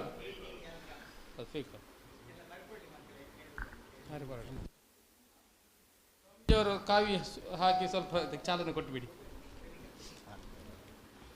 ತುಂಬೊಂದು ಅವರು ಕಾವಿ ಪೌಡರನ್ನು DDLಗೆ ಹಾಕುವಂಥದ್ದು ಇದೆ. ಕುಂದೆ ಆಯ್ತು, ಒಂದೇ ಪಾಡ್ಲಿ ಪಂದ ಪಾಡಿ ಯಾವ ಸುರೇಶ್ ಕಲಪುಲಿ. ಈಗ ನಾವು ಇದನ್ನು ಆ ಬೋರ್ಡಿಗೆ ಹೊಡೆದ ನಂತರ ಒಣಗಿಸಿಡ್ತೇವೆ. ಅದನ್ನು ಒಣಗಿಸಿಟ್ಟ ನಂತರ ನಾವು ತಾಡೋಲೆಗೆ ಹೋಗುವ. ತಾಡೋಲೆಯಲ್ಲಿ ಚಿತ್ರ ಹೇಗೆ ಬರೆಯುವುದು ಅಂತ ಅದಕ್ಕೆ ಹೊಡುವ. ಆ ನಂತರ ಇದು ಒಣಗಿದ ನಂತರ ಅದನ್ನು ಮುಂದುವರಿಸುವ ಅಂತ ಹೇಳೋದು ನಾವು. ಅಂದರೆ ಟೈಮ್ ಸ್ಪೆಂಡ್ ವೇಸ್ಟ್ ಮಾಡಬಾರ್ದು. ಅವು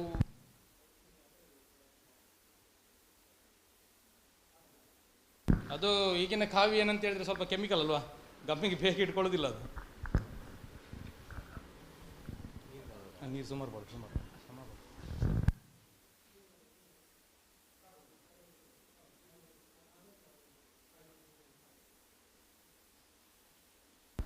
ಇದು ಇಷ್ಟು ಚೆಂದಾಗಿ ಮಿಕ್ಸ್ ಆಗ್ತದೆ. ನಿಮಗೆ ಕಾವಿನೇ ಬೇಕಂತಿಲ್ಲ, ಮುರಕಲ್ಲು ಬರುತ್ತಲ್ವ, ಮುರಕಲ್ಲನ್ನು ಪುಡಿ ಮಾಡಬೇಕು, ಅದನ್ನು ಸೋಸಬೇಕು ಮುರಕಲ್ಲು. ಆ ಸೋಸಿದ ನಂತರ ನಮಗೆ ಮುಖಕ್ಕೆ ಹಚ್ಚುವ ಪೌಡ್ರ್ ಏನು ಬರ್ತದೆ ಅಷ್ಟು ನೈಸಾಗಿ ಸಿಗ್ತದೆ, ಸ್ಮೂತಾಗಿ ಮುರಕಲ್ಲು ಪೌಡ್ರ್ ಸಿಗ್ತದೆ. ಅದನ್ನು ನೀವು ಗಮ್ಮಿಗೆ ಹಾಕ್ಕೊಳ್ಬೇಕು, ಅದು ಇನ್ನೂ ಒಳ್ಳೆಯದು. ಆ್ಯಕ್ಚುಲಿ ನೋಡಬೇಕಾದ್ರೆ ಕಾವಿ ಬಣ್ಣ ಇದಲ್ಲ. ಕಾವಿ ಬಣ್ಣ ಅಂದರೆ ಇದು ತುಂಬ ಡಾರ್ಕ್ ಮಾರ್ಕೆಟ್ ಸಿಗುವಂಥದ್ದು. ನಮಗೆ ಟೆರಕೋಟಿ ಸಿಗುತ್ತಲ್ಲ, ಹುತ್ತದ ಮಣ್ಣು ಸರ್, ಅದು ಕಲರೆಲ್ಲ ಇಂಪಾರ್ಟೆಂಟ್. ಹೌದು.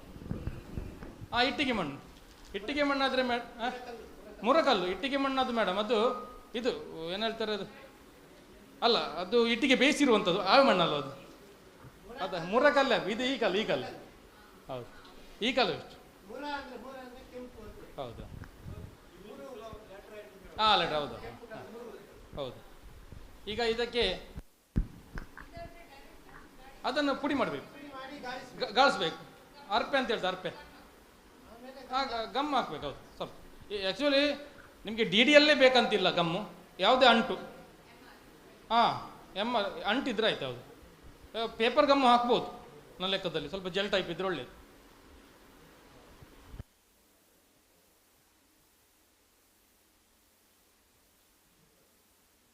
ಇದಕ್ಕೆ ನಾವು 2 ಕೋಟನ್ನು ಹೊಡಿತೇವೆ.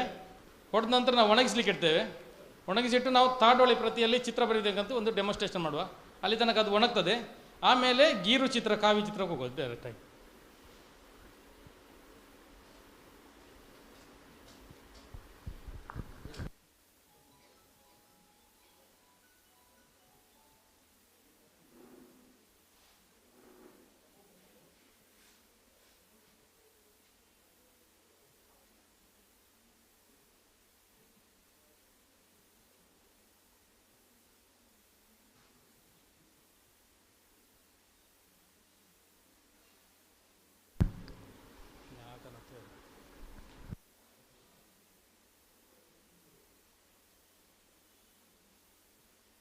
ಇದು ಕಾವಿ ಅಂದರೆ ನೆಲಕ್ಕೆ ಹಾಕುವಂಥ ಕಾವಿನೇ, ಕಾವಿನೆಲ್ಲ ಹೇಳ್ತಲ್ಲ ಅದೇ ಕಾವಿ. ರೆಡ್ ಆಕ್ಸೈಡ್ ಈಗ ಸರ್ ಇದು ಈಗೇನಿದೆ, ಈ ಎಪೆಕ್ಸಲ್ಲಿ ಏಷ್ಯನ್ ಪೇಂಟ್ ಯಾವುದೇ ಅಕ್ಷರಲ್ಲೆಲ್ಲ ಈ ಕಾವಿ ಇದೆಲ್ಲ ಸಿಂಥೆಟಿಕ್ ತುಂಬ ಬಂದಿದೆ, ರೆಡ್ ಆಕ್ಸೈಡ್ ಎಲ್ಲ. ಅದನ್ನು ಗೋಡೆಗೆ ಬ್ರಷಲ್ಲಿ ಹೊಡಿಬೋದು ವಿನಃ ಇಂಥದಕ್ಕೆ ಯೂಸ್ ಮಾಡೋಕ್ಕಾಗೋದಿಲ್ಲ. ಈಗ ನಾವು ಇದನ್ನು ಮಿಂಗ್ ರೆಡ್ ಅಥವಾ ಅಪೆಕ್ಸಲ್ಲಿ ಸಿಗ್ತದಲ್ಲ ಗೋಡೆ ಪೇಂಟ್, ಅದನ್ನು ಹೊಡೆದು ಒಣಗ್ತದೆ ಚಂದ ಮಾಡಿ, ಗ್ಲಾಸ್ ಬರ್ತದೆ. ಆದರೆ ಅದರ ಮೇಲೆ ಗೀರು ಚಿತ್ರ ಮಾಡಲಿಕ್ಕೆ ಆಗೋದಿಲ್ಲ. ಒಂದ್ಸರಿ ಗೀರಿದ್ರೆ ಇಡೀ ಪೀಸ್ ಎದ್ದು ಬರ್ತದೆ, ಪ್ಲಾಸ್ಟಿಕ್ ಥರ. ಹೌದು.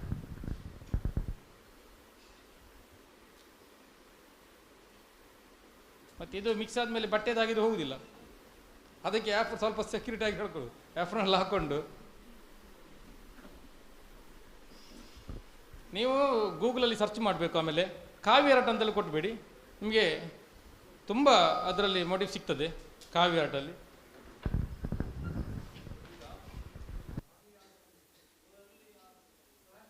ವರ್ಲಿ ಬೇರೆ, ವರ್ಲಿ ಟ್ರೈಬ್ ಸರ್, ಅದು ಮಹಾರಾಷ್ಟ್ರ. ಅಂದರೆ ಅವರ ದಿನನಿತ್ಯದ ಕೆಲಸ ಆಗಿರ್ಬೋದು, ಆಗು ಹೋಗುಗಳು, ಇದನ್ನೆಲ್ಲ ಅವರದೇ ರೀತಿಯಾದಂಥದ್ದು ಆರ್ಟ್ ಸ್ಟೈಲಲ್ಲಿ ಮಾಡಿರುವಂಥದ್ದು. ಈ ವರ್ಲಿಯಲ್ಲಿ ಏನಾಯ್ತು ಅಂತ ಹೇಳಿದರೆ, ಈಗೀಗ ಒರಿಜಿನಲ್ ವರ್ಲಿ ಬಿಟ್ಟು ಹೋಗ್ತಿದ್ದಾರೆ ಎಲ್ಲ. ಒರಿಜಿನಲ್ ವಾರಿನಲ್ಲಿ ಬರುವಂಥ ಫಿಗರ್ಸೇ ಬೇರೆ ಇದೆ, ಭಾಳ ಚಂದ ಅದು, ಅದಕ್ಕೆ ಪ್ರೊಪರ್ಚುನಿಟಿ ಇದೆ. ಇಲ್ಲಿ ಬಂದ ಮೇಲೆ ಸ್ವಲ್ಪ ಮಾಡರ್ನೆಲ್ಲ ಟಚ್ ಮಾಡಿ ಏನೇನು ಮಾಡ್ತಿದ್ದಾರೆ. ಇನ್ನು ವಾರ್ಲಿಯಲ್ಲಿ ಇದೆಲ್ಲ ಮಾಡ್ತಿದ್ದಾರೆ ಈಗ, ಫ್ಲೈಟು ಮತ್ತು ಮಿಲಿಟ್ರಿ ಮಿಷನ್ಸ್, ಅವರೆಲ್ಲ ಅದೆಲ್ಲ ಮಾಡಿಲ್ಲ ಪಾಪ. ಆದರೆ ಟ್ರೈಬ್ ಅಲ್ವ, ಅವ್ರದ್ದೇನು ದಿನನಿತ್ಯದ ಕೆಲಸ, ಬೇಟೆ ಆಡೋದು, ತರಕಾರಿ ತರೋದು, ನೀರು ತಗೊಂಬರೋದು, ಅದನ್ನೆಲ್ಲ. ವಾರ್ಲಿ ಬೇರೆ.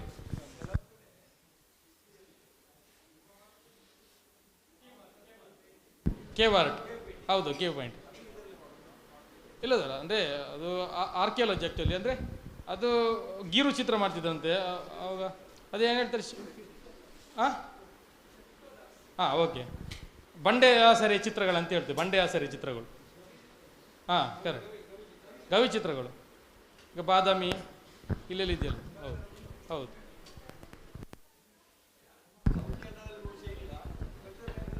ಹೌದು, ಆ ಕಡೆ ಇದೆ.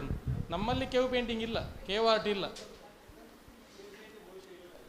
ಆದರೆ ಎಲ್ಲೆಲ್ಲಿದೆ, ಬುದ್ಧನ ಜಡ್ಡು, ಗಾವಳಿ ಅಲ್ಲೆಲ್ಲ ಕೇವ್ ಆರ್ಟ್ ಇಲ್ಲ ನಮ್ಮಲ್ಲಿ. ಆದರೆ ಬಂಡೆ ಆಸರೆ ಚಿತ್ರ ಇದೆ ನಮ್ಮಲ್ಲಿ, ಕೋಸ್ಟಲ್ ಕರ್ನಾಟಕ, ಬುದ್ಧನ ಜಡ್ಡಲ್ಲಿ ಇದೆ. ನಾವು ನೋಡಿ ಪ್ರಕಾರ ಕೊಲ್ಲೂರು, ಅವಲಕ್ಕಿಪಾರೆ, ಗಾವಳಿ, ಮತ್ತೆ ಹೌದೌದು ಅಲ್ಲೆಲ್ಲ ಇದೆ. ಈ ನೋಡಿ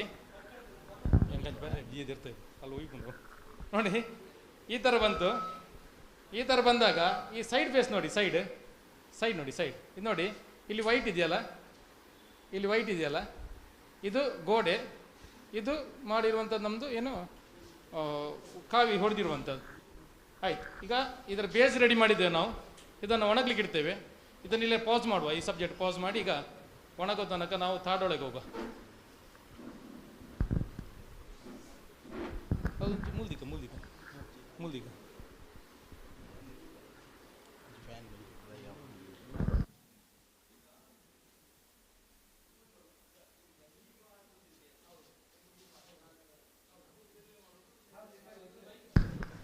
ರೇಖಾಚಿತ್ರ. ಅದು ಗಂಜಿ ಒಂದು ಅದು ತುಂಬ ಸೆನ್ಸಿಟಿವ್ ಲೈನ್. ಹೌದು, ಅಲ್ಲ ಕಲರ್ ಚೇಂಜ್ ಮಾಡ್ತಾರೆ. ಹೌದು,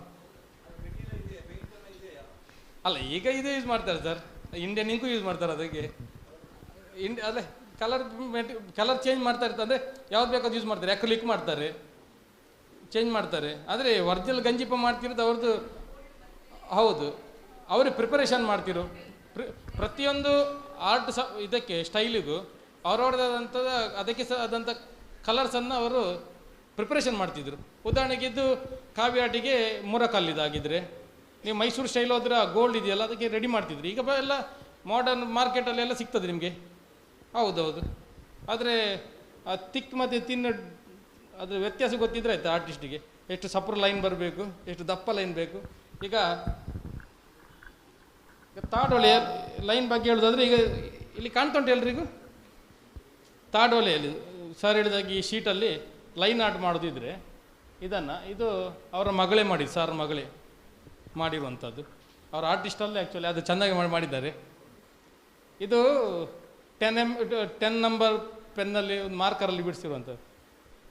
ಅದೇ ನಾವು ಹಿಂದಿನ ಈ ತಾಳೆ ಪ್ರತಿ ನೋಡಿದಾಗ ಅದು ನಮಗೆ ನಂಬಲಿಕ್ಕೆ ಸಾಧ್ಯ ಇಲ್ಲ.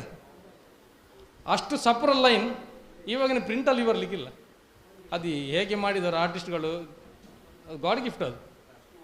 ಅಷ್ಟು ವರ್ಷ ಇನ್ನೂ ಸಮೇತ ಅಷ್ಟು ಫ್ರೆಶ್ ಇದೆ. ಸರ್ ತಂದಿದ್ದಾರೆ ಸರ್, ಉಂಟಾ ಸರ್? ಸರ್ ಸರ್ ಅದು ರೀಪ್ರಿಂಟು ಇತ್ತು ಅದರಲ್ಲಿ, ಇದು ಬೇಕಾದ್ರೆ ಪಾಸ್ ಮಾಡ್ಕೊಳ್ಳಿ ನೋಡಿ. ಇದು ಪೆನ್ನಲ್ಲಿ ಬಿಡಿಸಿರುವಂಥದ್ದು. ಆ್ಯಕ್ಚುಲಿ ಸರ್ ಅದು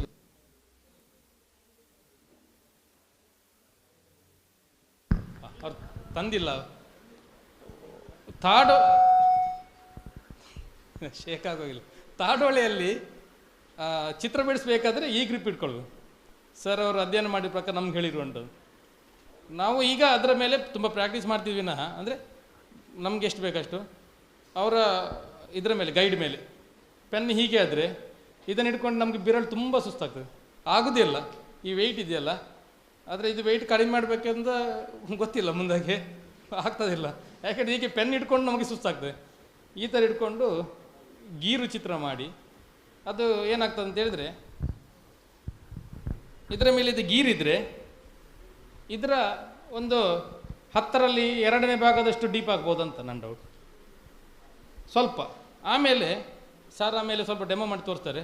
ಹತ್ತಿಯಲ್ಲಿ ಈ ಕರಿ ಇದೆಯಲ್ಲ, ಕರಿ ಅಂತೇಳಿ ಮಸಿಯನ್ನು ಅದರ ಮೇಲೆ ಅದ್ದಿ ಉಳಿದ ಭಾಗವನ್ನು ತೆಗೆಯುವುದು. ಆಗ ಈ ಗೀರಿದ ಭಾಗದಲ್ಲಿ ಮಸಿ ಉಳಿತದೆ. As it is marker work. ನಾವು ಮಾರ್ಕರಲ್ಲಿ ಪೆನ್ನಲ್ಲಿ ಇದರ ಮೇಲೆ ಮಾಡುವಂಥದ್ದು, ಇದರಲ್ಲಿ ಗೀರುವಂಥದ್ದು. ಸೊ ಇದು ಫಿಕ್ಸ್ ಪರ್ಮನೆಂಟ್. ಅಂದರೆ ಈ ಗೀರಿದ ಜಾಗದಲ್ಲಿ ಹೋಗಿ ಕೂತ್ಕೊಳ್ತದೆ. ನಿಮಗೆ ಸಣ್ಣ ಉದಾಹರಣೆ, ನೀವು ನೆಲನೇ ನೋಡ್ಕೊಳ್ಳಿ. ನೀವು ಕೂತಿರೋ ನೆಲ ನೋಡಿ, ಈ ಮಾರ್ಬಲ್ ಹಾಕಿದಾರಲ್ಲ ಅದರ ಮಧ್ಯೆ ಪೀಸ್, ಜಾಯಿಂಟ್ ಪೀಸ್ ಇಲ್ಲೇ ನೋಡಿದ್ದಾರೆ. ಜಾಯಿಂಟ್ ಪೀಸ್ ಇದೆಯಲ್ಲ, ಜಾಯಿಂಟ್ ಪೀಸ್ ಇದೆ ಆ್ಯಕ್ಚುಲಿ ಗೀರು ಇಲ್ಲಿ ಮಧ್ಯದಲ್ಲಿ ಕಾಣ್ತಿದೆಯಲ್ಲ. ಅದಕ್ಕೆ ಇನ್ನೊಂದು ನಾವೇನಾದರೂ ಫಿಲಪ್ ಮಾಡಿದರೆ ಡಿಫ್ರೆಂಟಾಗಿ ಕಾಣುವಂಥದ್ದು ಮಾರ್ಬಲ್ ಮತ್ತೆ ಅದು. ಹೌದಾ? ಸಿಂಪಲ್ ಅದು. ಅದೇ ಥರ. ಅದಕ್ಕೆ ನಮಗೆ ಇದಕ್ಕೆ ಬೇಕಾಗಿರೋದು ಇಂಪಾರ್ಟೆಂಟಾಗಿ ಅಭ್ಯಾಸ. ಎಲ್ಲದಕ್ಕೂ ಅಭ್ಯಾಸ ಬೇಕು. ಮತ್ತು ಗೆರೆಯ ಬಗ್ಗೆ ತುಂಬ ಸ್ಟಡಿ ಬೇಕು. ಗೆರೆಗಳ ಬಗ್ಗೆ ಸ್ವಲ್ಪ ನಾವು ತುಂಬ ಅಧ್ಯಯನ ಮಾಡಬೇಕು. ಮತ್ತು ಫಿಗರ್ ಬಗ್ಗೆ ಸಾಂಪ್ರದಾಯಿಕತೆಯನ್ನು ಬಿಟ್ಟುಕೊಡಲೇಬಾರ್ದು ನಾವಿಲ್ಲಿ. ಕಾವ್ಯ ಆಗಿರ್ಬೋದು, ಇದು ಆಗಿರ್ಬೋದು. ಸಾಂಪ್ರದಾಯಿಕತೆಯನ್ನು ಬಿಟ್ಕೊಂಡ್ರೆ ಅದರಲ್ಲಿ ಇನ್ನೊಂದು ಮಾಡರ್ನ್ ಅಂತೇಳಿ ತಂದರೆ ಅದರ ವ್ಯಕ್ತಿತ್ವ ಹೊರಟೋಗ್ತದೆ. ಇದು ನಮ್ಮ ಅನಿಸಿಕೆ. ಆದರೆ ನಾವು ನೋಡ್ಕೊಂಡು ಬಂದಿರುವಂಥದ್ದು. ನಾವು ಯಾಕೆ ಸಾಂಪ್ರದಾಯಿಕತೆ ಬಿಟ್ಟು ಕೊಡಬೇಕಾದ್ರೆ ನಮ್ಮ ಆಲೋಚನೆ. ಮಾಡರ್ನ್ ಇದರಲ್ಲಿ ಯಾಕೆ ಬೇರೆ ತೋರಿಸ್ಬೋದು ನಾವು.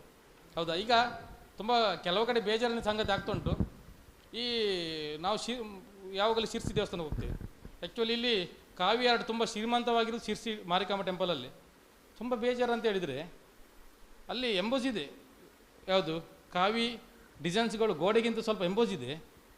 ಆದರೆ ಅದಕ್ಕೆ ಸಿಂಥೆಟಿಕ್ ಪೇಂಟ್ ಹೊಡಿದ್ದಾರೆ. ಯಾವುದು? ತುಳಸಿ ಕಟ್ಟಿ ಹೊಡಿದೇವಲ್ಲ, ಆಯಿಲ್ ಪೇಂಟ್.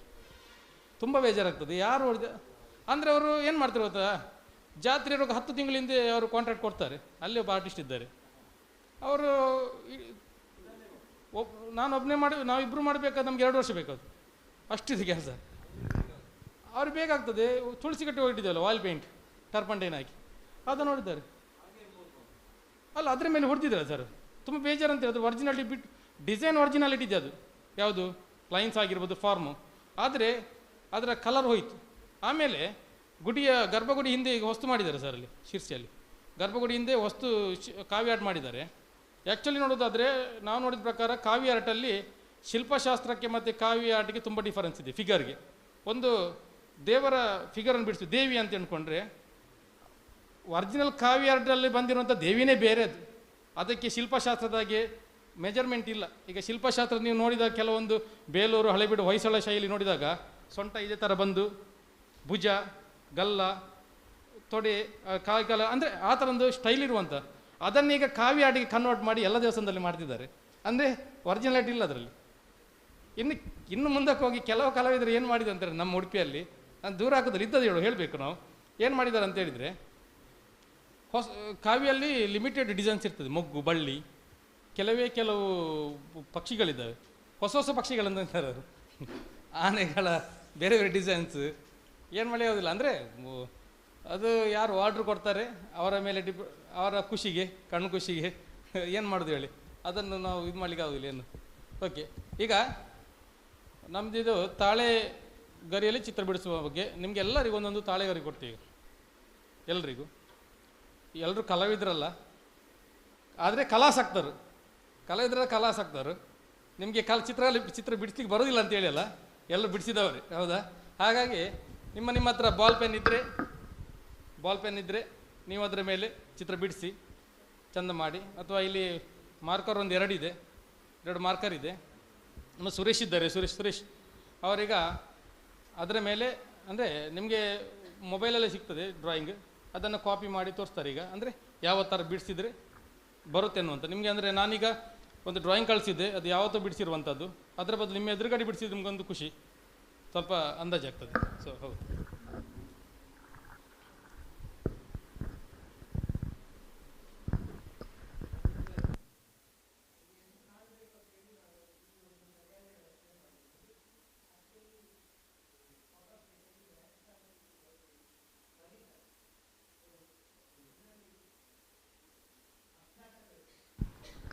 ಇಲ್ಲೊಂದು ಹಿಡಿಕೆ ಇದೆ ಆಯಿತಾ, ಆ ಹಿಡಿಕೆಯ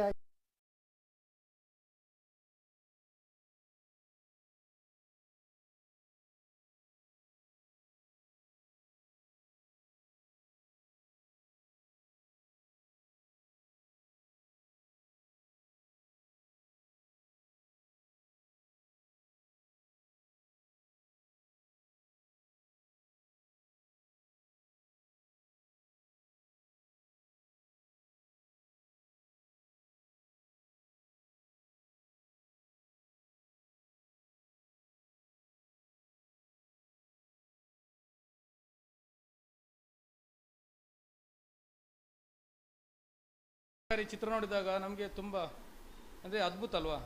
ಆದರೆ ಅದರಿಂದ ಎಷ್ಟು ಅಭ್ಯಾಸ ಮಾಡಿರ್ಬೇಕು ಅವರು, ಅದು ಒಂದೇ ಸಾರಿ ಬರೋದಿಲ್ಲ. ಹೌದು, ಅದು ನೋಡ್ಕೋಬೇಕು. ಅಂದರೆ ಅಷ್ಟು ಕ್ಲಾರಿಟಿ ಕೊಡಬೇಕಾದ್ರೆ ಅವರು ಎಷ್ಟು ಪರಿಶ್ರಮ ಮಾಡಿರಬೇಕು.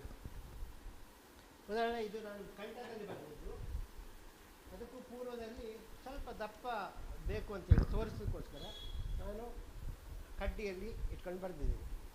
ತುಂಬ ಹೌದು, ತೋರ ಮಾಡಲಿಕ್ಕೆ ಅಂದರೆ ತೋರಿಸ್ಲಿಕ್ಕೆ. ಆದರೆ ಇದು ಶಾಶ್ವತ ಅಲ್ಲ. ಇದು ಆ್ಯಕ್ಚುಲಿ ನಾವು ಬೇರೆ ರೀತಿಯಿಂದ ಅದನ್ನು ಪ್ರೋಸೆಸ್ ಮಾಡಬೇಕು. ನಿಮಗೆ ತೋರಿಸೋದಕ್ಕೋಸ್ಕರ ಹಿಂದೆ ಎಲ್ಲ ಅಕ್ಷರ ಬರೆಯುವಾಗ ಗುರುಭ್ಯೋ ನಮಃ, ಶ್ರೀ ಗಣಾಧಿಪತಿಯ ನಮಃ, ಸರಸ್ವತಿಯ ನಮಃ ಹೀಗೆಲ್ಲ ಇತ್ತು. ಜೈನರಲ್ಲಿ ಸಿದ್ಧಾಯ ನಮಃ, ಸಿದ್ಧಂ ನಮಃ ಈ ರೀತಿ ಇತ್ತು. ಕೊಲ್ಲೂರಿನಲ್ಲಿ ಸಿಕ್ಕಿದ ಒಂದು ತಾಳೆಗರಿಯ ಅಕ್ಷರವನ್ನು ಅಭ್ಯಾಸ ಮಾಡುವಂತಹ ಒಂದು ತಾಳೆಗರಿ ವಿಷ್ಣು ಸಹಸ್ರನಾಮದಲ್ಲಿ ಇದ್ದ ಕಟ್ಟಿನಲ್ಲಿ ಸಿಕ್ಕಿತ್ತು ನನಗೆ. ಭಾಳ ಕಷ್ಟಪಟ್ಟೆ ಅದು. ಆಮೇಲೆ ಗೊತ್ತಾಯಿತು ಅದು ಅಕ್ಷರಗಳು, ಕನ್ನಡದ ಅಕ್ಷರಗಳು ಮತ್ತು ತುಳುವಿನ ಅಕ್ಷರಗಳು. ಅಲ್ಲಿ ಮೊದಲು ಬರೆದದ್ದೇ ಅವರು ಸಿದ್ಧಾಯ ನಮಃ, ಸಿದ್ಧಂ ನಮಃ. ಅದು ಕರೆಕ್ಟ್, ಧಕಾರ ದ ಒತ್ತಿಲ್ಲ ಅಲ್ಲಿ, ಸಿದ್ಧಂ ಹಿಂದೆ ಎಲ್ಲ ಹಾಗೇ ಇದ್ದದ್ದು. ಹಾಗಾಗಿ ಸಿದ್ಧಂ ನಮಃ. ಸೊ ನಾನು ಕೂಡ ಅದನ್ನೇ ಇದು ಮಾಡಿಬಿಟ್ಟು ನನ್ನ ಒಂದು ಚಾರ್ಟ್ ಒಂದು ಮಾಡಿದ್ದೇವೆ. ನಿಮಗೆ ಒಂದು ಚಾರ್ಟ್ ಕೊಟ್ಟನಲ್ಲ, ಕೊಡಿ ತೋರಿಸಿ. ಚಾರ್ಟ್ ಒಂದು ಮಾಡಿದ್ದೀವಿ. ಅದರಲ್ಲಿ ಕನ್ನಡ ಮತ್ತು ತುಳು ಅಕ್ಷರಗಳನ್ನು ನಾವು ಸದ್ಯಕ್ಕೆ ಕೊಟ್ಟಿದ್ದೀವಿ. ಇನ್ನೂ ಸ್ಪೇಸ್ ಬಿಟ್ಟಿದ್ದೀವಿ. ಬೇರೆ ಬೇರೆ ತಾಳೆಗರಿಯಲ್ಲಿ ಯಾವ್ಯಾವ ಅಕ್ಷರಗಳಿದೆ ಅದನ್ನು ಹುಡುಕಿ ತೆಗೆದು ಅದರಲ್ಲಿ ಬರೆದು ಆ ತಾಳೆಗರಿಯನ್ನು ಅಧ್ಯಯನ ಮಾಡುವಾಗ ಅದು ಅವನ ಮುಂದೆ ಇರಬೇಕು. ಆವಾಗ ಈಸಿ ಆಗುತ್ತೆ. ಹೀಗೆ ಬೇರೆ ಬೇರೆ ಅಕ್ಷರಗಳು, ಹ್ಯಾಂಡ್ ಅಂತ ಹೇಳ್ತೀವಿ, ಜೈನ ಹ್ಯಾಂಡು, ಬ್ರಾಹ್ಮಿಣ್ ಹ್ಯಾಂಡು, ಆಯಿತು ಮಾಡಿ ಆಯಿತು. ಹೀಗೆ ಮಾಡುವುದರ ಮೂಲಕವಾಗಿ ಅದಕ್ಕೆ ಇಲ್ಲಿ ಕೊಡಿ ಅಂತ ಅಲ್ಲಿ ಮಾತ್ರ ಉಂಟು ನೋಡಿ. ಇದು ಆರಂಭದಲ್ಲಿ ಅವರು ಏನು ಬರೆದಿದ್ದಾರೆ ಅಂತ ಹೇಳಿದ್ರೆ, ದುರ್ಗಾಯೈ ಯೋಗ ಪದ್ಮ ಪೀಠಾಶಿಕಾ ಯೈ ನಮಃ ಅಂತ ಬರೆದಿದ್ದಾರೆ. ಸೊ ಇಲ್ಲಿ ಸುವರ್ಣ ಪೀಠಂ ಕಲ್ಪಯಾಮಿ ಓಂ, ಇದು ಸುವರ್ಣ. ನವಮಿಯ ದಿವಸ ಯೂಶಲಿ ಪೂಜೆ ಮಾಡುವಾಗ ಈ ಒಂದು ಚಿತ್ರವನ್ನು ತಾಡೋಲಿಯಲ್ಲಿ ಬರೆದು ಅಲ್ಲಿ ಬರೀತಿದ್ದಂತಹ ಬೀಜಾಕ್ಷರಗಳು ಯಾವುದು ಅಂದರೆ ಓಂ, ಅ ಆ ಇ ಈ ಮಿ ಇತ್ಯಾದಿ ಕ್ಷಕಾರಂತಂ ಮೂಲ ಮಂತ್ರಂ ಇಲ್ಲಿರೋದು. ಸೊ ಅದನ್ನೇ ನಾನು ತುಳುವಿನ ಅಕ್ಷರದಲ್ಲಿ ಇಲ್ಲಿ ಕೊಟ್ಟಿದ್ದೇನೆ, ನಿಮಗೆ ಕೊಡ್ತೇನೆ. ಸೊ ಆ ನಂತರದಲ್ಲಿ ನನಗೆ ಆಶ್ಚರ್ಯ ಆಯಿತು, ಏನಿದು ಬರೀ ಅಕ್ಷರಗಳನ್ನು ನೋಡಿ ಹೇಗೆ ಬರೆದಿದ್ದಾರೆ ಅಂತ. ಓಂ, ಅಂ, ಯಂ, ರಂ, ಲಂ, ವಂ, ಶಂ, ಶಂ, ಸಂ, ಹಂ, ಳಂ, ಕ್ಷಂ. 8 ಬಾರಿ ಮನನ, 8 ಬಾರಿ ಪಠಣ, 8 ಬಾರಿ ಲೇಖನ. ಹೌದು ಹೌದು ಯಂತ್ರ ಅದ ಇಲ್ಲಿ ಅಷ್ಟ ದಳ ಇದಿದೆ, ಯಂತ್ರ ಇದೆ, ತ್ರಿಕೋನಾಕಾರವಾಗಿದೆ. ಇದನ್ನು ತಿರುಗಿಸಿ ಹೀಗೆ ಓದ್ತಾ ಅಲ್ಲಿ ಪೂಜೆ ಮಾಡುವುದು ಅಷ್ಟೇ. ಇದು ಇವತ್ತು ಒಂದು ದಿವಸಕ್ಕೆ ಸೀಮಿತವಾಗಿದೆ. ಒಬ್ಬರ ಮನೆಯಲ್ಲಿ ಸೋಮಯಾಜಿಗಳ ಮನೆಯಲ್ಲಿ ಇವತ್ತಿಗೂ ಉಂಟು ಇದು. ಸೊ ಅದನ್ನು ಅಲ್ಲಿಂದ ತೆಗೆದು ನಾವು ಸ್ವಲ್ಪ ಅದನ್ನು ಡಿಸೈನ್ ಮಾಡಿ ವೃತ್ತಾಕಾರದ ಯಾವುದು ಸುದರ್ಶನ ಚಕ್ರ ಒಂದು ಸಿಕ್ಕಿತ್ತು ಮೊನ್ನೆ ನಮ್ಮ ಕಲ್ಯಾಣಪುರದ ದೇವಸ್ಥಾನ ಉದ್ಧಾರಣೆ. ಆವಾಗ ಅಲ್ಲಿ ನೋಡಿದರು ಸುದರ್ಶನ ಚಕ್ರ ಇದಿದೆ, ಹೆಸರಿದೆ, ಆಮೇಲೆ ಇರುವುದೆಲ್ಲ ಇದೇ ಅಕ್ಷರಗಳು. ಸೈಡಲ್ಲಿ ಕೆಲವು ಮಂತ್ರಗಳಿದೆ, ಅದೆಲ್ಲ ದೇವನಾಗರಿ ಲಿಪಿಯಲ್ಲಿ ಬರೆದಿದ್ರು. ಸೊ ಆವಾಗ ನಾನು ಯಾಕೆ ಇದು ಮಾಡಬಾರ್ದು ಅಂತೇಳಿ ಆಮೇಲೆ ಸ್ವಾಮೀಜಿಗಳಿಂದ ಇದು ಸಿದ್ಧಚಕ್ರ ನಾನು ಇದುವರೆಗೂ ನೋಡಲಿಲ್ಲ ಸಿದ್ಧಚಕ್ರ, ಬಹುಶಃ ಇದೇ ಇರ್ಬೋದು ಅಂತ. ಅದಕ್ಕೆ ನಾನೇನು ಮಾಡಿದೆ, ಅಕ್ಷರಗಳು ಯಾವುದೇ ಇದ್ದರೂ ಕೂಡ ಸಿದ್ಧರು ಬರೆದಿದ್ದರೆ, ಅಂದರೆ ಸಿದ್ಧ ಸಾಧ್ಯರು ಬರೆದಿದ್ದರೆ, ಜೈನರು ಬರೆದಿದ್ದರೆ, ಸಿದ್ಧಾಯಂ ನಮಃ ಅಂತ ಬರೆದಿದ್ದರೆ ಅದು ಜೈನರ ಮೊದಲ ಗುರುವನ್ನು ನೆನಪಿಸಿಕೊಳ್ತಕ್ಕಂಥ ಒಂದು ಕೃತಜ್ಞತಾ ಭಾವ, ಆಯಿತಾ. ಸೊ ಇವತ್ತು ಸಿದ್ಧಾಯ ನಮಃ ಅನ್ನುವಂಥದ್ದು ಅದು ಪ್ರಾಕೃತ ಟರ್ಮ್ ಆ್ಯಕ್ಚುಲಿ. ಕೆಲವರು ಹೇಳ್ತಾರೆ ಇಲ್ಲ ಅದು ನಮ್ಮ ದೇವನಾಗರಿ ಅಂತೇಳಿ, ಅದು ಪ್ರಾಕೃತ ಟರ್ಮ್ ಸಿದ್ಧಾಯ ನಮಃ. ಸೊ ಹೀಗಾಗಿ ಈ ಸಿದ್ಧಾಯ ನಮಃ ಅನ್ನೋದನ್ನು ನಾವು ಸದ್ಯದಲ್ಲಿ ಅನುಷ್ಠಾನ ಮಾಡಿಕೊಂಡಿದ್ದೇವೆ. ಸೊ ಅದನ್ನು ತೋರಿಸಲಿಕ್ಕೆ ಏನೇ ಬರೆದ್ರೂ ಮೊದಲು ಸಿದ್ಧಾಯ ನಮಃ, ನಾವು ಗುರುಭ್ಯೋ ನಮಃ ಅಂತ ಹೇಳಿದ ಹಾಗೆ ಒಂದು ಸಿದ್ಧರನ್ನು ಉಪಾಧ್ಯಾಯರನ್ನು ನೆನಪಿಸ್ಕೊಳ್ತಕ್ಕಂತಹ ಇದು. ಸೊ ಒಂದೊಂದು ಕಲ್ಟು ಶ್ರೀ ಮಾಧವಾಯ ನಮಃ ಅಂತ ಕೆಲವರು ಹೇಳ್ಬೋದು, ಕೆಲವರು ಶಂಕರಾಚಾರ್ಯ ನಮಃ ಅಂತ ಹೇಳ್ಬೋದು, ಓಂ ನಮಃ ಶಿವಾಯ ಅಂತಲೇ ಹೇಳ್ಬೋದು. ಅದು ಅವರವರ ಭಾವ, ಅವರವರ ಭಕ್ತಿಗೆ ಬಿಟ್ಟಂಥ ವಿಚಾರ. ಸೊ ಈ ಜೈನ ಕವಿ ಸಿರಿಭೂವಲಯದಲ್ಲಿ ಆತ ಕೊಡುವಂತಹ ಕುಮದೇಂದು ಕೊಡುವಂಥ 64 ಅಕ್ಷರಗಳು, ಅದರ ಒಂದು ಪಟ್ಟಿಯನ್ನು ಮಾಡಿದ್ದೀವಿ, ಆಯಿತಾ. ನಂಬರ್ಗಳು ಆ್ಯಕ್ಚುಲಿ ಈ ನಂಬರ್ಗಳನ್ನು ಇಟ್ಟುಕೊಂಡು ಎಷ್ಟೇ ಭಾಷೆಗಳನ್ನು ಬೇಕಿದ್ದರೆ ಮೂಡಿಸ್ಬೋದು, 150 ಭಾಷೆ ಮೂಡಿಸ್ಬೋದು ಅಂತ ಹೇಳ್ತಾರೆ. ಆದರೆ ಇದರಲ್ಲಿ ಸೀರಿಯಸ್ ಆಗಿ ಶೋಧನೆಗಳು ಇನ್ನೂ ಆಗಲಿಲ್ಲ. ಇದನ್ನು ಡಿಜಿಟಲ್ ಕನ್ವರ್ಟ್ ಮಾಡಬೇಕು, ಇದು ಫೇಲ್ಯೂರ್ ಆಯಿತು ಅಂತ ಒಂದು ಪ್ರೋಗ್ರಾಮರ್ ಹೇಳ್ತಾರೆ. ಇಲ್ಲ ಆಗಲಿಲ್ಲ ನಮಗೆ ಅಂತ ಹೇಳಿ. ಏನೇ ಆಗಲಿ, ಹಿಂದೆ ಬರೆದ ಅನೇಕ ಪುಸ್ತಕಗಳಲ್ಲಿ ಕೆಲವು ನಂಬರ್ಗಳು, ಚಿತ್ರಗಳು ಉಂಟು. ಒಂದು ನಂದಿಯ ಮೇಲೆ ಕೆಲವು ನಂಬರ್ಗಳುಂಟು, ಅದರಲ್ಲಿ ಏನಿಲ್ಲ, ಓಂ ನಮಃ ಶಿವಾಯ, ಓಂ ನಮಃ ಶಿವಾಯ, ಆ ರೀತಿಯಾಗಿ ನಂದಿ ಶ್ಲೋಕ ಇದೆ ಅಷ್ಟೇ. ಸೊ ಅದು ನಾನು ತರಲಿಲ್ಲ ಇವತ್ತು. ಸೊ ಈ ರೀತಿಯ ಚಿತ್ರಗಳು ಕಲ್ಲಚ್ಚಿನಲ್ಲಿ ಮಾಡ್ತಾಯಿದ್ದೆ. ಮತ್ತು ಕಲ್ಲಚ್ಚು, ಹೌದು, ಕಲ್ಲಚ್ಚಿನಲ್ಲಿ ಮೊಟ್ಟ ಮೊದಲು ನಮ್ಮ ಮಂಗಳೂರು ಸಮಾಚಾರ ಪ್ರಿಂಟ್ ಆದದ್ದು ಕಲ್ಲಚ್ಚಿನಲ್ಲಿ, ಆಯಿತಾ. ಆ ಕಲ್ಲಚ್ಚಿನಲ್ಲಿ ಈ ಕಲರ್ ಫೋಟೋ ಕೂಡ ಮಾಡ್ತಾಯಿದ್ರು. ಅದು ಒಂದು ಈ ನಮ್ಮ ಹಡಪದ್ ಸ್ಕೂಲು ಕೆನ್ ಶಾಲೆ ಬೆಂಗಳೂರಿನಲ್ಲಿತ್ತು, ಅಲ್ಲಿ ಒಂದು ಸತಿ ಏನೋ ವರ್ಕ್ಶಾಪ್ ಏನೋ ಮಾಡಿದರು. ಬಟ್ ಇದರ ಬಗ್ಗೆ ಹೆಚ್ಚು ಆಸಕ್ತಿಯಿಂದ ಯಾರೂ ಇದನ್ನು ತೋರದೇ ಇದ್ದಿದ್ದು. ಆಮೇಲೆ ಕ್ರಮೇಣ ಅನೇಕ ನಮ್ಮ ಕ್ಯಾಲೆಂಡರ್ಗಳು, ಕಲ್ಲಚ್ಚಿನ ಕ್ಯಾಲೆಂಡರ್ಗಳಾಗಿದೆ ಆರಂಭದ ದಿನಗಳು, ಅವು ಈಗ ಆ್ಯಂಟಿಕ್ ಬೆಲೆಯ ಕ್ಯಾಲೆಂಡರ್ಗಳಾಗಿದೆ. ಸೊ ಇದು ಸದ್ಯಕ್ಕೆ ನಾವು ಕೊಡುವಂಥದ್ದು. ನೆಕ್ಸ್ಟ್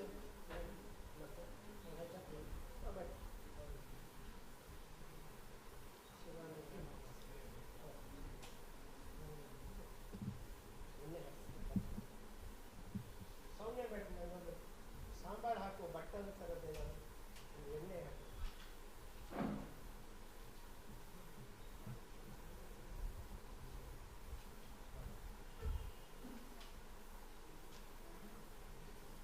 ಔಟ್ ಆಫ್ ಸಿಲೆಬಸ್ ಒಂದು ಪ್ರಶ್ನೆ. ಹೇಳಿ. ಸಿದ್ಧಚಕ್ರ ಮತ್ತು ಶ್ರೀಚಕ್ರಕ್ಕೆ ಏನಾದರೂ ವ್ಯತ್ಯಾಸ ಅಥವಾ ಸಾಮ್ಯತೆ ಉಂಟು?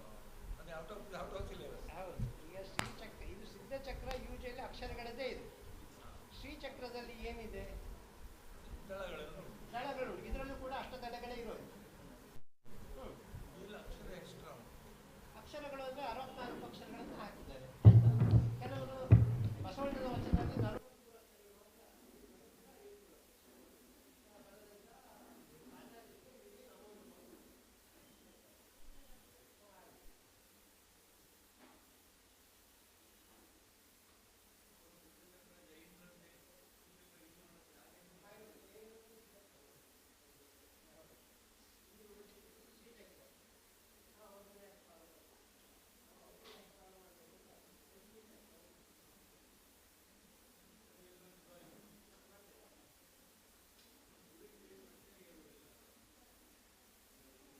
ನಿಮಗೆ ಅದರಲ್ಲಿ ಸರ್ ಕೊಟ್ಟ ಇದು ಅದು ಹೌದು, ಅದರಲ್ಲಿ ಡ್ರಾಯಿಂಗ್ ಮಾಡಿ ಕಳಿಸಿದೆ ನೋಡಿದ್ರಲ್ಲೆಲ್ಲ. ಗೀರು ಚಿತ್ರ ಲೈನ್ ಆರ್ಟ್ ಮಾಡಿದೆ. ಹಾಂ, ಬರ್ತುಂಟಲ್ಲಿ ನೋಡಿ, ಜಸ್ಟ್ ಇವಾಗ ಮಾಡಿರುವಂಥ ಅದೇ ಸರ್. ಅದರ ಮೇಲೆ ಏನು ಕೋಟಿಂಗ್ ಮಾಡಿದ್ದು ಅದು? ವ್ಯಾಕ್ಸಾ? ಹೌದು, ವ್ಯಾಕ್ಸ್ ಆಗಿದ್ರಿಂದ ಅದು ಏನು ನಾವು ಗೀರ್ತೇವೆ ನೋಡಿ, ಅದರ ಹತ್ತಿರದ ವ್ಯಾಕ್ಸ್ ಹೋಗುವುದಿಲ್ಲ. ಅದೇ ನಾವು ಬೇರೆ ಸಿಂಥೆಟಿಕ್ ಕಲರ್ ಯೂಸ್ ಮಾಡಿದರೆ, ನಾವು ಲೈನ್ ಹೇಳಿದ್ರೆ ಅದರ ಸುತ್ತ ಇಲ್ಲೆಲ್ಲ ಎತ್ಕೊಂಡು ಹೋಗ್ತದೆ. ಆ ಥರ ಇದು ವ್ಯತ್ಯಾಸ ಸರ್. ಅಲ್ಲಿ ನೋಡಿಲ್ಲ ಅಂತವ್ರು ಬೇಕಂತ. ಹೌದು ಹೌದು, ಅದು ಟೂಲ್ಸ್ ದೊಡ್ಡದಿರ್ಬೇಕಷ್ಟೇ. ಮಿನಿಯೇಚರ್ ಪೇಂಟಿಂಗ್ಸ್ ಮಾಡುವುದ ಬಗ್ಗೆ ಆಸಕ್ತಿ ಇದ್ದರೆ ಇನ್ನೂ ಪ್ರಯೋಗದ ಹಂತದಲ್ಲಿದೆ ನಮ್ಮದು, ನಾವಿನ್ನೂ ಮಾಡಿಲ್ಲ. ಆದರೂ ಹೇಳ್ತೇನೆ, ಈ ಭತ್ತದ ಕಾಳಿದೆ, ಈ ಬಿದಿರಕ್ಕಿ ಭತ್ತ, ಆ ಭತ್ತದ ಕಾಳನ್ನು ಈ ಒಂದು ಕ್ರೊಕ್ಕಿಲ್ ಕಡ್ಡಿಗೆ ಇದನ್ನು ಸ್ಲಿಟ್ ಮಾಡಿ ಭತ್ತದ ಕಾಳನ್ನು ಇಲ್ಲಿ ಹಾಕಿ ಟೈಟಾಗಿ ಹಗ್ಗದಲ್ಲಿ ಕಟ್ಟಿ, ಆಯಿತಾ, ಕಟ್ಟಿ ಆ ನಂತರದಲ್ಲಿ ಆವಾಗ ನಿಮಗೆ ಭತ್ತದ ಕಾಳಿನ ಒಂದು ಮನೆ ನಿಮಗೆ ಸಿಕ್ಕುತ್ತೆ. ಅದು ಬೇಗ ಅದು ನಶಿಸಿ ಹೋಗುವುದಿಲ್ಲ ಬರೆಯುವಾಗ. ನೀಟಾಗಿ ಈ ತಾಳೆಗರಿಯಲ್ಲಿ ಚಿತ್ರಗಳನ್ನು ಬಿಡಿಸ್ಬೋದು. ಇದಕ್ಕೆ ತುಂಡಲ ಕಂಠ ಅಂತ ಹೇಳಿದ್ದು ನೆನಪು, ಓದಿದ್ದು ನೆನಪು, ಹೇಳಿದ್ದು ನೆನಪು ಗೊತ್ತಿಲ್ಲ. ಬಟ್ ನನ್ನ ಪ್ರಯತ್ನ ಇವತ್ತು ಭತ್ತ ತನ್ನಿ ಅಂತ ಹೇಳಿದೆ ಇವರಿಗೆ, ಇವರು ತರಲಿಲ್ಲ. ಹಾಗಾಗಿ ನನಗೆ ಸಿಗಲಿಲ್ಲ ಹಳೆಯ ಭತ್ತ. ಹಳೆಯ ಭತ್ತ ಅಂದರೆ ಏನು ಸಾರ್ ಅಂತ ಕೇಳಿದರು. ಅಲ್ಲ, ಏನೇ ಆಗಲಿ ಅದು ಭತ್ತವೇ, ನೆಕ್ಸ್ಟ್ ಟೈಮ್ ನೋಡುವ, ನಾವು ಪ್ರಯೋಗ ಮಾಡಿ ತೋರಿಸುವ ಅಂತೇಳಿ. ಸೊ ಇದನ್ನು ಬರೆಯುವುದಕ್ಕೆ ಅಂತಲೇ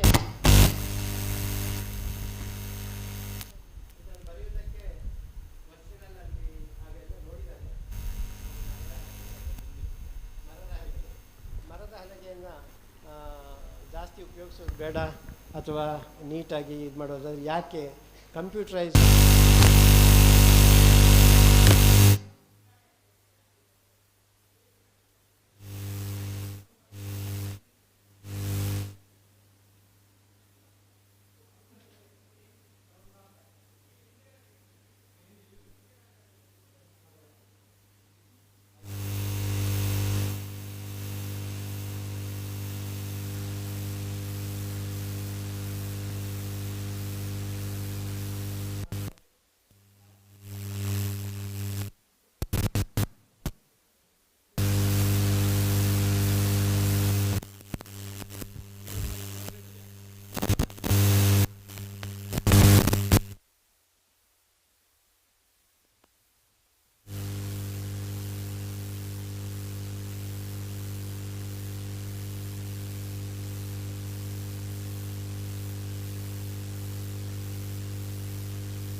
ಅಥವಾ ಕತ್ತಾಳೆ ಅಂತ ನಾವು ಹೇಳ್ತೀವಿ. ಕಳ್ಳಿ, ಕತ್ತಾಳೆ. ಕತ್ತಾಳೆಯಲ್ಲಿ ಒಂದು ಸೆಂಟರ್, ಒಂದು ಕಂಬ ಹೋಗುತ್ತೆ ಮಧ್ಯದಲ್ಲಿ. ಈಗೆಲ್ಲ ನೋಡ್ಲಿಕ್ಕೆ ಸಿಗಲ್ಲ. ಎಲ್ಲರೂ ಹೇಳ್ತಾರೆ ತುಂಬ ಅದು ಒಂದು ತೆಳು ಅಥವಾ ಬೆಂಡಿದ್ದಾಗೆ ಅಂತ. ಅದರಷ್ಟು ಗಟ್ಟಿ ಆದದ್ದು ಯಾವುದೂ ಇಲ್ಲ. ಅದೇ ರೀತಿ ತಾಳೆ ಗಿಡದಲ್ಲಿ ಮೇಲೆ ಹೂ ಬಿಡುವಂತಹ ಆ ಕೊಂಬುಂಟಲ್ಲ, ಅದು ಕೋಲುಗಳು, ಅವು ತುಂಬ ಗಟ್ಟಿಯಾಗಿರುತ್ತೆ. ಅದನ್ನೇ ಭೀಷ್ಮ ತನ್ನ ಧ್ವಜವನ್ನಾಗಿ, ಆ ಹೂವು ಸಹಿತವಾಗಿ ಧ್ವಜವನ್ನಾಗಿ ಮಾಡ್ತಾನೆ. ಅದೇ ತಾಲಧ್ವಜ. ಅದೇ ಮುಂದಿನ ದಿನದಲ್ಲಿ ಕನಕತಾಳ ಪುಷ್ಪ ಧ್ವಜ. ಆ ಕನಕತಾಳ ಪುಷ್ಪದ ಮಣಿಯನ್ನು ನಾವು ಇಲ್ಲಿ ಸ್ವಾಮೀಜಿಗೆ ಅರ್ಪಣೆ ಮಾಡೋದಕ್ಕೆ ಕೊಟ್ಟಿದ್ದೇನೆ. ಅವರು ಹೇಳಿದರು ಮಾಡ್ಬೋದು ನೀವು ಬೇಕಿದ್ರೆ ಅಂತ ಹೇಳಿ. ಹಾಗಾಗಿ ಅದನ್ನು ಸ್ವಾಮೀಜಿಗಳಿಗೆ ಕೊಟ್ಟಿದೆ. ಅದು ಸಂಜೆ ಹೊತ್ತು ಅದನ್ನು ಅರ್ಪಣೆ ಆಗುತ್ತೆ. ಪಟ್ಟದ ದೈವರಿಗೆ ಅಂತ ಹೇಳಿದರು. ನಾನು ಹೇಳಿದೆ ಪದ್ಮಾವತಿ ಅಮ್ಮನಿಗೆ ನಾವು ಅಂತೇಳಿ. ಅವ್ರು ಹೇಳಿದರು ಕುಷ್ಮಣ್ಣಿನಿಗೆ ಒಂದಿರಲಿ ಅಂತ ಹೇಳಿದರು. ಪಟ್ಟದ ದೈವರಿಗೆ ಎರಡು ಒಟ್ಟಿಗೆ ಇದೆ. ಹಾಗಾಗಿ ಅದನ್ನು ಕೊಟ್ಟಿದ್ದೇವೆ. ನಿಮಗೆ ತೋರಿಸಲಿಕ್ಕೋಸ್ಕರ ಈ ಕಪ್ಪನ್ನು ಹಚ್ಚಿದ್ದು. ಈಗ ಅವರೊಂದು ಚಿತ್ರವನ್ನು ಬಿಡಿಸಿದ್ದಾರೆ, ನೀವು ನೋಡ್ಬೋದು. ಇದೇ ರೀತಿ ತಾಳೆಗರಿಯಲ್ಲೂ ಕೂಡ ಬಿಡಿಸ್ಬೋದು. ಕಂಠವ ಅಂತ ಹೇಳ್ತಾರೆ ಅದಕ್ಕೆ. ಕಂಠದಲ್ಲಿ ಬಿಡಿಸಿದೆ ಇದನ್ನು. ಮತ್ತು ಮರದ ಕಂಠವನ್ನು ಮೇಲೆ ಸಿದ್ಧಂ ನಮಃ ಅಂತ ಹೇಳಿದೆ. ಸೊ ಇದನ್ನು ಸ್ವಾಮೀಜಿಗಳಿಗೆ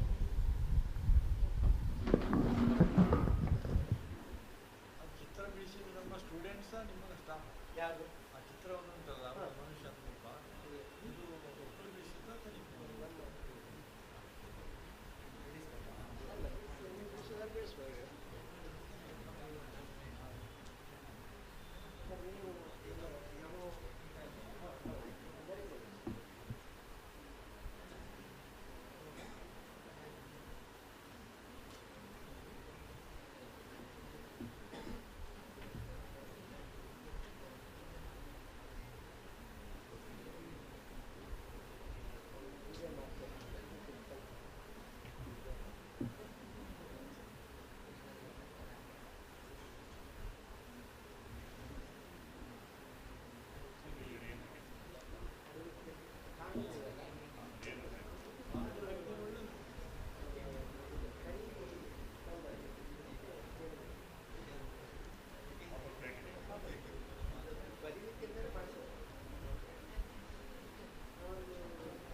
ಸ್ವಾಮೀಜಿ ಒಂದು ಅವರ ಸುಂದರವಾದಂಥ ಒಂದು ಮಾಡಿದ್ದಾರೆ.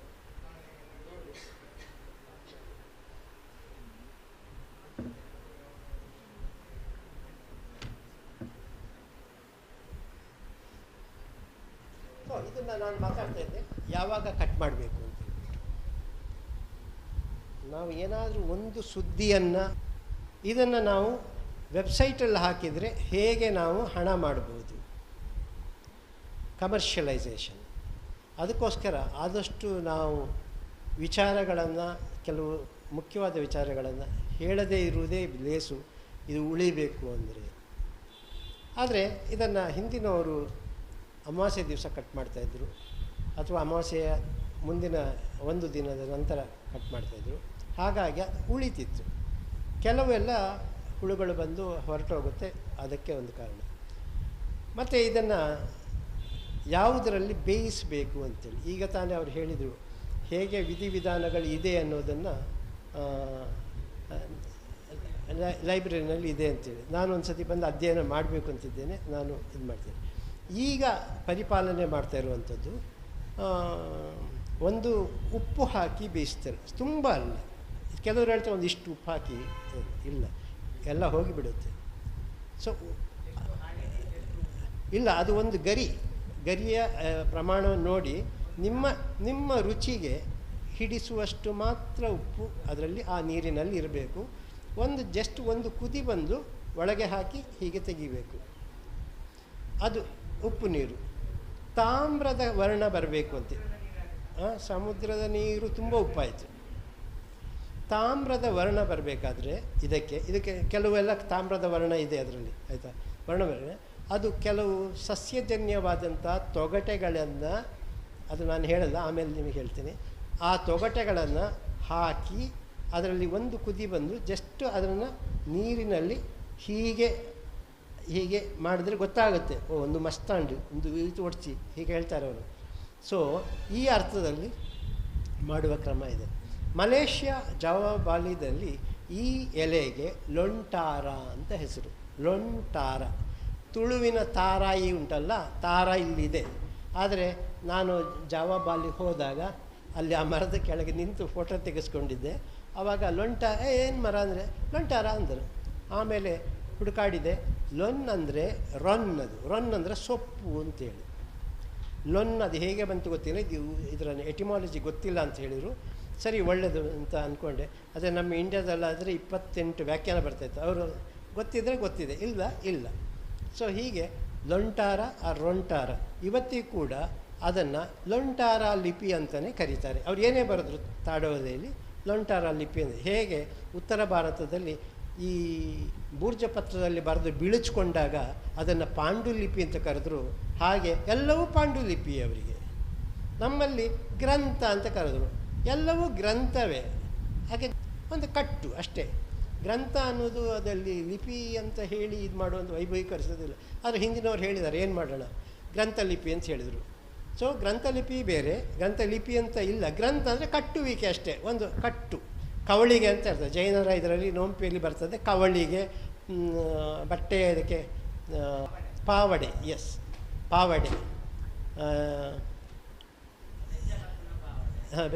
ಪಾವಡೆ, ಪಾವಡೆ ಮತ್ತು ಕವಳಿಗೆ ಅಂದರೆ ಎಲೆ ಕಟ್ಟು ಅಂತೇಳಿ. ಪಾವಡೆ ಮತ್ತು ಎಲೆ ಕಟ್ಟುವ ಕವಳಿಗೆ ಎಲೆ ಅಡಿಕೆಗೂ ಉಂಟು, ಬಟ್ ಇಲ್ಲಿ ಹೌದು. ಸೊ ಹೀಗಾಗಿ ಇದು ಶಾಸ್ತ್ರಬದ್ಧವಾಗಿ ಇರುವಂಥ ಹೆಸರುಗಳು ಏನು ಅಂಥೇಳಿ. ಮತ್ತು ಅರಿವೆ ಅಂತಲೂ ಹೇಳ್ತಾರೆ. ಇದು ಈಗ ಇಲ್ಲಿ ಅದು ಕಾಯಿ ಮೊಳಕೆ ಬರಬೇಕು, 64 ವರ್ಷಕ್ಕೊಮ್ಮೆ ಅದು ಬೀಳುತ್ತೆ. ಸುಮಾರು 2 ಲಕ್ಷ ಕಾಯಿ ಬಿಡುತ್ತೆ. 2 ಲಕ್ಷ ಕಾಯಿ ಹಾಕಿದರೂ ಕೂಡ ಒಂದು ಜನ್ಮವೆತ್ತದೆ ಇವತ್ತು ವಿನಾಶದ ಅಂಚಿನಲ್ಲಿದೆ. ಹಾಗಿದ್ರೆ ಯಾಕೆ ಅಂತ ಹೇಳಿ. ಸೊ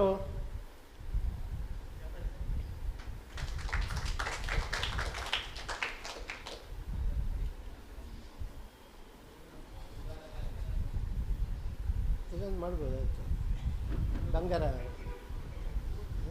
ತಗೊಳ್ಳಿ, ಇದು ದಪ್ಪ ಇದೆ, ತಗೊಳ್ಳಿ. ಗೀರು ಚಿತ್ರ ಮಾಡಿ ಸರ್.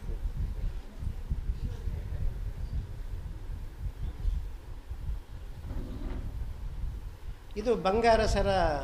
ಇದು ಇಲ್ಲಿಯ ಅರಮನೆಯ ಇದರಲ್ಲಿ ನವನಾರಿ ಕುಂಜರ ಇರುವಂಥ ಚಿತ್ರ.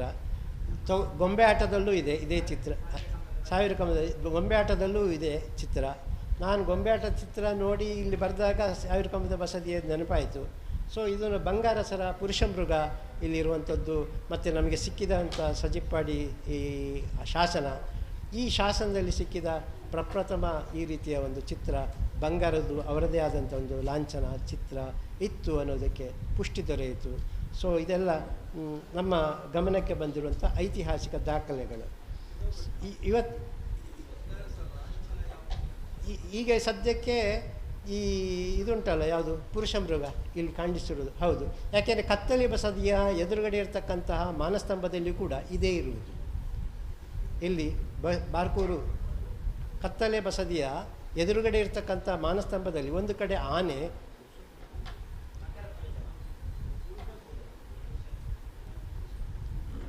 ಅದನ್ನು ಪುರುಷ ಮೃಗ ಅಂತ ಹೇಳ್ತಾರೆ. ನನಗೆ ಗೊತ್ತಿಲ್ಲ, ಯಾಕೆಂದರೆ ಅದು ಪುರುಷ ಧ್ವಜ, ಇದು ಗಂಟೆ ಮನೋವೇಗದಲ್ಲಿ ಆತ ಚಲಿಸ್ತಾನೆ ಅಂತ. ಅವನು ಮನೋವೇಗದಲ್ಲಿ ಚಲಿಸ್ತಾನೆ ಅಂತ. ಹೌದು ಹೌದೌದು, ಮೃಗ. ಹೌದು ಹೌದು ಹೌದು ಹೌದು. ಅದೇ ರೀತಿಯಲ್ಲಿ ಮಾರ್ಫಿಕ್, ಒಂದು ಆಂಥ್ರಪೋಮಾರ್ಫಿಕ್ ಕಿನ್ನರ ಪ್ರತಿಮೆ. ಹೌದು, ಎಲ್ಲ ದೇವಸ್ಥಾನಗಳಲ್ಲಿ ಉಂಟು. ಅದು ಸಹಜವಾಗಿ ಬಂಗಾರ ಒಂದು, ಯಾಕೆಂದರೆ ಬಂಗಾರ ಶಾಸನದಲ್ಲಿ ನಮಗೆ ಸಿಕ್ಕಿದ್ರಿಂದ ಚೌಟ್ರದ್ದು ಅದು ಫಸ್ಟ್ ಸಿಗೋದು ನಮಗೆ ಬಂಗಾರ ಇದರಲ್ಲಿ. ಹೌದು, ಇರ್ಬೋದು. ಶಿವಮೊಗ್ಗದಲ್ಲಿ ಇದೆ ಅಂತ ಹೇಳಿದರು ನನ್ನ ಫ್ರೆಂಡು. ಹೌದು ಹೌದು, ಇರ್ಬೋದು. ಇರಲಿ, ಮುಂದಿನ ವಿಚಾರಕ್ಕೆ ನಾನು ಹೋಗ್ತಾ ಇದ್ದೇನೆ. ಸೊ ಇದನ್ನು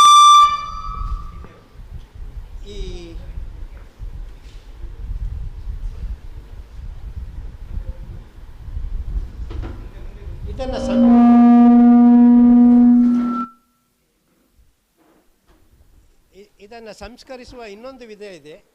ಹಳೆಯ ಪದ್ಧತಿ ಏನು ಅಂತೇಳಿದರೆ, ತಿಲ ಎಣ್ಣೆ,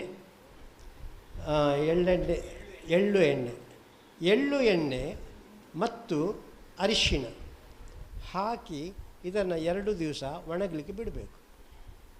ಆ ನಂತರ ಹದವಾಗಿ ಇದನ್ನು ಬೇಯಿಸಬೇಕು. ಆವಾಗ ಇದು ಒಂದು ರೀತಿ ಬಟ್ಟೆ ಥರ ಆಗುತ್ತೆ. ಫ್ಲೆಕ್ಸಿಬಿಲಿಟಿ ನಾವು ಮಾಡಿದ್ದೀವಿ, ಮೆದುವಾಗುತ್ತೆ. ಫ್ಲೆಕ್ಸಿಬಿಲಿಟಿ ಜಾಸ್ತಿ, ಎಳೆದ್ರೂ ಕೂಡ ಹರಿಯುವುದಿಲ್ಲ. ಇಲ್ಲ, ಆಗೋದಿಲ್ಲ. ಈ ಒಂದು ವಿಷಯವನ್ನು ಮ್ಯಾನರ್ ಸಂಗ್ರಹಿಸಿದ ಕೋಟಿ ಚೆನ್ನಯ್ಯ ಪಾಡ್ದನದಲ್ಲಿ ಕಡೆಕೊಡಿ ಕಡ್ತೇರು, ಎಣ್ಣೆ ಪಾಡದು, ಮಂಜಲು ಪೂಜದು, ವೈದ್ಯರು, ಹೀಗೆಲ್ಲ ಅದೇ ನಮಗೆ ಮೊಟ್ಟ ಮೊದಲ ಮಾಹಿತಿ ಸಿಗುವುದು, ಹೇಗೆ ಅದನ್ನು ಸಂಸ್ಕರಣ ಮಾಡ್ತಾಯಿದ್ರು ಅಂತ.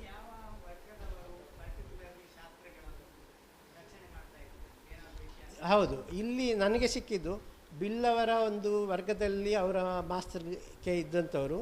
ಅವರು ಈ ಬಿದಿರಿನ ಹಂಡೆಯಲ್ಲಿ ಸಂಗ್ರಹ ಮಾಡಿಟ್ಕೊಂಡದ್ದು. ನನ್ನಲ್ಲಿ ಆ ಬಿದಿರು ಮಾತ್ರ ಉಂಟು, ಒಳಗಡೆ ಹುಡಿಯಾಗಿದೆ. ಒಂದು ಮಹಾಭಾರತದ ಒಂದು ಕೃತಿ ನನಗೆ ಸಿಕ್ಕಿದೆ. ಮತ್ತು ಈ ಡಿಪೆಂಡೆಂಟ್ ಕಮ್ಯುನಿಟೀಸ್ ಇವರೆಲ್ಲ, ಇವರು ಸ್ವಾಮೀಜಿಗಳು ಕೇಳಿದರೆ ಅಥವಾ ಬೇರೆ ಯಾರು ಕೇಳಿದರೆ ಪಾಣಾರರು ಇದನ್ನು ಬಳಸ್ತಾರೆ, ಇವತ್ತಿಗೂ ಕೂಡ ಬಳಸ್ತಾರೆ. ಆದರೆ ಬರೀಲಿಕ್ಕೆಲ್ಲ ಬಳಸುವುದಿಲ್ಲ, ಪಣೋಲಿ. ಹೌದು, ಆದರೆ ತತ್ರಕ್ಕೆ ಇತ್ಯಾದಿ ಎಲ್ಲ ನಾನು ಹೆಚ್ಚಾಗಿ ಪಾಣಾರರ ಕಡೆಯಿಂದನೇ ತರ್ತಾ ಇರೋದು ಈಗ. ಓಕೆ, ಪಾಣಾರರು ಅವರು ನಲಿಕೆಯವರು ಅಂತ ಕರೀತಾರೆ. ನಮಗೆ ಬಿ ಎಸ್ ಸಾಲತ್ತೂರು ಅವರು ವಿಳಿಯಾರ್ ಪಾಣಾರ್ ಅಂತ ಹೇಳಿಬಿಟ್ಟು ಅವರು ರೆಫರ್ ಮಾಡ್ತಾರೆ. ಮನೆಗೆ ಹೋಗಿ ಅವರು ಆಚರಣೆಗಳನ್ನು ಮಾಡ್ತಾಯಿದ್ರು ಅನ್ನೋದ್ರ ಬಗ್ಗೆ ನಮಗೆ ಅಲ್ಲಿ ಸಂಗಮ್ ಲಿಟ್ರೇಚರಲ್ಲಿ ಸಿಕ್ಕುತ್ತೆ ಪಾಣಾರರ ಬಗ್ಗೆ. ಆಮೇಲೆ ಈಗೆಲ್ಲ ಏನು ಅಂದರೆ, ನಾವು ಪಾಣಾರು ಇಲ್ಲಿಯವರಲ್ಲ, ಕೊರಗರು ಇಲ್ಲಿಯವರಲ್ಲ ಅಂತ ಹೇಳಿದರೆ ನನಗೆ ಪೆಟ್ಟು ಬಿದ್ದಿತ್ತು. ಹಾಗಾಗಿ ಮಾಹಿತಿಗಳಿದೆ. ಕೊರಗರ ಭಾಷೆಯಲ್ಲಿ ನಾನು ಸ್ವಲ್ಪ ಅಧ್ಯಯನ ಮಾಡಿದೆ. ಪಾಣಾರರ ಭಾಷೆಯಲ್ಲೂ ಭಾಷೆ ಇದೆ. ಹೌದು, ಆಪೈ ಹೌದು, ಬೇರೆ ಸರ್. ಉದಾಹರಣೆ, ಆ ಕಡೆಯಿಂದ ಬಂದು ಕೂತ್ಕೋ, ಸೇರು, ಆಪೈ ಕಲ್ತೆರ್ಲ, ಇದು ಪಾಣಾರದ್ದು ಅಲ್ಲ, ತುಳುವೆ, ನಿಮಗೆ ಅರ್ಥ ಆಗಲ್ಲ ಭಾಷೆ. ಆಮೇಲೆ ಉದಾಹರಣೆ, ಕೊರಗರ ಭಾಷೆಯಲ್ಲಿ ಅದು ಏನು ಅಂತ ಹೇಳಿದರೆ, ಇದು ಸೂಕ್ಷ್ಮವಾದಂಥ ವಿಚಾರ. ಕೊರಗರ ಭಾಷೆಯನ್ನು ಯಾಕೆ ನಾನು ಕಲಿಬೇಕು ಅಂತ ಆಸೆಪಟ್ಟೆ ಅಂದರೆ, ಪ್ರಪಂಚದ ಯಾವುದೇ ಭಾಷೆಯಲ್ಲಿ ಇಲ್ಲದ ಆಶಯ ಕೊರಗರ ಭಾಷೆಯ ಕಥೆಯಲ್ಲಿ ಇರಬೇಕು. ಯಾಕೆಂದರೆ ಅವರು ಬೇರೆ ಯಾರಲ್ಲೂ ಮಾತಾಡೋಲ್ಲ. ಕೊರಗರ ಭಾಷೆಯನ್ನು ನೀವು ಕೇಳಿದರೆ ನಿಮಗೆ ಶಾಪ, ಅವರು ಮಾತಾಡಿದರೆ ಅವರಿಗೆ ಪಾಪ ಪ್ರಜ್ಞೆ ಇದು. ಹಾಗಾಗಿ ಅವ್ರು ಯಾರಲ್ಲೂ ಮಾತಾಡುವುದಿಲ್ಲ, ಕೇಳಿಸುವುದೂ ಇಲ್ಲ. ಹೌದು, ಆದರೆ ಅದು ತುಳು ಅಲ್ಲ. ಅದು ಉದಾಹರಣೆ ನಾನು ಹೇಳ್ತೀನಿ. ಮುಜೆ ಡರ್ ಲಗ್ ಗಯ ಅಂದರೆ ನನಗೆ ಹೆದರಿಕೆ ಆಯಿತು. ಕೊರಗರ ಭಾಷೆಯಲ್ಲಿ ಅಂಗ, ನೇಕ್ಲ, ಅಕ್. ಅಂಗ ಉಂಟು, ಅಕ್ಕು ಉಂಟು, ನೇಕ್ಲ ಹೌದು, ನೇಕ್ಲ ಇಲ್ಲ, ಅಂಗ ಬಡಂಜಿ. ಸೊ ನನಗೆ ಬೇಡ. ಸೊ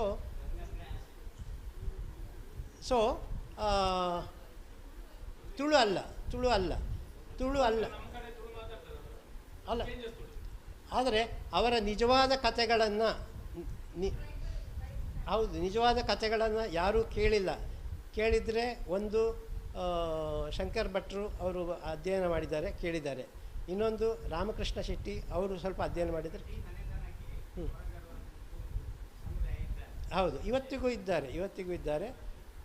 ನಾನು ಸುಮಾರು ಒಂದು 24 ಕಥೆಗಳನ್ನು ಸಂಗ್ರಹಿಸಿದೆ, ಪ್ರಕಟಣೆ ಮಾಡಿಲ್ಲ, ಇನ್ನೂ ಹಾಗೇ ಇದೆ. ನೋಡಬೇಕು, ಒಂದು ಪಾಕೆಟ್ ಡಿಕ್ಷನರಿ ಮಾಡಬೇಕು ಅಂತ ಮನಸ್ಸಲ್ಲಿದೆ, ನೋಡೋಣ ಯಾವಾಗ ಆಗುತ್ತೆ ಅಂತೇಳಿ. ಹೌದು. ಇದಕ್ಕೆ ಇದಾಗ್ಬೋದು. ಓಕೆ. ಈಗ ಇದು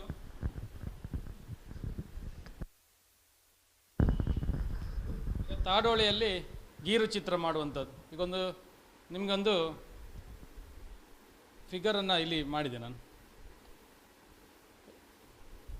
ಅವರು ಕೊಟ್ಟಂಥ ಟೂಲ್ಸಲ್ಲಿ, ಅಂದರೆ ಈ ಟೂಲ್ಸಲ್ಲಿ ಮಾಡಿರುವಂಥದ್ದು. ಈ ಎಲೆಯ ಒಂದು 2ನೇ ಭಾಗದಷ್ಟು ಡೀಪ್ ಹೋಗಿರ್ಬೋದು ನನ್ನ ಅನಿಸಿಕೆ. ಅಂದರೆ ನಾವು ಏನು ಎಕ್ಸ್ಪರ್ಟಲ್ಲಿ ಇದರಲ್ಲಿ, ಯಾಕೆಂದರೆ ಈ ಟೂಲ್ಸನ್ನ ಇಟ್ಕೊಳ್ಳಿಕ್ಕೇ ಗ್ರಿಪ್ ಇನ್ನೂ ಕಲೀಲಿಕ್ಕಿದ್ದು ನಮಗೆ. ಸೊ ಹಾಗಾಗಿ ಈಗ ಇದು ಕಾಣುವುದಿಲ್ಲ ನಿಮಗೆ. ಇದರ ಮೇಲೆ ಅವರು ಸರ್ ಮಸಿ ಸರ್ ಹೌದು, ಅದನ್ನು ಅದ್ದಿ ಈಗ ಇದು ಡೆಮೋ ಮಾಡ್ತಾರೆ ನಿಮಗೆ. ಆಮೇಲೆ ನಿಮ್ಗೆ ಗೊತ್ತಾಗ್ತದೆ ಗೀರಿದ ಭಾಗದಲ್ಲಿ ಯಾವ ರೀತಿಯ ಕಲರ್ ಉಳಿತದೆ, ಉಳಿದ ಭಾಗದಲ್ಲಿ ಯಾವುದಲ್ಲ ಅಲ್ಲ ಅಂತೇಳಿ. ನೋಡಿ, ತೋರಿಸಬಾರ್ದು, ತೋರಿಸಿ ಮಾಡಿ.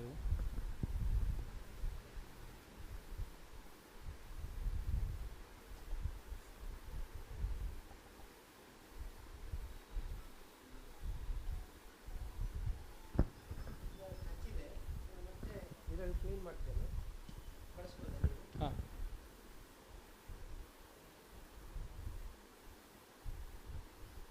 ಇನ್ನೊಂದು ಕೊಟ್ಬೇಕಾ?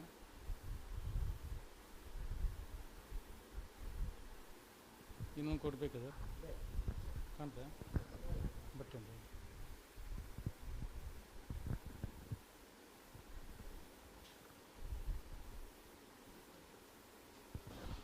ಇದೇ ರೀತಿಯಾದಂಥ ಅದರಲ್ಲಿ ಹಿಂದೆ ತಾಡೋಳಿಯಲ್ಲಿ ಬರೆದಿರುವಂಥ ರೀತಿ ಇದೇ ರೀತಿ ಗೀರಿ ಬರೆದಿರುವಂಥದ್ದು.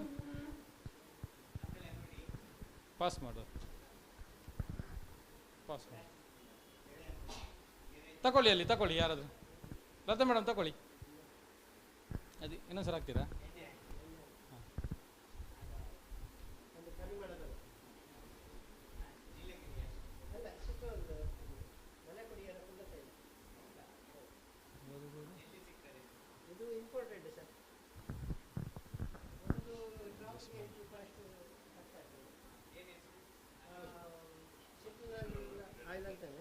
ಅದು ಹೋಗ್ತದೆ, ಬ್ರಷ್ ಇದರಲ್ಲಿ ಹೋಗ್ತದೆ ಫುಲ್, ಅದು ಹೇಳ್ಕೊಳ್ತದೆ ಸ್ವಲ್ಪ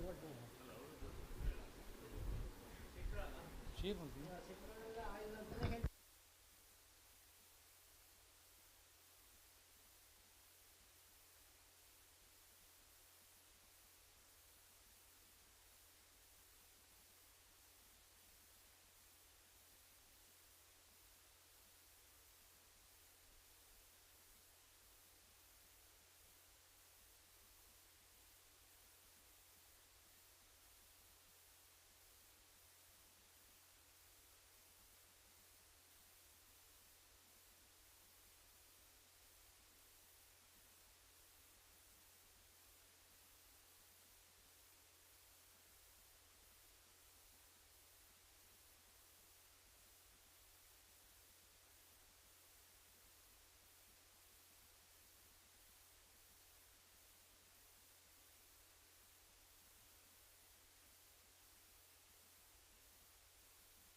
ಅದೇ ಚಾಲೆಂಜ್ ಅದು ಕರೆಕ್ಟ್ ಅವರಿಗೆ ಕರೆಕ್ಟ್ ಅದು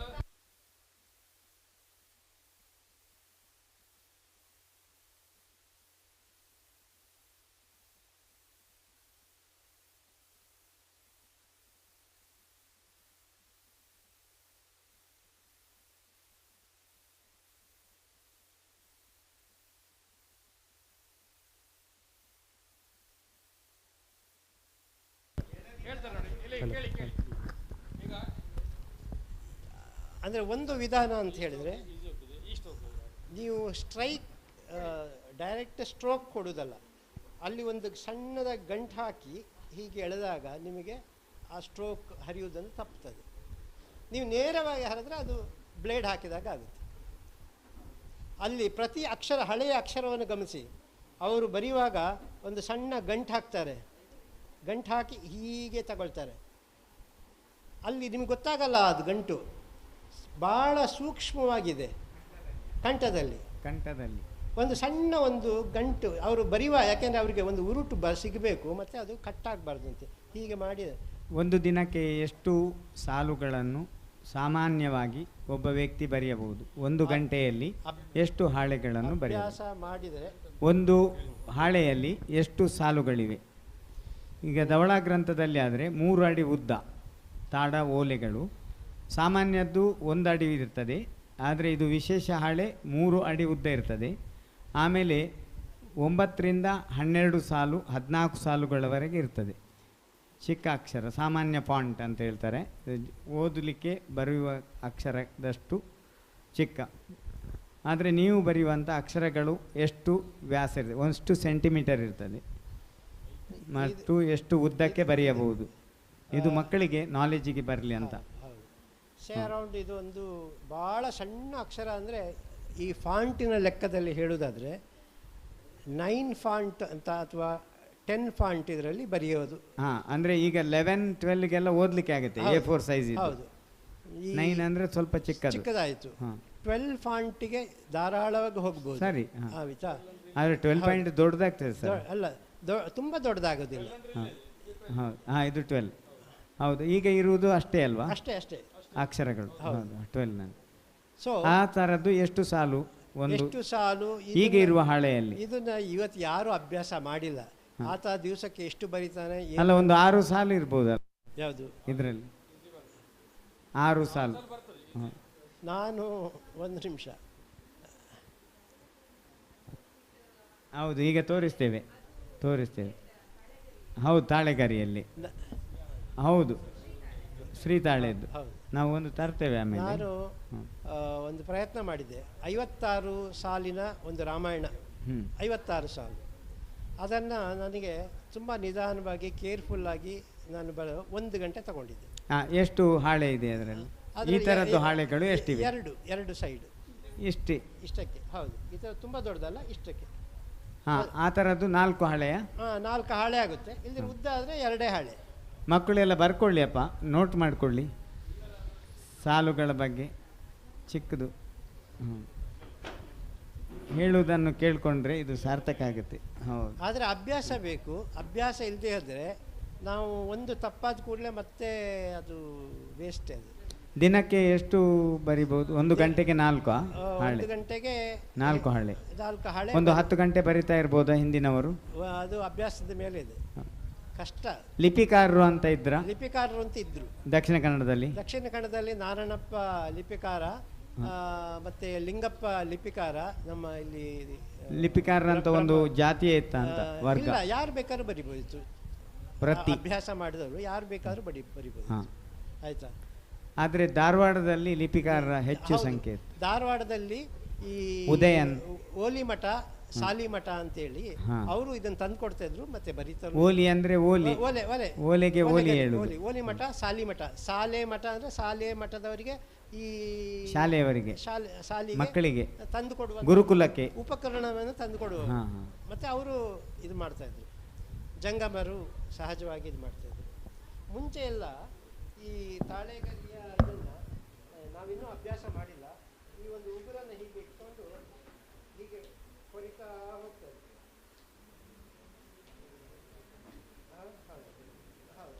ಅಂದರೆ ಅದರ ಸಪೋರ್ಟ್ ಆಗಿರಲಿ ಅಂತ. ಇನ್ನೊಂದು ಅಕ್ಷರಕ್ಕೆ ಹಾಂ ಅವನ ಯಾರು ಇದ್ದಾರೆ ಆತ ಬರ್ಕೊಂಡು ಹೋಗ್ತಾನೆ. ಇದು ನಮಗೆ ಹಳೆಯ ಚಿತ್ರದಲ್ಲಿ ಈ ರೀತಿ ಸಿಕ್ಕುತ್ತೆ, ಆನ್ ದ ಸ್ಪಾಟ್ ಅದು. ಆಯ್ತು, ಹಾಂ, ಚರಿತ್ರೆಕಾರ, ಹೌದು, ರೆಕಾರ್ಡರ್ಸ್ ಅದು. ಆಯ್ತು, ದಾಖಲೀಕರಣ. ಇದನ್ನು ಒಲಿತಾಳಿ ಪಟ್ಟೈ ಅಂತ ಕರೀತಾರೆ. ಒಲಿತಾಳಿ ಪಟ್ಟೈ ಕೇರಳದಲ್ಲಿ ಜಾಸ್ತಿ ಇದ್ರ? ಕೇರಳದಲ್ಲಿ ಓಕೆ, ಕೇರಳಕ್ಕೆ ಬಂದಾಗ ಒಂದು ವಿಷಯವನ್ನು ನಾನು ಹೇಳಬೇಕು. ತಿಗಳಾರಿ ಲಿಪಿ ಅಂತ ಹೇಳ್ತಾರೆ. ತಿಗಳಾರಿ ಲಿಪಿಗೆ ಕೇರಳದ ಮಲಯಾಳಿಗಳು ಅದನ್ನು ಬಳಕೆ ಮಾಡಿದ್ರು. ಅದನ್ನು ತುಳು ಮಲಯಾಳಂ ಲಿಪಿಯೇ ಹೇಳ್ತಾ ಇದ್ದಿದ್ದು. ತಿಗಳಾರಿ ಲಿಪಿ ಗೂಗಲ್ ತುಳುವರ ಲಿಪಿಯನ್ನೇ ಮಲಯಾಳಿಗಳು ಹಿಡ್ಕೊಂಡ್ರು ಅಂತೇಳಿ. ತುಳು ಮಲಯಾಳಂ ಲಿಪಿಯನ್ನೇ ಅದು ಆರಂಭ ಆದದ್ದು ಕುಂಜತ್ತ ರಾಮಾನುಜನ್ ಎಳುತ್ತಚ್ಚನ್ 1600 ಅಥವಾ 620. ಕುಂಜತ್ತ ರಾಮಾನುಜನ್ ಹೆಸರು ಹೇಳಲ್ಲ, ಕುಂಜತ್ತ ಎಳುತ್ತಚ್ಚನ್ ಅಂತ ಹೇಳ್ತಾರೆ. ಈತ ನಾರಾಯಣಿ ಶತಕಂ, ನಾರಾಯಣ ಭಟ್ಟಂತಿಲ 1600 ದಶಕದಲ್ಲಿ ಆತ ನಾರಾಯಣಿಯಂ ಶತಕವನ್ನು ಈ ಹಸಿ ಎಲೆಯಲ್ಲಿ ಬರೀತಾನೆ. ಏಕೆ ಅಂತ ಹೇಳಿದರೆ ಆತ ಬರೆಯುವಾಗ ಅವನಿಗೆ ಸ್ಟ್ರೋಕ್ ಆಗಿತ್ತು. ಅಲ್ಲಿಯ ಕೃಷ್ಣನನ್ನು ನೆನೆದು, ಗುರುವಾಯೂರಪ್ಪನನ್ನು ನೆನೆದು ಆತ ನನಗೆ ಹೀಗೆ ಆಗಿದೆ, ನಾನು ನಿನ್ನ ಸೇವೆ ಮಾಡಬೇಕು ಅಂತಿದ್ದೇನೆ, ನನಗೆ ಅನುವು ಮಾಡಿಕೊಡು ಅಂತೇಳಿ ಹಸಿ ಎಲೆಯನ್ನು ತೆಗೆದು ಬರಿತಾ ಇದ್ದ ಹಾಗೇ ಆತನಿಗೆ ಸಂಪೂರ್ಣವಾಗಿ ಸ್ವಾಧೀನ ಸಿಕ್ಕುತ್ತೆ. ಆಯಿತಾ? ಇವತ್ತಿಗೂ ಕೂಡ ನಮ್ಮ ಈ ತುಳು ಮಲಯಾಳಂ ಅಂತಲ್ಲ, ಈ ಪಾಣಾರರು ಮಸಾಜ್ ಮಾಡುವಾಗ ಹಿಂದೆ ಕೆಳಗೆ ಒಲಿತಾಳಿಯ ಚಾಪೆಯನ್ನು ಹಾಕ್ತಾಯಿದ್ದೆ. ನಾನೊಂದು ಮಾಡಿಸಿ ಕೊಟ್ಟೆ ಅವರಿಗೆ. ಇನಿ ಏರು ದೆಪ್ಪುವೇರು ಸಾರ್, ಏರು ಉನ್ಮಲ್ಪುವೇರು ಅಂತ. ನಾನು ಇರಲಿ ಒಂದು ಪ್ರಯೋಗ ಮಾಡಿ ನೋಡುವ ಅಂತೇಳಿ. ಸೊ ಹೀಗಾಗಿ ಎಲ್ಲಿ ಮಾಡ್ತಾರೆ ಅದು? ಇಲ್ಲಿ ಪುತ್ತೂರಲ್ಲಿ. ಅವರು ಈ ಕಾಲಿ ನೆಲದ ಮೇಲೆ ಇದನ್ನು ಮಾಡೋದಿಲ್ಲ, ಸಗಣಿ ಸಾರಿಸಿದ ಇದನ್ನು ನೆಲದಲ್ಲೇ ಮಾಡೋದವರು ಆ್ಯಕ್ಚುಲಿ. ಸೊ ಆಮೇಲೆ ಇದು ಸ್ವಲ್ಪ ಬೇರೆ ವಿಚಾರ ನಾನು ಹೇಳ್ತಿರುವಂಥದ್ದು. ಅವರು ಇದಕ್ಕೆ ನಾರ ಅಂತೇಳಿ, ಇಲ್ಲಿ ಮಲಯಾಳಮಲ್ಲಿ ನಾರಾಯ ಸರಸ್ವತಿಯೇ ನೀ ನನ್ನ ನಾಲಿಗೆ ಮೇಲೆ ಬಂದು ನಿಲ್ಲು ಅಂತೇಳಿ ಜನಪದರು ಹೇಳುವ ಹಾಗೆ ಈ ಆಣಿಯಲ್ಲಿ ಬಂದು ನೀನು ನಿಲ್ಲು ಅಂತ ನಾರಾಯಣೀಯಂ. ಜನ ಅದನ್ನು ತಪ್ಪು ತಿಳ್ಕೊಂಡ್ರು. ಇದೇ ನಾರಾಯಣೀಯಂ, ಆಯಿತಾ? ಹೌದು. ಹೀಗಾಗಿ ನಾರಾಯಣೀಯಂ ಶತಕವನ್ನು ಮಾಡಿದ್ದು ಬಿಕಾಸ್ ಆಫ್ ದಿಸ್. ಯಾವುದು? ವಾಗ್ದೇವಿ ನೀ ಈ ಕಂಠದಲ್ಲಿ ಬಂದು ನೆಲೆಸು ಅಂತ ಹೇಳಿ ನೀವು ಬೆಳಗ್ಗೆ ಪ್ರಾರ್ಥನೆ ಮಾಡಿದ್ರಲ್ಲ, ಹಾಗೆ ಈ ಕಂಠದಲ್ಲಿ ಬಂದು ನೆಲೆಸು ಅಂತ ಹೇಳಿ ಅವನು ಇದನ್ನು ಬರಿತಾ ಆ ನಾರಾಯಣಿಯಂ 1ನೇ ಶ್ಲೋಕ ಅಥವಾ ಕೊನೆಯ ಶ್ಲೋಕವನ್ನು ಇದು ಮಾಡಿದ್ದು. ಅದನ್ನು ಎಳುತ್ತಚ್ಚನ್ನು ಮಂಗಳ ಶ್ಲೋಕವಾಗಿ ಬಳಸಿದ್ದರಿಂದ ಇದು ಎಳುತ್ತಚ್ಚನ್ನು ಬಳಸಿದ್ದು ನಾರಾಯಣಿಯಂ ಶ್ಲೋಕವನ್ನು ಬರೆದಂಥ ಆ ಸಂದರ್ಭ ಅಂತ ಹೇಳಿ ಇದು ಮಾಡ್ತಾರೆ. ವಾದಿರಾಜರ ಕಾಲವೂ ಅದೇ ಸಂದರ್ಭವೇ ಆಗಿದೆ, 16ನೇ ಶತಮಾನ. ಹಾಗಾಗಿ ಅದರ ಪೂರ್ವದಲ್ಲಿ ಇದನ್ನು ಒಟ್ಟೆಳೆತ್ತು ಅಂತ ಕರೀತಾರೆ. ಒಟ್ಟೆ ಅಂದ್ರೇನು? ಉರುಟಾಗಿ ಬರೆಯುವುದು. ಯಾವುದೂ ಆಗ್ಬೋದು. ಒಟ್ಟೆಳೆತ್ತು, ಎಳೆತ್ತು ಅಂದರೆ ಬರೆಯುವುದು ಅಂತೇಳಿ ವೃತ್ತಾಕಾರ ಬರುತ್ತೆ. ಯಾಕೆಂದರೆ ಪ್ರತಿಯೊಂದನ್ನು ಕೂಡ ನಾವು ವೃತ್ತಾಕಾರವಾಗಿ ವೃತ್ತದ ಆಕಾರದಲ್ಲಿಯೇ ಬರೆಯುವಂಥದ್ದು ನಿಯಮ. ಅದಕ್ಕೆ ನೀವು ಮೊದಲು ಒಂದು ಗಂಟು ಹಾಕೋದು. ಅದಕ್ಕೆ ಉತ್ತರ ಭಾರತದವರು ನೋಡಿ ಕನ್ನಡ ಅಕ್ಷರ ಜಿಲೇಬಿ ಹಾಗೆ ಇದೆ ಅಂತ ಹೇಳಿ ಅಂದರೆ ಗಂಟು ಹಾಕುವುದು. ಯಾಕೆಂದರೆ ವೃತ್ತ ಕಾಶ್ಮೀರದಲ್ಲಿ ಇದೆ, ಅದು ಇಲ್ಲ. ಭೋಜಪತ್ರದಲ್ಲಿ ನಮ್ಮಲ್ಲಿ ಉಂಟು. ಅಲ್ಲ, ಇಲ್ಲಿಯ ಲಭ್ಯ ಯಾವುದಿತ್ತು ಅದರಲ್ಲೇ ಬರೀತಾ ಇದ್ರು. ಒಲಿತ ಬರವು ಇಲ್ಲ. ಈಗ ತಿಗಳಾರಿ ಬಗ್ಗೆ ಬಹಳ ಡಿಸ್ಕಷನ್ ಇದೆ. ಒಂದು ಅರ್ಥದಲ್ಲಿ ತಿಗಳಾರಿ ಅನ್ನುವಂಥ ಶಬ್ದವನ್ನು ನಮಗೆ ಗುಂಡಾ ಜೋಯಿಸರು ಕೊಟ್ಟದ್ದು ಮೊದಲು. ಒಂದು ವೇಳೆ ಇದನ್ನು ತುಳು ಲಿಪಿ ಅಂತ ಹೇಳಿದರೆ ರಾಜಕೀಯವಾಗಿ ಎಲ್ಲ ಆಸ್ತಿಗಳು ತುಳುನಾಡಿಗೆ ಹೋಗುತ್ತೆ ಅನ್ನುವಂಥ ಒಂದು ಭಾವನೆ ಇದ್ದಿರ್ಬೋದು. ಹಾಗಾಗಿ ಅದನ್ನು ಅವರು ಇದು ಮಾಡಿದರು.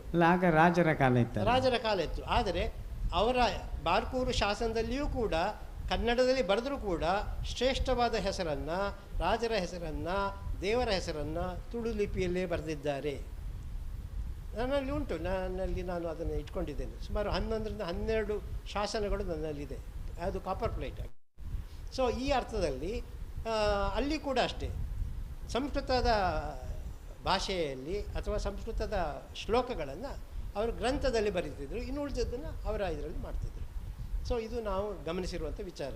ಮತ್ತು ನಮ್ಮ ಈ ಉತ್ತರ ಭಾರತದವರು ಅವರು ಹೇಳಿದ್ರಲ್ಲ, ಯಾವುದು ಬೂರ್ಜಪತ್ರ ನಮಗೆ ಇಲ್ಲಿ ಇದೇ ಇರೋದ್ರಿಂದ ನಾವೀಗ ತರ್ತೇವೆ ಸರ್. ಹೌದು, ತೋರಿಸ್ತೀವಿ. ಓಕೆ. ಇರೋದ್ರಿಂದ ಅದನ್ನು ಬರೀಲಿಕ್ಕೆ ಶುರು ಮಾಡಿದರು. ಆದರೆ ಗುಜರಾತಿನವರು ತಾಳೆಗರಿಯನ್ನು ಕೊರೆದು ಬರೆದು ಮಾಡಲಿಕ್ಕೆ ಶುರು ಮಾಡಲಿಲ್ಲ, ಅವರು ಬರೀಲಿಕ್ಕೆ ಶುರು ಮಾಡಿದರು. ಒಂದು ವೇಳೆ ಕೊರೆದು ಬರೆದು ಮಾಡುವ ಪದ್ಧತಿ ಇಲ್ಲದೆ ಹೋಗಿದ್ದರೆ ಇವತ್ತು 45 ಲಕ್ಷ ಹಸ್ತಪ್ರತಿಗಳು ಇಡೀ ದೇಶದಾದ್ಯಂತ ಇದೆ, ಅಷ್ಟು ಇರ್ತಿರಲಿಲ್ಲ ತಾಳೆಗರಿದು. ಆಯಿತಾ? ಕೊರೆದು ಬರೆದು ಮಾಡದೆ ಹೋಗಿದ್ದರೆ ಅದು ಈ ಬಣ್ಣ ಅಳಿಸುವಿಕೆ, ಮಾಸುವಿಕೆ ಇವುಗಳಲ್ಲಿ ಸಂಪೂರ್ಣವಾಗಿ ಹೋಗ್ತಿತ್ತು. ಎರಡನೆಯ ದಂತಕಥೆ ಅಂತ ಅಲ್ಲ, ನಿಖರತೆಯಾಗಿ ಹೇಳ್ತಾ ಇದ್ದೇನೆ, ಯಾವುದೇ ಒಂದು ಹಸ್ತಪ್ರತಿ ಸಂಪೂರ್ಣವಾಗಿ ಯಾವುದೂ ಕೂಡ ದೊರಕಿಲ್ಲ. ರನ್ನಾಗಲಿ, ಪಂಪ ಆಗಲಿ, ಜೈಮಿನಿ ಭಾರತ ಆಗಲಿ, ಕನ್ನಡ ನಾರಾಯಣಪ್ಪಂದಾಗಲಿ ಯಾವುದೂ ಕೂಡ ದೊರಕಿಲ್ಲ. ಎಲ್ಲ ಬ್ರಿಟಲ್ಡ್, ಸಂಪೂರ್ಣ ಸಿಕ್ಕಿಲ್ಲ. ಆಯಿತಾ? ನೃಪತುಂಗ ವಿಜಯವೂ ಕೂಡ ಅಷ್ಟೇ, ಸಿಕ್ಕಿಲ್ಲ. ಆಯಿತಾ? ಸಂಪೂರ್ಣವಾಗಿ ಸಿಕ್ಕಿಲ್ಲ. ಆದರೆ ಬೇರೆಯವರು ನಕಲು ಮಾಡಿದ್ದು, ಪ್ರತಿ ಮಾಡಿದ್ದು ಅದು ಇರುವುದರಿಂದ ನಮಗೆ ಇಷ್ಟು ಪ್ರತಿಗಳು ಸಿಕ್ಕುತ್ತೆ. ಈಗ ನನ್ನ ಮನೆಯಲ್ಲಿ ಮಹಾಭಾರತದ ಪ್ರತಿ ಇದೆ, ಸೆಂಟ್ ಅಲೋಷಿಯಸ್ ಕಾಲೇಜಲ್ಲಿ ಒಂದು ಮಹಾಭಾರತ ಪ್ರತಿ ಇದೆ. ಆಮೇಲೆ 14ನೇ ಶತಮಾನದಲ್ಲಿ ಬರೆದಿರಬಹುದಾದಂಥ ಒಂದು ಪ್ರತಿಯನ್ನು ಬೆಂಗಳೂರಿನವರು ಪ್ರಕಟಣೆ ಮಾಡಿದ್ದಾರೆ. ಅವೆಲ್ಲ ಹತ್ತಿರನೇ ಇದೆ, ಎಲ್ಲೋ ಒಂದೆರಡು ಶಬ್ದಗಳ ಆಚೆ ಈಚೆ ಇದೆ, ಲಿಪಿಕಾರನೇ ಇದು ಮಾಡೋದು. ಆದರೆ ಮತ್ತೆ ಮಹಾಭಾರತವನ್ನು ಯಾರೆಲ್ಲ ಓದಿಸ್ತಾ ಇದ್ರೋ ಮನೆಯಲ್ಲಿ, ಹಿಂದೆ ಎಲ್ಲರೂ ಅನೇಕ ಮನೆಗಳಲ್ಲಿ ಓದಿಸ್ತಾ ಇದ್ರು, ದೊಡ್ಡ ದೊಡ್ಡ ಮನೆತನಗಳಲ್ಲಿ. ಅವರ ಮನೆಯಲ್ಲಿ ರಾಮಾಯಣ ಗ್ರಂಥ ಇರಲೇಬೇಕು. ರಾಮಾಯಣ ಗ್ರಂಥ ಇಲ್ಲದೆ ಭಾರತ ಗ್ರಂಥವನ್ನು ಮುಟ್ಟುವಂತಿಲ್ಲ. ರಾಮಾಯಣವನ್ನು ಅದಕ್ಕೆ ಏಕಶ್ಲೋಕ ರಾಮಾಯಣವೋ ಅಥವಾ ಬೇರೆ ಒಂದು ರಾಮಾಯಣದ ಇದನ್ನು ಇದು ಮಾಡ್ತಿರ್ತಾರೆ. ಸೊ ಹೀಗಾಗಿ ಕುಮಾರವ್ಯಾಸನು ಒಂದು ರಾಮಾಯಣ ಬರೆದಿದ್ದಾನೆ, ಅದು ಸದ್ಯದರಲ್ಲೇ ಪ್ರಕಟಣೆ ಆಗ್ತದೆ. ಹೌದು, ನನ್ನಲ್ಲಿ ಉಂಟು. ಹೌದು, ಅದನ್ನೇ ಶಾಸನ ಮಾಡಿಸ್ಬೇಕು ಅಂತ ಒಂದು ಮನಸ್ಸಿನಲ್ಲಿ ಆಸೆ, ಗೊತ್ತಿಲ್ಲ ದೇವರು ಯಾವಾಗ ಮಾಡಿಸ್ತಾನೆ. ಹೌದು, ಇಲ್ಲ, ಇದು ಗದುಗಿನ ನಾರಾಯಣಪ್ಪನ ಅಂಕಿತ ಇರುವಂಥದ್ದೇ. ಆಯಿತಾ? ಸೊ ಹೀಗಾಗಿ ಇಲ್ಲ, ಸಂಪೂರ್ಣ ರಾಮಾಯಣ ಉಂಟು ಅದರಲ್ಲಿ.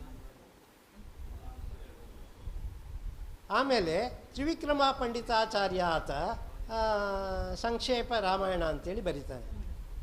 ತ್ರಿವಿಕ್ರಮ ಆಚಾರ್ಯ ಅಥವಾ ಪಂಡಿತಾರ್ಯ ಆತ ಬರೆದಿರುವಂಥದ್ದು ಸುಮಧ್ವಜ. ಆತನು ಕೂಡ ಒಂದು ರಾಮಾಯಣವನ್ನು ಬರೀತಾನೆ. ಆನೆಕಲ್ಲು ಸುಬ್ರಾಯರ ಮಗ ಕುಮಾರಯ್ಯನಿಗೆ ಬರೆದು ಕೊಟ್ಟ ಅಂತ ಪೇಪರ್ನಲ್ಲಿ ಸಿಕ್ಕಿದೆ. ತೆಲುಗು ಭಾಷೆ ಇದು ಅಕ್ಷರಗಳು ಮತ್ತು ಸಂಸ್ಕೃತದ ಇದರಲ್ಲಿ ಉಂಟು. ಅದು ತ್ರಿವಿಕ್ರಮ ಪಂಡಿತಾಚಾರ್ಯ ಬರೆದದ್ದು, ಬೇರೆ ಯಾರ್ದು ಗೊತ್ತಿಲ್ಲ. ನಾನು ಅದನ್ನು ಸಂಗ್ರಹ ಮಾಡಿದೆ, ಕೆಲವು ಜೀರ್ಣ ಆಗಿ ಹೋಗಿದೆ, ಅದು ನನ್ನಲ್ಲಿ ಉಂಟು.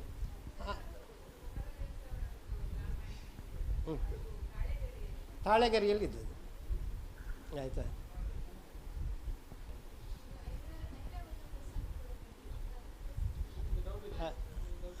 ಐರಾವತ ಪ್ರಸಂಗ ಉಂಟು, ಸಿಕ್ಕಿ. ಹೌದು, ಐರಾವತ ಪ್ರಸಂಗ ಬರ್ತದೆ, ಉಂಟು. ಏನು ಹೇಳಿ? ಅಡ್ಡವಾ? ಏನನ್ನು ಬರಿಬೇಕು ಹೇಳಿ? ನಿಮ್ಮ ಹೆಸರು ಬರಿಬೇಕಾ?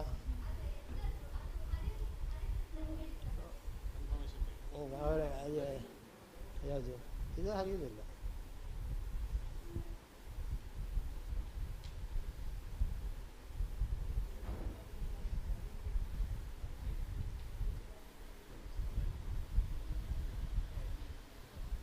ಕಡಿ ಕಂಠ ಕೊಡಿ.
ಇಲ್ಲ, ಅದು ಪ್ಲಾಸ್ಟಿಕ್ ಕೋಟಿಂಗ್ ಅಂತ ಆಗ್ತಲ್ಲ ಮೇಡಮ್. ಈಗ ಇದು ನೋಡಿ, ಈಗ ಇದು ಕಾವಿ ಹೊಡೆದಿದೆ ನಾವು ಇಲ್ಲಿ ನೋಡಿ, ಜಸ್ಟ್ ಎಕ್ಸಾಂಪಲ್ ಕೊಡ್ತೆ. ಇದು ಕಾವಿ ಹೊಡೆದಿದೆ, ಹೌದಾ? ಇದೊಂದು ಲೈನ್ ಹೇಳ್ತಿದ್ದೆ ನಾನು. ಆ್ಯಕ್ಚುಲಿ ಅದೇ ನಾನು ಸಿಂಥೆಟಿಕ್ ಕಲರ್ ಹೊಡೆದಿದ್ರೆ ಈ ಲೈನ್ ಜೊತೆ ಇದು ಎದ್ದು ಬರ್ತಿತ್ತು, ಫುಲ್ ಶೀಟೇ ಬರ್ತದೆ, ಎದ್ದು ಬರ್ತದೆ, ಡಿಫ್ರೆನ್ಸ್ ಅಷ್ಟೇ. ಹೌದು, ಇದು ಹೋಗುದಿಲ್ಲ. ಈಗ ಇದು 90% ಒಣಗಿದೆ, ಇನ್ನು ಒಣಗಲಿಲ್ಲ. ಆದರೂ ನಾವು ಏನಿಲ್ಲ ಇಲ್ಲ, ಏನು ನಿಮ್ಮ ಸ್ವಲ್ಪ ಇಲ್ಲ ಅಲ್ಲ, ನೀವು ಹಾಗೆ ಏನಿದ್ರೆ ನಿಮಗೆ ಸ್ಟ್ರಾಂಗ್ ಬೇಕಾದ್ರೆ ಸ್ವಲ್ಪ ಕಲ್ಲುಪ್ಪು ಯೂಸ್ ಮಾಡಬೇಕು, ಸ್ವಲ್ಪ ಕ್ವಾಂಟಿಟಿ. ಒಂದಿಷ್ಟು ಕಲ್ಲುಪ್ಪು ಇಷ್ಟೇ. ಇನ್ನೂ ಜಾಸ್ತಿ ಬೇಕಾದ್ರೆ ಸ್ವಲ್ಪ ವೈಟ್ ಸಿಮೆಂಟ್ ಅದು ಯೂಸ್ ಮಾಡಬಾರ್ದು. ವೈಟ್ ಸಿಮೆಂಟ್ ಜಾಸ್ತಿ, ಯಾಕೆ ಹೌದು ತುಂಬ ಹಾರ್ಡ್ ಆಗ್ತದೆ, ಅದು ಸ್ವಲ್ಪ ಗ್ಲಾಸಿ ಬರ್ತದೆ. ಈಗ ಅದೇ ಇದೊಂದು ಮಾಡಿ, ಹೌದೌದು ಅದೇ. ಈಗ ಫೈನಲ್ ಆಗಿ ಇದರಲ್ಲೊಂದು ಫಿಗರ್ ಮಾಡ್ತೇವೆ ನಾವು, ಸಾಂಪ್ರದಾಯಿಕದೊಂದು. ಹೇಳಿ, ಏನು ಡೌಟ್? ಹಾಂ ಆಯ್ತು, ಎಂತೇಳಿ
ಆಯಿತು.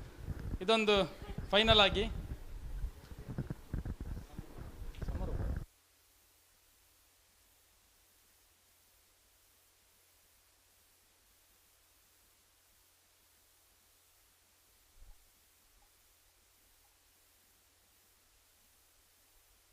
ಎಲ್ಲರೂ ಒಮ್ಮೆ ದೂರ ದೂರದಿಂದ ಹೋಗುವಂಥವರಿಗೆ ಸರ್ಟಿಫಿಕೇಟನ್ನು ವಿತರಣೆ ಮಾಡ್ತೇವೆ. ಕೃಷ್ಣಯ್ಯರು ಒಂದು ನಿಮಿಷ ಇಲ್ಲಿ ಬರಬೇಕು. ಮನಾಶ್ ಶೆಣೆಯವರು, ಶ್ರುತೇಶ್ ಆಚಾರ್ಯ ಮತ್ತು ಜಂಗಮವಾಡಿ ಮಠದ ನಿರಂಜನ್ರವರು.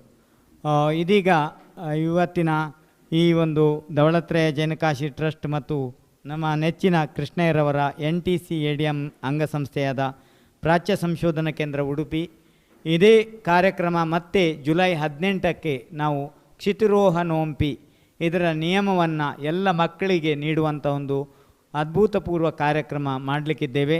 ಆ ಸಂದರ್ಭದಲ್ಲೂ ಕೂಡ ಎಲ್ಲರೂ ಕೂಡ ಕೇವಲ ಅರ್ಧ ದಿನದ ಕಾರ್ಯಕ್ರಮ ಕ್ಷಿತಿರೋಹನೋಂಪಿ ಜುಲೈ 18 ಅದರ ಬಗ್ಗೆ ಮುಂದೆ ನಾವು ತಿಳಿಸ್ಲಿಕ್ಕಿದ್ದೇವೆ.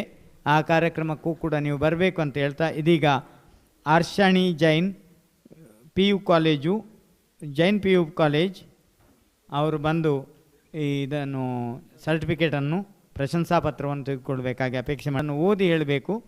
ಈ ಗ್ರಂಥಗಳಲ್ಲಿ ನಿಂತು ಅವರಿಗೆ ಇನ್ನೊಂದು ಮೈಕ ಕೊಡಿ, ಅಲ್ಲಿ ಮೇಲ್ಗಡೆ ಮೈಕ ಇನ್ನೊಂದು ಮೈಕ ತನ್ನಿ. ಓದುದು ಬನ್ನಿ.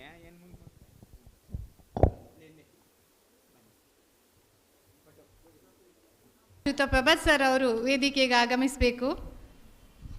ಸಮೀಕ್ಷಾ Shetty Jain PU college, Radhika Varma Jain PU college.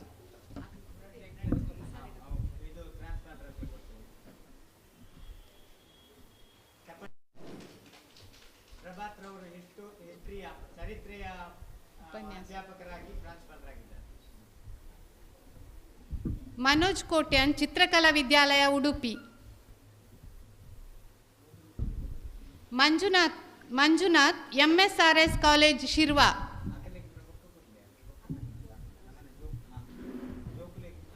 ಸಂಧ್ಯಾ ಶೇಟ್ ಚಿತ್ರಕಲಾ ವಿದ್ಯಾಲಯ ಉಡುಪಿ.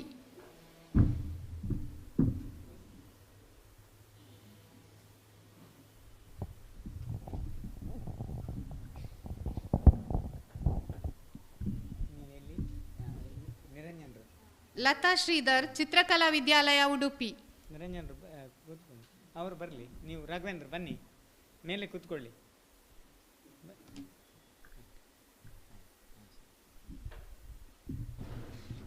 ಬಾರಿ ಸಂತೋಷ ಅಂದರೆ ಇಲ್ಲೇ ಡೆಮೋನಿಷನ್ ಮಾಡ್ತಾರೆ. ನಾನು ಮಾಡ್ಬೋದು ಲೆಫ್ಟ್ ಬ್ಲ್ಯಾಕ್ ಮಾಡ್ತಾರೆ. ತುಂಬ ಸಂತೋಷ. ಸುರೇಶ್ P ಚಿತ್ರಕಲಾ ವಿದ್ಯಾಲಯ ಉಡುಪಿ.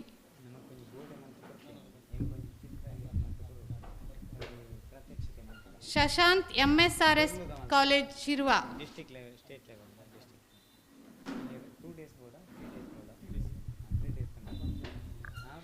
ಶ್ರಾವ್ಯ MSRS college Shirva.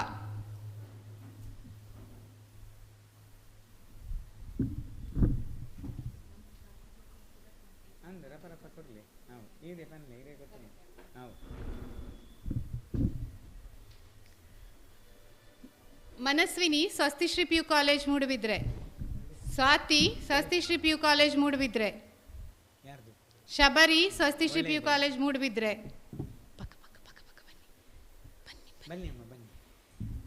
Rashmita Swastishree PU college Moodbidri. Shruthi Swastishree PU college Moodbidri.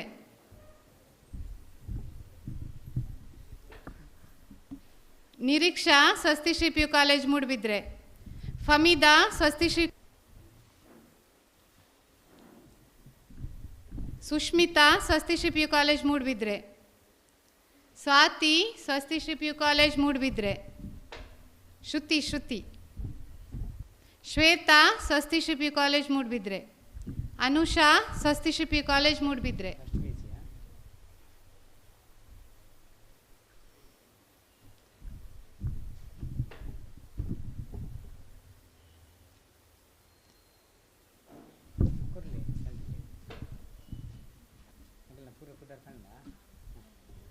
ಬನ್ನಿ.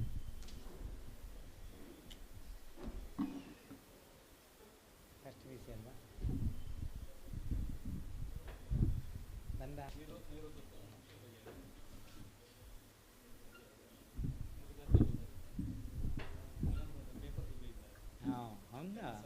ತುಂಬ ಸಂತೋಷ. ಶ್ರೀಧರ್ ಭಟ್ರನ್ನು ಕರ್ಕೊಂಡು ಬರಬೇಕು. ಸತ್ಯಶಂಕರ್ ಭಟ್ ನಿವೃತ್ತ ಮುಖ್ಯೋಪಾಧ್ಯಾಯರು, ಬರೀತಾರಾ? ಬರ್ತಿದ್ದೆ. ಮಂಗಳೂರು ವಿಶ್ವವಿದ್ಯಾಲಯ ಯಾಕಂದರೆ ಎಲ್ಲ ರೀತಿಯ ಕಾಲೇಜಿನವ್ರು ಬಂದು ಎಲ್ಲರ ಪರವಾಗಿ ಚಪ್ಪಾಳಿ. ಹಾಂ, ತುಂಬ ಸಂತೋಷ. ಬನ್ನಿ ಮಾಂತೇರಿಗೆ ಒಂದು ಕಾರ್ಯಕ್ರಮ ಇನ್ನು ಯಾರಿಗಾದರೂ ಸರ್ಟಿಫಿಕೇಟ್ ಇರೋದಿದ್ರೆ, ಮತ್ತು ನಮ್ಮ ಸುಧಾ ಪೃಥ್ವಿರಾಜ್, ಅದೇ ರೀತಿಯಾಗಿ ಹರಿಣಿ, ಅದೇ ರೀತಿಯಾಗಿ ವೀರೇಂದ್ರ, ಶ್ರೀಮತಿ ದಿವ್ಯಾ, ಇವರು ಬರಬೇಕು. ಆಮೇಲೆ ವೀಣಾ ರಘುಚಂದ್ರ ಆಗ್ಲಿಕ್ಕಿಲ್ಲ ಬೋರ್ಡು ನಮ್ಮನ್ನ ಕಾಲೇಜ್ ಮಗುಲು ಮಹಿಳೆ ಶ್ರುತೇಶ್ ಆಚಾರ್ಯ. ಕ್ಯಾಮರಾ ಬೇರೆಯವ್ರಿಗೆ ಕೊಡಿ. ಮಕ್ಕಳು ಒಂದು ಸ್ವಾತಿ ಅಂತ ರಾಜೇಶ್ ಉಪಾಧ್ಯಾಯ, ಉಡುಪಿ. ಎಲ್ಲಿ ಸರ್ ನೀವು? ಅಂಬಲ್ಪಾಡಿಯ? ಅಂಬಾಗಿಲ್ನವರು ಬನ್ನಿ. ಹಾಂ, ಅಲ್ಲಿ ಬರೀತಾರೆ. ಶ್ರುತೇಶ್ ಆಚಾರ್ಯ. ಹಾಂ, ಉಂಡಾ? ಹಾಂ, ಶ್ರುತೇಶ್ ಬನ್ನಿ. ಆರ್ಡಕೂರು ಕ್ಯಾಮರಾ. ಹಾಂ, ದೆಪ್ಪೂರಿಗೆ ಆಗಿ. ತುಂಬ ಸಂತೋಷ ಆಯಿತು ನಿಮ್ಮ ಅಮೂಲ್ಯ ಸಮಯವನ್ನು ನೀಡಿದ್ದಕ್ಕೆ. ಕೃಷ್ಣಯ್ಯರಿಗೂ ಕೂಡ ಕೊಡಬೇಕು. ಅವರಿಗೆ ನಾವು ಬೇರೆ ಅಭಿನಂದನಾ ಪತ್ರ ಮಾಡಿದ್ದೇವೆ. ನಮ್ಮ ಈ ಎಲ್ಲ ಕಾರ್ಯಕ್ರಮದ ಹಿಂದಿರುವ ಶಕ್ತಿ ಶ್ರೀಯುತ ಕೃಷ್ಣಯ್ಯ ಅವರನ್ನು ವಿಶೇಷವಾಗಿ ನಾವು ಕ್ಷೇತ್ರದ ವತಿಯಿಂದ ಅಭಿನಂದಿಸಿ, ಹರಸಿ, ಆಶೀರ್ವದಿಸಲಿಕ್ಕೆ ಸಂತೋಷ ಪಡ್ತೇವೆ. ಅವರ ಪತ್ರವನ್ನು ಶ್ರೀಯುತ ರಾಘವೇಂದ್ರರವರು ಓದಬೇಕಾಗಿ ಅಪೇಕ್ಷೆ ಮಾಡ್ತೇವೆ. ದೌಲತ್ರಯ ಜೈನ ಕಾಶಿ ಟ್ರಸ್ಟ್ ರಿಜಿಸ್ಟರ್ಡ್ ಮೂಡುಬಿದ್ರೆ ಮತ್ತು ಪ್ರಾಚ್ಯ ಸಂಶೋಧನಾ ಕೇಂದ್ರ ಉಡುಪಿ ರಿಜಿಸ್ಟರ್ಡ್ ಅಂಗಸಂಸ್ಥೆ NTC ADM ಇದರ ಸಹ 22/6/24 ಶುಕ್ರವಾರ ಶ್ರೀ ರಮಾಮಣಿ ಜೈನ ಶೋಧ ಸಂಸ್ಥಾನದಲ್ಲಿ ಜರುಗಿದ ಒಂದು ದಿನದ ಪ್ರಾಚೀನ ತಾಡೋಳೆ ಶಾಸನ ತಾಮ್ರಪತ್ರ ಕೈಫಿಯತ್ ಹಸ್ತಪ್ರತಿ ಸಂರಕ್ಷಣಾ ಕಾರ್ಯಾಗಾರದಲ್ಲಿ ಸಂಪನ್ಮೂಲ ವ್ಯಕ್ತಿಗಳಾಗಿ ಪಾಲ್ಗೊಂಡು ಕಾರ್ಯಕ್ರಮ ಸಂಘಟನೆಯಲ್ಲಿ ಸಹಕರಿಸಿ ಅನುಭವ ಹಂಚಿಕೊಂಡು ಪ್ರಾಚೀನ ಸಂಸ್ಕೃತಿ ಉಳಿಸಿ ಬೆಳೆಸಲು ನೆರವಾದ ತಮ್ಮ ಸೇವಾ ಮನೋಭಾವನೆಯನ್ನು ಕಂಡು ಪ್ರೊಫೆಸರ್ S.A. ಕೃಷ್ಣಯ್ಯ ಇವರು ಪ್ರಾಚ್ಯ ಸಂಚಯ ಸಂಶೋಧನಾ ಕೇಂದ್ರ ಉಡುಪಿ ಇವರಿಗೆ ಉಜ್ವಲ ಭವಿಷ್ಯ ಕೋರಿ ಸಮರ್ಪಿತವಾಗುವಂಥ ಸಮ್ಮಾನ ಪತ್ರ. ದೌಲತ್ರಾಚಾರ್ಯ ಪಟ್ಟಾಚಾರ್ಯವರ್ಯ ಮಹಾಸ್ವಾಮೀಜಿ ಶ್ರೀ ದಿಗಂಬರ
ಚಿತ್ರಕಲಾ ನಿಕಟಪೂರ್ವ ಚಿತ್ರಕಲಾ ಉಪನ್ಯಾಸಕರು ಮಂಜಿ ವಿವಿ ಜಂಗಮ ಮಠ ಇವರಿಗೆ ಉಜ್ವಲ ಭವಿಷ್ಯ ಕೋರಿ ಸಮರ್ಪಿತ ಸನ್ಮಾನ.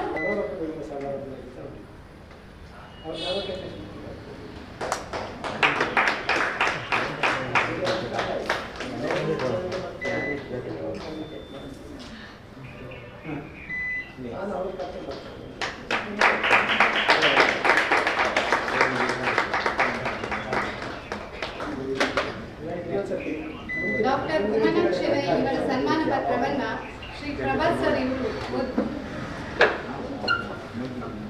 ಪ್ರಾಚ್ಯ ಕೇಂದ್ರ ಉಡುಪಿ ರಿಜಿಸ್ಟರ್ಡ್ ಇದರ ಸಹಯೋಗದಲ್ಲಿ ದಿನಾಂಕ 22/6/24 ಶುಕ್ರವಾರ ಶ್ರೀ ರಮಾರಾಣಿ ಜೈನ ಶೋಧ ಸಂಸ್ಥಾನದಲ್ಲಿ ಜರುಗಿದ ಕಾರ್ಯಾಗಾರದಲ್ಲಿ ಸಂಪನ್ಮೂಲ ವ್ಯಕ್ತಿಗಳಾಗಿಕೊಂಡು ಕಾರ್ಯಕ್ರಮ ಸಂಘಟನೆಯಲ್ಲಿ ಸಹಕರಿಸಿ ಅನುಭವ ಹಂಚಿಕೊಂಡು ಪ್ರಾಚೀನ ಸಂರಕ್ಷಣೆ ಹಿರಿಯ ವಿದ್ವಾಂಸರು, ಇತಿಹಾಸಕಾರರು, ಶಾಸನ ಸಂರಕ್ಷಕರು ಇವರಿಗೆ ಉಜ್ವಲ ಭವಿಷ್ಯ ಕೋರಿ ಸಮರ್ಪಿತ ಸನ್ಮಾನ ಪತ್ರ ಡಾಕ್ಟರ್ ಸ್ವಸ್ತಿ ಶ್ರೀ ಚಾರುಕೀರ್ತಿ ಪಂಡಿತಾಚಾರ್ಯ ಭಟ್ಟಾರಕ ಮಹಾಸ್ವಾಮೀಜಿ, ದಿಗಂಬರ ಜೈನ ಮಠ, ಮೂಡಿದೆ, ಜಿಲ್ಲೆ, ಕರ್ನಾಟಕ.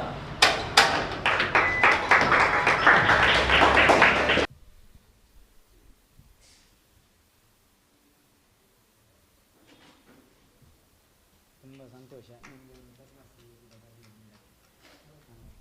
ದೇವರು ಒಳ್ಳೇದು ಮಾಡಲಿ ಪಾಪ, ನೀವು ಬಹಳ ಪ್ರಯತ್ನ ಮಾಡಿದ್ದೀರಿ. ಇದು ಕೈಯಲ್ಲಿ ಒಳ್ಳೆ. ಹಾಂ, ನೆಕ್ಸ್ಟ್ ಸುಧಾ ಪೃಥ್ವಿರಾಜ್, ಕೊಂಚ ದಿವ್ಯಾ ಶ್ರೀಯುತ ಶ್ರುತೇಶ್ ಆಚಾರ್ಯ ಇವರು ವೇದಿಕೆಗೆ ಆಗಮಿಸಬೇಕು. ಇವರ ಸನ್ಮಾನ ಪತ್ರವನ್ನು ಶ್ರೀಮತಿ ಸುಧಾ ಪೃಥ್ವಿರಾಜ್ ಇವರು ವಾಚಿಸಬೇಕಾಗಿ ಕೇಳಿ. ಸರ್ಟಿಫಿಕೇಟ್ ಹೀರೇ ಓದಿದೆ. ಡಾಕ್ಟರ್ ಅಮೃತ್ ಮಲ್ಲ ಅಂತ ಬಂದ.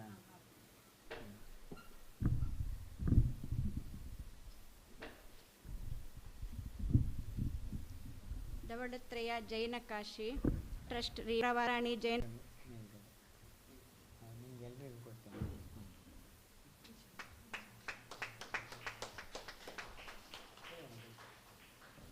ನಿಮ್ಮದು ಕ್ಯಾಮರಾ ಇಲ್ಲೇ ಇದೆ. ಹಾಂ, ಆಯ್ತು. ಬೇಕಾಗಿ ಕೇಳಿಕೊಳ್ತಾ ಇದ್ದೇನೆ. ಇವರ ಶ್ರೀಯುತ ಡಾಕ್ಟರ್ ಅಮೃತ್ ಮಲ್ಲ ಇಂಥ ಎಲ್ಲ ಕಾರ್ಯಚಟುವಟಿಕೆಗಳಿಗೆ, ಕ್ರಿಯಾಶೀಲತೆಗೆ ಒತ್ತು ಕೊಡುವವರು. ನಮ್ಮ ಆರಂಭದ ದಿನಗಳಿಂದಲೂ ಕೂಡ ಇಲ್ಲಿಯ ವರ್ಣಚಿತ್ರ ಶಿಬಿರ ಇರ್ಬೋದು, ಕ್ಯಾನ್ವಾಸ್ ಚಿತ್ರ ಇರ್ಬೋದು, ಪ್ರಕೃತಿ ಚಿತ್ರಗಳಿರ್ಬೋದು, ಧವಳ ಗ್ರಂಥಗಳ ಬಗ್ಗೆ, ಇಲ್ಲಿಯ ಆರ್ಟ್ ಗ್ಯಾಲರಿಯ ಬಗ್ಗೆ ವಿಶೇಷವಾದ ಕಾಳಜಿಯಿಂದ ಶ್ರವಣಬೆಳಗೊಳದ ಚಿಕ್ಕಬಟ್ಟ ಮಹೋತ್ಸವ ಮತ್ತು ವಿಂಧ್ಯಾಗಿರಿಯ ವಿಶೇಷವಾದಂಥ ಚಿತ್ರಗಳು, ಅದರ ಒಂದು ದೊಡ್ಡ ಪುಸ್ತಕವನ್ನೇ ಬರೆದು ಮಹಾಮಸ್ತಕಾಭಿಷೇಕ ಸಂದರ್ಭದಲ್ಲಿ ಲೋಕಾರ್ಪಣೆ ಮಾಡಿದರು. ಹಿಂದಿನ ಸ್ವಾಮೀಜಿಯವರಿಗೆ ಮತ್ತು ಬೆಳಗುಳದ ಸ್ವಾಮೀಜಿಯವರ ಅತ್ಯಂತ ಆಪ್ತರಾಗಿದ್ದ ಶ್ರೀಯುತ ಡಾಕ್ಟರ್ ಅಮೃತ್ ಮಲ್ಲ ಸೃಜನಶೀಲ ಬರಹಗಾರ ಮತ್ತು ಹಾಸ್ಯ ಬರಹಗಳನ್ನು ಕೂಡ ಇತ್ತೀಚೆಗೆ ಪತ್ರಿಕೆಗಳಲ್ಲಿ ಕೊಡ್ತಾ ಇದ್ದಾರೆ. ಟೈಮ್ಸ್ ಆಫ್ ಇಂಡಿಯಾ, ಹಿಂದೂ ಮತ್ತು ಹಂಸ್ ಪತ್ರಿಕೆಗಳಲ್ಲಿ ವಿಶೇಷವಾದ ಅವರ ಲೇಖನಗಳು ನಮ್ಮ ದೇಶದ ನಾಡಿನ ಉದ್ದಗಲದ ಜನ ಮೆಚ್ಚಿ ಪತ್ರವನ್ನು ಬರೀತಾರೆ. ಅಂತ ಇವತ್ತಿನ ಈ ಕಾರ್ಯಕ್ರಮಕ್ಕೂ ಕೂಡ ಒಂದು ರೀತಿಯ ಸ್ಫೂರ್ತಿಯನ್ನು ಕೊಟ್ಟವರು ಡಾಕ್ಟರ್ ಅಮೃತ್ ಮಲ್ಲ.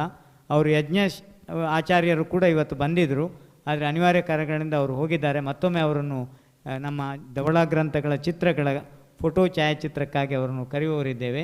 ಇದೀಗ ಡಾಕ್ಟರ್ ಅಮೃತ್ ಮಲ್ಲರಿಗೆ ಆಶೀರ್ವಾದ.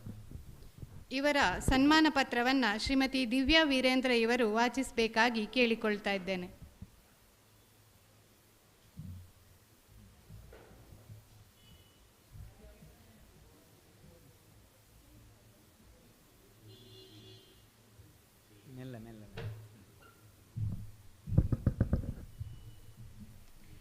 ದವಳತ್ರಯ ಜೈನ ಕಾಶಿ ಟ್ರಸ್ಟ್ ಮೂಡುಬಿದಿರೆ, ಪ್ರಾಚ್ಯ ಸಂಶೋಧನಾ ಕೇಂದ್ರ ಉಡುಪಿ ರಿಜಿಸ್ಟರ್ಡ್ ಅಂಗಸಂಸ್ಥೆ NTC ADM ಇದರ ಸಹಯೋಗದಲ್ಲಿ ದಿನಾಂಕ 22/6/24 ಶುಕ್ರವಾರ ಶ್ರೀ ರಮಾರಾಣಿ ಜೈನ ಶೋಧ ಸಂಸ್ಥಾನದಲ್ಲಿ ಜರುಗಿದ ಒಂದು ದಿನದ ಪ್ರಾಚೀನ ತಾಡೋಲೆ, ಶಾಸನ, ತಾಮ್ರಪತ್ರ, ಕೈಫಿಯತ್, ಹಸ್ತಪ್ರತಿ ಸಂರಕ್ಷಣಾ ಕಾರ್ಯಾಗಾರದಲ್ಲಿ ಸಂಪನ್ಮೂಲ ವ್ಯಕ್ತಿಗಳಾಗಿ ಪಾಲ್ಗೊಂಡು ಕಾರ್ಯಕ್ರಮ ಸಂಘಟನೆಯಲ್ಲಿ ಸಹಕರಿಸಿ ಅನುಭವ ಹಂಚಿಕೊಂಡು ಪ್ರಾಚೀನ ಸಂಸ್ಕೃತಿ ಉಳಿಸಿ ಬೆಳೆಸಲು ನೆರವಾದ ತಮ್ಮ ಸೇವಾ ಮನೋಭಾವನೆಯನ್ನು ಕಂಡು ಶ್ರೀ ಡಾಕ್ಟರ್ ಅಮೃತಮಲ್ಲ ಇವರಿಗೆ ಉಜ್ವಲ ಭವಿಷ್ಯ ಕೋರಿ ಸಮರ್ಪಿತ ಸನ್ಮಾನ ಪತ್ರ.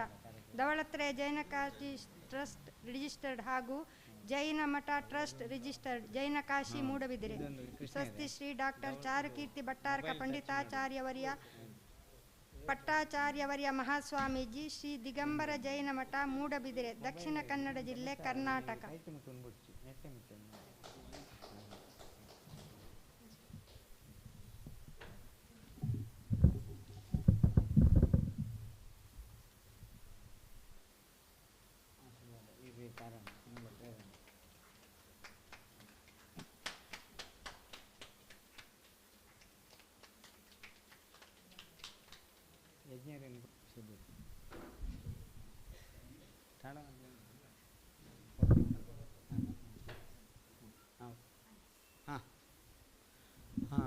ಇದೀಗ ನಮ್ಮ ಸ್ವಸ್ತಿಶ್ರೀ ಪದವಿ ಪೂರ್ವ ಕಾಲೇಜಿನ ಪ್ರಾಂಶುಪಾಲರು ಅವರ ಎಲ್ಲ ಅಧ್ಯಾಪಕರೊಂದದವ್ರನ್ನು ಮತ್ತು ವಿದ್ಯಾರ್ಥಿಗಳನ್ನು ಕರ್ಕೊಂಡು ಬಂದಿದ್ದಾರೆ. ಅವರಿಗೆ ಸುಧಾ ಕೈಯಾಳ ಪಾರ್ಶ್ವನಾಥ್, ನೇರಂಕಿ ಪಾರ್ಶ್ವನಾಥ್ ಇವರು ಸರ್ಟಿಫಿಕೇಟನ್ನು ನೀಡಬೇಕಾಗಿ, ಶ್ರೀ ಸುಜಾತ ಇವರಿಗೆ ಹರಿಣಿ ಇವರು ಸರ್ಟಿಫಿಕೇಟನ್ನು ನೀಡಬೇಕಾಗಿ ಅಪೇಕ್ಷೆ ಮಾಡ್ತೇವೆ.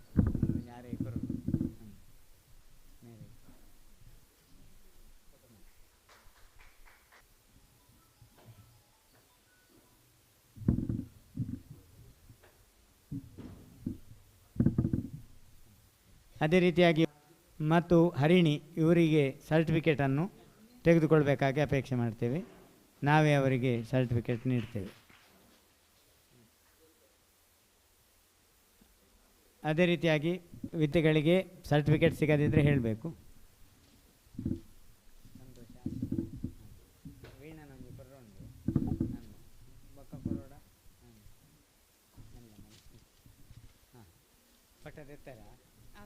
ಪಟ ತೆಗೆದ್ರ ಮುಂಜೆ ಬಲೆ ಪಟ ಸರಿಗೆ ಕಾರ್ಯಕ್ರಮಗಳಿಗೆ ಸಹಕಾರ ಕೊಡುವವರು ಚಪ್ಪಾಳೆ ತಟ್ಟಿ ಅವರಿಗೂ ಅಭಿನಂದನೆ ಮಾಡೋಣ.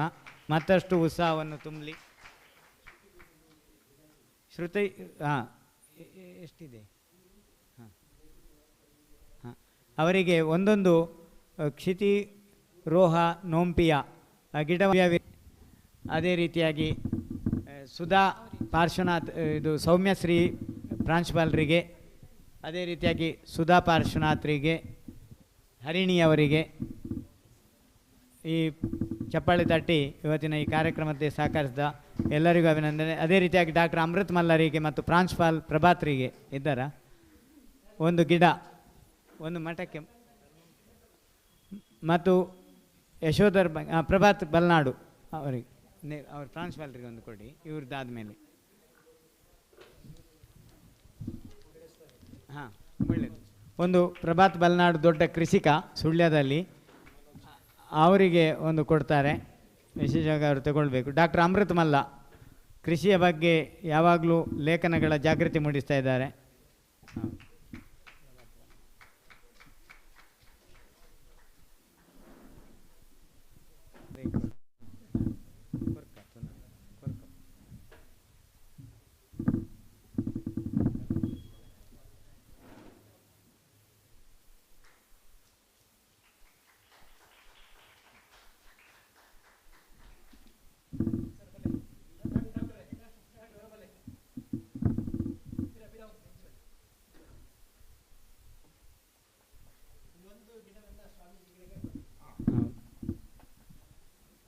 ಶ್ರೀ ಪುನೀತ್ ಶೆಟ್ಟಿ ತುಳು ವಾರ್ತೆ ಇದರ ಪರವಾಗಿ ಒಂದು ಆಶೀರ್ವಾದ ಮಾಡ್ತೇವೆ. ಅವರು ಬಂದು ಸರ್ಟಿಫಿಕೇಟನ್ನು ತಗೊಳ್ಬೇಕು.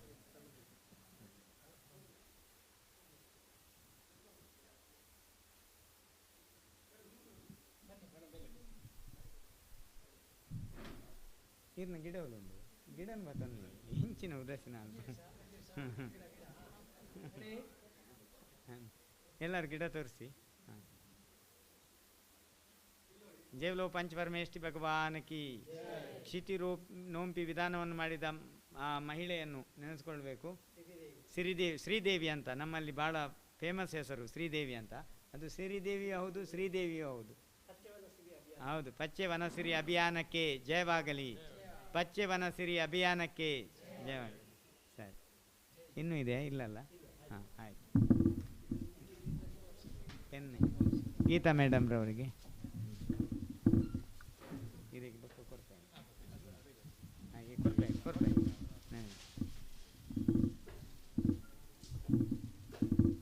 ಒಂದು ಟಚ್ ಪ್ಯಾಡ್ ಅವೇ ಮೊಬೈಲ್ ಮುಟ್ಟಾರೆ ಕಾಯ್ತು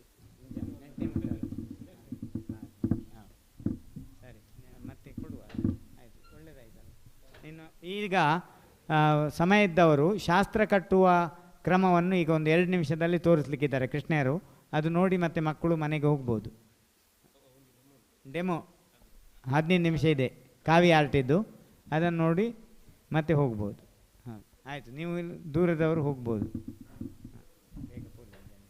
ಹಾಂ, ಗೌರವಧನ ಸಮರ್ಪಣೆ. ಹೌದು, ಉಮನಾ ಶೆಣೆಯವರು. ಕವರ್ ಇದ್ದರೆ ಬೇಕು, ಇಲ್ಲಾಂದರೆ ಬೇಡ. ನಾವು ತಟ್ಟೆಯಲ್ಲಿ ಕೊಡುವ. ತಟ್ಟೆಯಲ್ಲಿ ಒಂದು ತಟ್ಟೆ ತನ್ನಿ.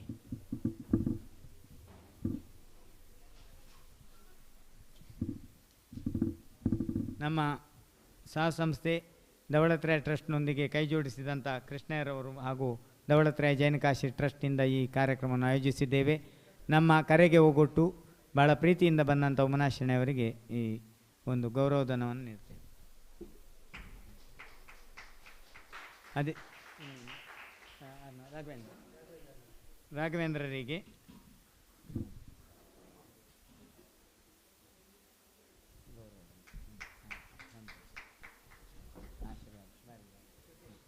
ಶ್ರುತೇಶ್ ಆಚಾರ್ಯರಿಗೆ ಅದರಲ್ಲಿ ಎರಡಿದೆ. ಅಲ್ಲ ತೊಂದರೆ ಆಯಿತು ಆಯಿತು ಕರೆಕ್ಟ್ ಇದೆ ಅಲ್ಲ. ಸಂತೋಷ, ಮತ್ತೊಮ್ಮೆ ಕಾರ್ಯಕ್ರಮ ಸರಿ ಆಯಿತು. ಈಗ ಡೆಮೋ ಮಾಡಿ.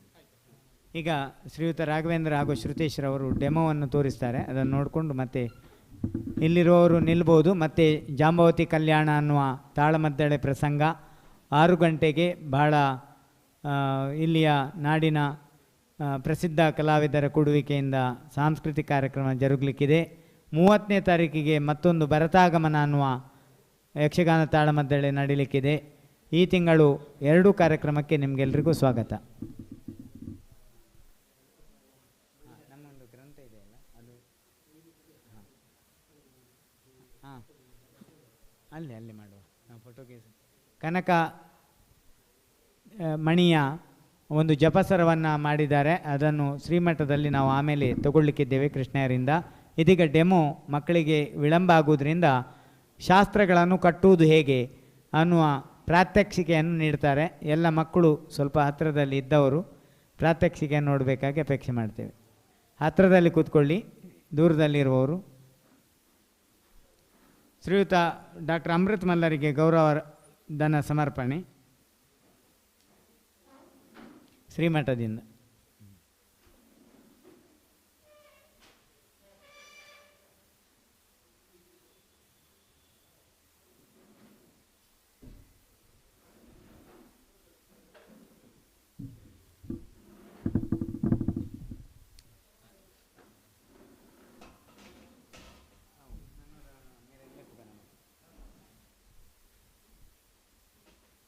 ಸರ್ಟಿಫಿಕೇಟ್ ಅಂದಪ್ಪ ಎಲ್ಲ ಮೆಡಿಕಲ್ ಕ್ಯಾಂಪ್.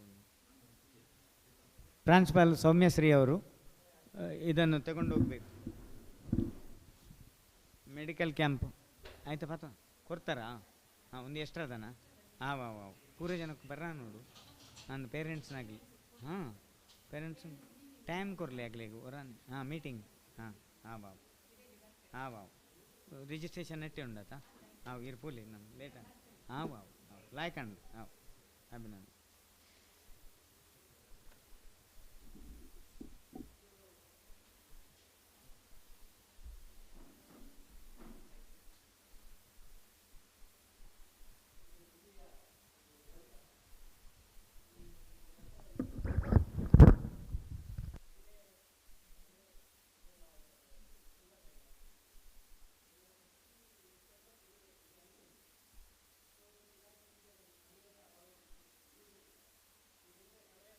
ಇದನ್ನು ಸಂಪೂರ್ಣವಾಗಿ ಮಾಡಿಕೊಟ್ಟಿತ್ತು. ನಿಮಗೆ ಒಂದು ಪ್ರಾತ್ಯಕ್ಷಿಕೆಗೋಸ್ಕರ ಇದನ್ನು ನಾವು ಕಟ್ತಾ ಇದ್ದೇವೆ. ಲೆಕ್ಕ ಪ್ರಕಾರ ಈ ಕಟ್ಟು ಎಷ್ಟು ಉದ್ದ ಇದೆ ಅದರ 7ರಷ್ಟು ದಾರ ಇರಬೇಕು ಅಂತ ಹೇಳುತ್ತೆ. ಇದು ಎಷ್ಟಿದೆ ಅಂತ ನನಗೆ ಗೊತ್ತಿಲ್ಲ ಆ್ಯಕ್ಚುಲಿ. 2 3 4 5 5 ಅಂದರೆ 6 ಅಂದರೆ ಇಲ್ಲಿಂದ ಒಂದು 7 ಆಗುತ್ತೆ. ಸೊ ಇದು ಲೆಕ್ಕ. ಕೆಲವರು ಅವರ ಇದರಲ್ಲಿ ಇದು ಹಾಗೆ ಬರ್ತಾರೆ. ಸೊ ಇದನ್ನು ಒಳಗೆ ನಾವು ಎಣ್ಣೆ ಎಲ್ಲ ಹಾಕಿ ಒಂದು ತೆಳುವಾದ ಹಾಳೆಯ ಮೇಲೆ ಹರಡಿ ಅದು ಒಣಗಬೇಕು ನೆರಳಲ್ಲಿ. ಒಣಗಿದ ನಂತರ ನಾವು ಅದನ್ನು ಕ್ರಮಬದ್ಧವಾಗಿ ಇದು ಮಾಡಿ ಅದರಲ್ಲಿ ಯಾವ ಪ್ರಕಾರಕ್ಕೆ ಸೇರಿದೆ ಅನ್ನೋದನ್ನು ಒಂದು ನಮೂದನ್ನು ಹಾಕಿ ನಾವು ಇದು ಮಾಡಬೇಕು. ಹಿಂದೆ ಎಲ್ಲ ಹೇಗೆ ಅಂದರೆ ಕಟ್ತಾಯಿದ್ರು, ಬಟ್ ಇಲ್ಲಿ ನೋಡಿ ನಾವು ಕಟ್ತಾ ಇದ್ದೇವೆ 1 2 ಆದಷ್ಟು ಬಿಗಿಯಾಗಿ ಕಟ್ಟಿ ಆಮೇಲೆ ಕ್ರಾಸ್ ಮಾಡಿ ಹೀಗೆ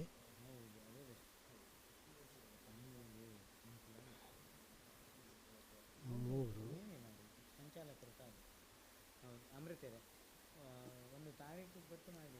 ನಾಲ್ಕು ಅಂದರೆ ತುಂಬ ಟೈಟ್ ಇರಬೇಕು 4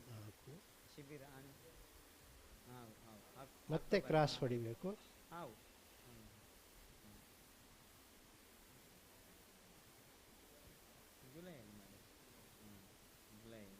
ಫಸ್ಟ್ ವೀಕಲ್ಲೇ ಮಾಡಿ ಮತ್ತೆ ನಮಗೆ ಬೇರೆ ಬೇರೆ ಕಾರ್ಯಕ್ರಮ 2ನೇ ವಾರ 3ನೇ ವಾರ ಅಥವಾ ಆಗಸ್ಟ್ ಫಸ್ಟ್ ವೀಕ್ ಆಗಸ್ಟಿಗೆ ಆಗಸ್ಟ್ ಸೆಕೆಂಡ್ ವೀಕ್ ಸ್ವಾತಂತ್ರ್ಯೋತ್ಸವ ಆದಮೇಲೆ ಮಳೆ ಇದು ಎಲ್ಲ ಇರ್ತದೆ ತೀವ್ರತೆ ಫಸ್ಟ್ ವೀಕ್ 3rd ವೀಕ್ ಮಾಡುವ ಆಗಸ್ಟ್ ಇರ್ತೇವೆ ಇದೊಂದು ಗಂಟೆ ಇರುತ್ತೆ ಆ ಗಂಟನ್ನು ಆಗಸ್ಟ್ 3rd ವೀಕ್ ಮಾತ್ರ ಡೇಟ್ ನಿಗದಿ ಮಾಡಿ ನಿಮಗೆ ಹೇಳಿರಲಿಲ್ಲ ತಯಾರಾಗಬೇಕಲ್ಲ ನಾವು ಹೇಳ್ತೇವೆ ತಾರೀಕು ಒಳಗೆ ಸೇರಿಸಿದ್ರೆ ಆಯಿತು. ಸೊ ಯೂಶಲಿ ತುಂಬ ಟೈಟಾಗಿ, ಏಕೆಂದರೆ ಒಳಗಡೆ ನಾನು ಏನೂ ಕೊಟ್ಟಿಲ್ಲ ಬೈಂಡಿಂಗು, ಹಾಗಾಗಿ ಇದು ಇಷ್ಟೇ. ಈಗ ಸದ್ಯಕ್ಕೆ ಇದನ್ನು ಹೀಗೆ ನಿಮಗೆ ಡೆಮೋಗೋಸ್ಕರ ನಾನು ಕೊಡ್ತಾ ಇದ್ದೇನೆ ಅಷ್ಟೇ. ನಮ್ಮ ಒಂದು ಅಪೇಕ್ಷೆ ಏನಂದರೆ ಇದು ಗಂಜಿ ಹಾಕಿದ ಬಟ್ಟೆ ಆಗಿರೋದ್ರಿಂದ ಇದನ್ನು ಗಂಜಿ ತೊಳೆದು ಆನಂತರ ಒಣಗಿಸಿ ಇದನ್ನು ಬಳಸಬೇಕು, ಇಲ್ಲದಿದ್ದರೆ ಹುಳುಗಳು ಹಿಡಿಯುವ ಸಾಧ್ಯತೆ ಇದೆ. ಈಗ ನಿಮಗೆ ತೋರಿಸ್ಲಿಕ್ಕೋಸ್ಕರ ಜಸ್ಟ್ ಒಂದು ಕಟ್ಟಿ ಇಡ್ತೀನಿ, ಆಮೇಲೆ ಅವರಿಗೆ ಹೇಳ್ತೇನೆ. ಇದು ನಮ್ಮ ಅನನ್ಯತೆಯನ್ನು ನಾವು ಹೇಳೋದಕ್ಕೋಸ್ಕರ ಇದ್ರ ಜೊತೆಗೆ ಈ ತಾಳೆಗರಿದೇ ಒಂದು ಬೀಜ, ಇದ್ರದ್ದು ಅಂತ ಇಲ್ಲ, ಆ ಜಾತಿಗೆ ಸೇರಿದ್ದು. ಅಲ್ಲಿ ಬೀಜವನ್ನು ಇಟ್ಕೊಂಡ್ಬಂದು ತಟ್ಟೆಯಲ್ಲಿ ಈ ಬೀಜವನ್ನು ಇದರ ಒಟ್ಟಿಗೆ ನಾವು ಕಟ್ತೇವೆ.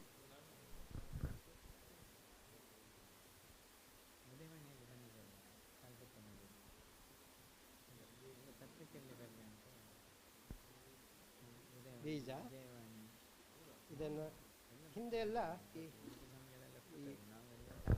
ತಾಮ್ರದ ಕಾಸು ಒಂದು ಹೊಟ್ಟೆ ಇರ್ತಿತ್ತು, ಅಂದರೆ ಹೌದು, ಅದನ್ನು ಕಟ್ತಾಯಿದ್ರು, ಅಥವಾ ಗುಂಡಿಗಳನ್ನು ಬಟನ್ಗಳನ್ನು ಕಟ್ತಾಯಿದ್ರು. ಸೊ ಇದನ್ನು ನಾನೀಗ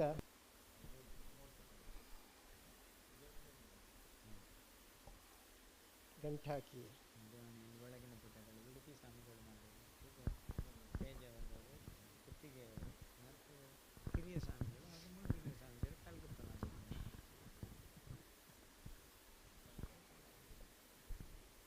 ಅದು ಬಹಳ ಕಠಿಣ, ಯೋಗದಲ್ಲಿ ಕಠಿಣ ಮಾಡೋದು. ಇದನ್ನು ಯಾಕೆ ಹಾಕ್ತಾ ಇದ್ದೀನಿ ಅಂತ ಹೇಳಿದರೆ, ಈ ಒಂದು ಎಲೆಯ ಒಂದು ಸಾಂಸ್ಕೃತಿಕ ಅನನ್ಯತೆಯನ್ನು ಗುರುತಿಸುವುದಕ್ಕೋಸ್ಕರ ನಾವು ಹಾಕ್ತಾ ಇರೋದು. ಇದು ಇಲ್ಲೊಂದು ಗಂಟು ಬಿದ್ದಿದೆ.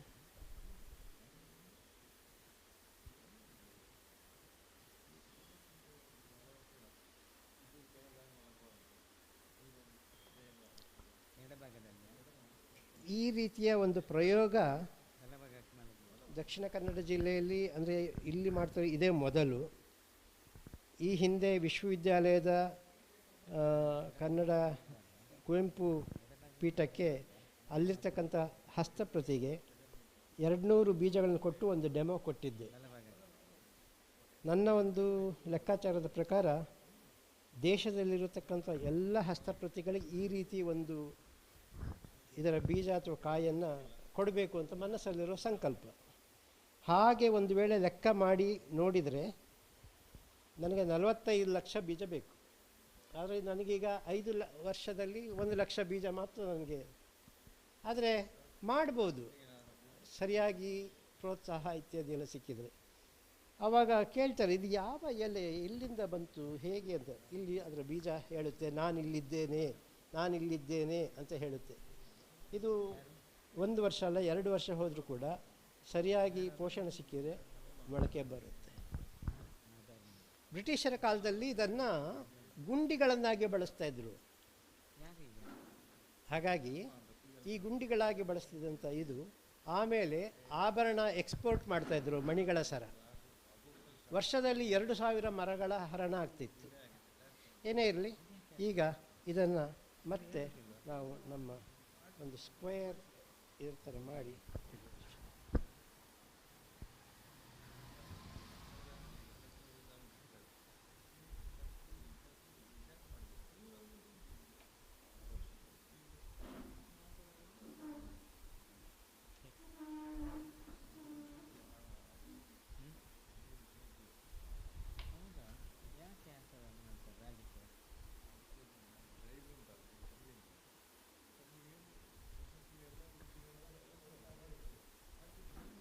ಸದ್ಯಕ್ಕೆ ಹೇಗೆ ಮಾಡ್ತಾರೆ ಚಪಾತಿ ಪೂಜೆ ಅಭಿಷೇಕ ಬೆಳ್ತಂಗಡಿ ಹೋಗಿ ಅಲ್ಲಿ ಆಶೀರ್ವಾದ ಮಾಡಿ ಇದು ಬರೀ ಡೆಮೋ ಮಾತ್ರ ಮಾಡ್ತಾ ಇರೋದು.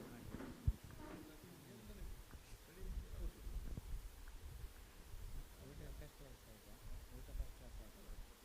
ಚಪಾತಿಯನ್ನು ಚಪಾತಿ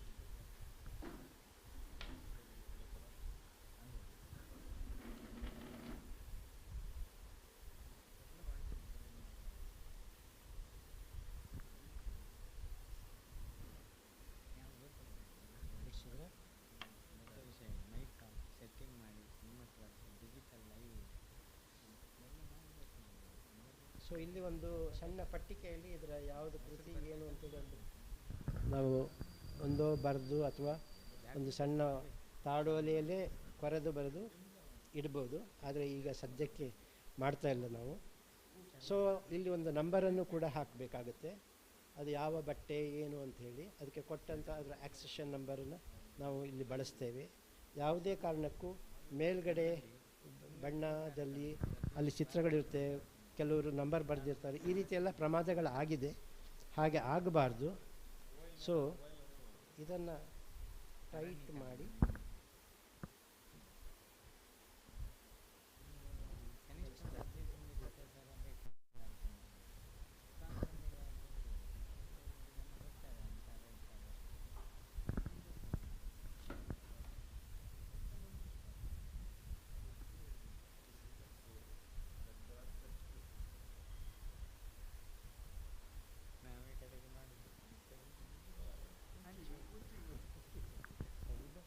ಇಲ್ಲಿ ಜೈನ ಯತಿಗಳ ಇದರಲ್ಲಿ ಎಷ್ಟು ಹಸ್ತಪ್ರತಿಗಳಿದೆ ಅಂತ ಗೊತ್ತಿಲ್ಲ.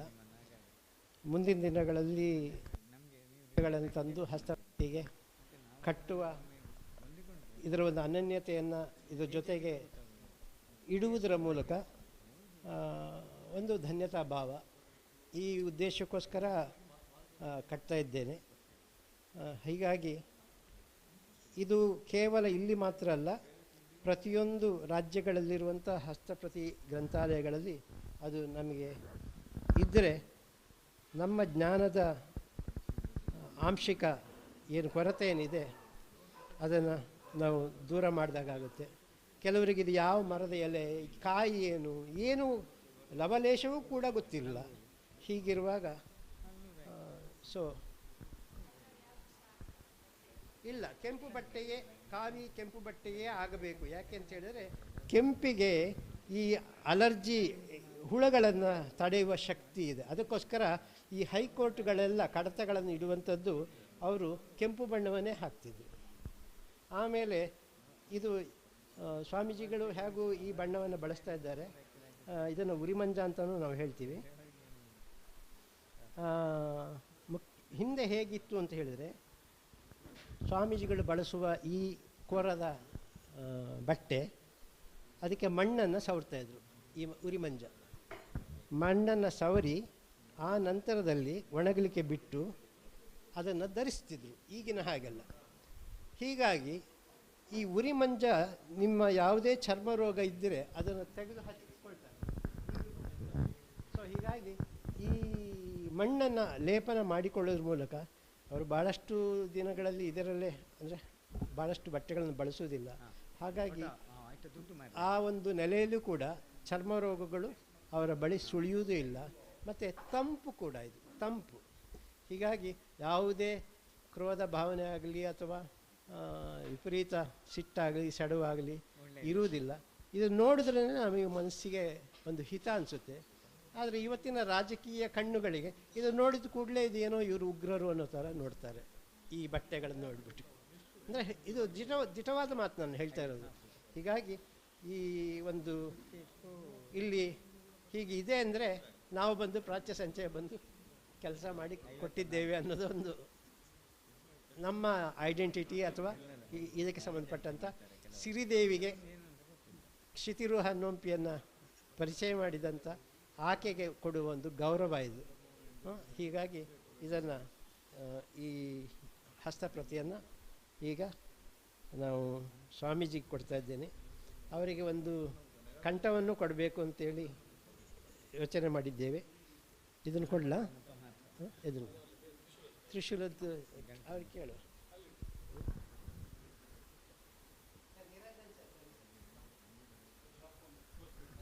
ಬಟ್ಟೆ ಕಟ್ಟಿ ಆಯ್ತಾ? ಹಾಂ ಆಯ್ತಾಯ್ತು. ನೀವೇ ಆಯ್ಕೆ ಮಾಡಿ ಕೊಡಿ, ಯಾವುದು ಉಪಯೋಗ ಬೀಳ್ತದೆ ಅದೇ. ಹಾಂ ಆಯಿತು. ಇವತ್ತೊಂದು ಪಟವು ತಂದಿದ್ರು ಇವರು, ಯಜ್ಞ ನಮ್ಮದು ಪಟ ಒಂದು ತಂದಿದ್ರು ಯಜ್ಞರವರು. ಹೌದು, ಚಿತ್ರ ತುಂಬ ಸಂತೋಷ. ಇದು ನಮ್ಮದೇ ಅಲ್ವಾ ಗ್ರಂಥ? ಹಾಂ ಆಗಲಿ. ನೀವು ಕೂಡ ಉಮನೇಶಣಿಯವರು, ನೀವು ಎದ್ದು ನಿಲ್ಲಿ, ಈ ಕಡೆ ಬನ್ನಿ. ಕೊಡುವಾಗ ನೀವು ಕೂಡ ಬೇಕು. ಹಾಂ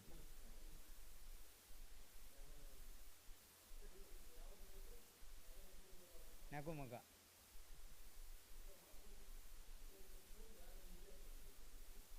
ತುಂಬ ಸಂತೋಷ. ಆಗಲಿ. ಕಬ್ಬಿಣವನ್ನು ದಾನ ಮಾಡಬಾರ್ದು ಅಂತ ಅದಕ್ಕೊಂದು ಹಿತ್ತಾಳೆ ಚಿನ್ನದ. ಓ ಹಾಗೆ ಅಲ್ವಾ? ಹಾಗೆ ಹಾಕಿದ್ದು. ಓಹೋ, ಇಟ್ಕೊಳ್ಳಿಕ್ಕೆ ಒಂದು ಇದೆ. ಹೌದೌದೌದು, ಹಿಡಿಬೇಕಂತ. ಹಾಂ, ಕಬ್ಬಿಣ ದಾನ ಇಲ್ಲಲ್ಲ. ಉಪ್ಪು ಕಬ್ಬಿಣ ಅದಕ್ಕೆ ಚಿನ್ನದ ಯಾಕೆ ಅದು ಮಾಡಬಾರ್ದು ಅಂತ ಇದು ಗರುಡ ಪುರಾಣದಲ್ಲಿದೆ. ದೋಷಗಳ ಪ್ರಾಯಶ್ಚಿತ್ತ ವಿಧಿಗಳಲ್ಲಿ ಬರ್ತದೆ. ನೋಡುವ, ನೋಡಿ ಹೇಳ್ತೇನೆ. ಅದೇನು ಗೊತ್ತಿಲ್ಲ, ಅದಕ್ಕೋಸ್ಕರ ಬೇಡ. ನಾವು ಓದಿದ್ದೇವೆ, ಗರುಡ ಪುರಾಣದಲ್ಲಿದೆ. ಯಾವ ಗ್ರಂಥದಲ್ಲಿದೆ ಗೊತ್ತಿರಬೇಕಲ್ಲ, ಪ್ರಾಯಶ್ಚಿತ್ತ ಮತ್ತು ಇದು ಅಂತ. ಓಹೋ, ನನಗೆ ಆ ಥರದ್ದು ಒಲಿಬೇಕು ಸ್ವಲ್ಪ. ಹೌದು, ಅಲ್ಲ ನೀವು ನಿಮಗೆ ಬೇಗ ಅಲ್ಲಿ ಒಳಗೆ ಇಟ್ಟು. ಆಯ್ತಾಯ್ತು.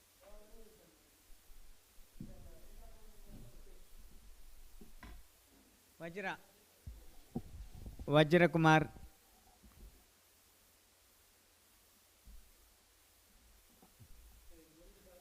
ಒಲಿ ಬರೆಯವರ ಕಟ್ಟಿ. ಶ್ರುತೇಶ್ ನಮಗೆ ಎಲ್ಲ ಫೋಟೋ ಕಳಿಸಿ.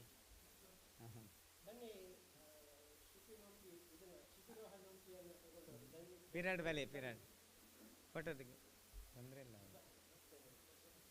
ಬರ್ಪಾರ ಫೋಟೋಕ್ಕೂ ಮಾಂತಿರಲ್ಲ ಬಲ್ಲೆ ಅಂದೆ ಬೆತ್ತಾಡಿ ಉಂಟು. ಬನ್ನಿ ಅಮ್ಮ.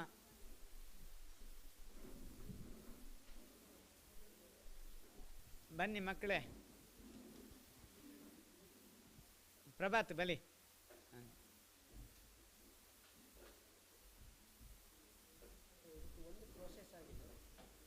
ಭಟ್ರೆ ನೀವು ಬನ್ನಿ.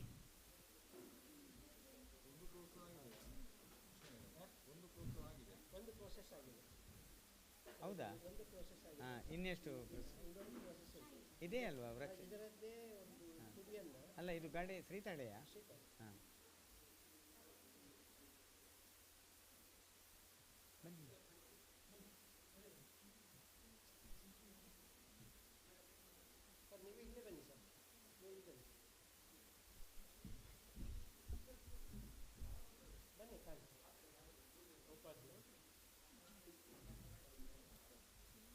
ವಜ್ರ ಫೋಟೋ ತೆಗಿ.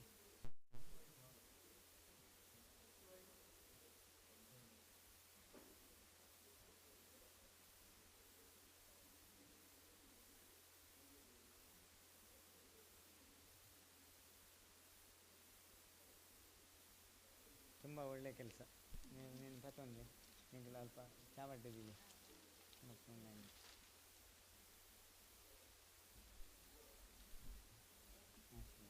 ಈಗಿನ ಪೀಠದಲ್ಲಿ ಪದಿಯಲ್ಲ ಬೊಟ್ಟೆ ಇದ್ದಾರಪ್ಪ ಅಂತ ಹೇಳ್ಬೋದು. ರಕ್ಷಣೆ ಅಲ್ಪ. ಹೌದು, ಬರೆದದನ್ನು ಇಲ್ಲೇ ಇಡ್ಲಿ. ಆಯ್ತಾಯ್ತು, ಬರಿಬಹುದಲ್ವ ಇದು? ಹೌದು. ಹಾಂ ಆಯ್ತಾಯ್ತು. ಹಾಂ, ನಮ್ಮ ಹತ್ರ ಇದೆ ಈ ರೀತಿ ಹಿತ್ತಾಳೆದ್ದಿದೆ ನಮ್ಮ ಹತ್ರ. ಹಿತ್ತಾಳೆದ್ದು ಮಾಡೋದಿಲ್ವಾ? ಹಾಂ, ನಮ್ಮ ಹತ್ರ ಇದೆ ಹಿತ್ತಾಳೆದ್ದು. ಹಾಂ ಹಾಂ, ಆಯ್ತಾಯ್ತು, ನಮ್ಮ ಹತ್ರ ಇದೆ ಒಂದು ಹಿತ್ತಾಳೆ. ಈ ಟೈಪ್ ಇದ್ದೇ ಮಾಡಬೇಕಾ ಇದು? ಹಾಂ ಹಾಂ, ಇದು ಯಾವುದ್ರದ್ದು? ಯಾವ ದೇಶ? ಹಾಂ, ಇರುವಂಥದ್ದು. ಮತ್ತು ಅದೆಲ್ಲ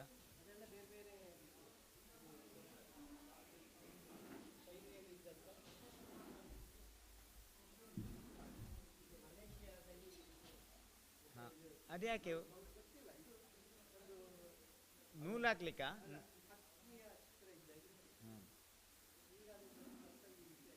ಒಂದು ಫೋಟೋ ತೆಗೀರಿ ಶ್ರುತೇಶ್, ಆ ಕಂಠದ್ದು ಪೂರ್ತಿ ಕಂಠಗಳಿದ್ದು ಹಾಗೆ ಇಡಿ ಅದನ್ನು.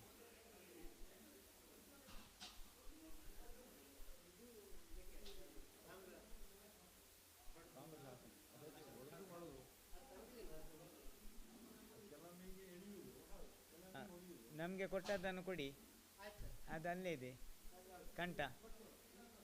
ಹಾಂ, ಫೋಟೋ ತೆಗಿ. ಒಂದಕ್ಕೆ ಎಷ್ಟಾಗ್ತದೆ ಕಂಠಕ್ಕೆ? ಹೌದು, ಭಯಂಕರ ಕಾಸ್ಟ್ಲಿ. ಯಾರು ಮಾಡು? ಆಚಾರ್ಯ ಕಮ್ಮಾರ್ರೆ ಮಾಡ್ತಾರ. ಇದು ತಾಮ್ರಶಾಸನದ್ದು ಹೇಗೆ ಅದು? ಅದನ್ನು ಮಕ್ಕಳಿಗೆ ತೋರಿಸಿದ್ರಾ? ಡೆಮೋ ಮಾಡಬೇಕಿತ್ತು. ಆಯ್ತು, ಹೌದಾ? ಹೇಗೆ ಬರೆಯುವುದು ಅದು?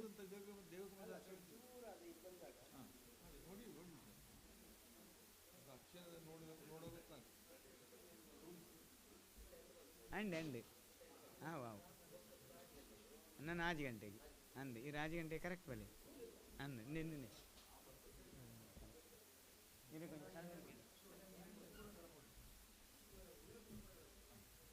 ಕುಂದಿತೀರ್ನಲ್ಲೇ ಕೊಡಿ.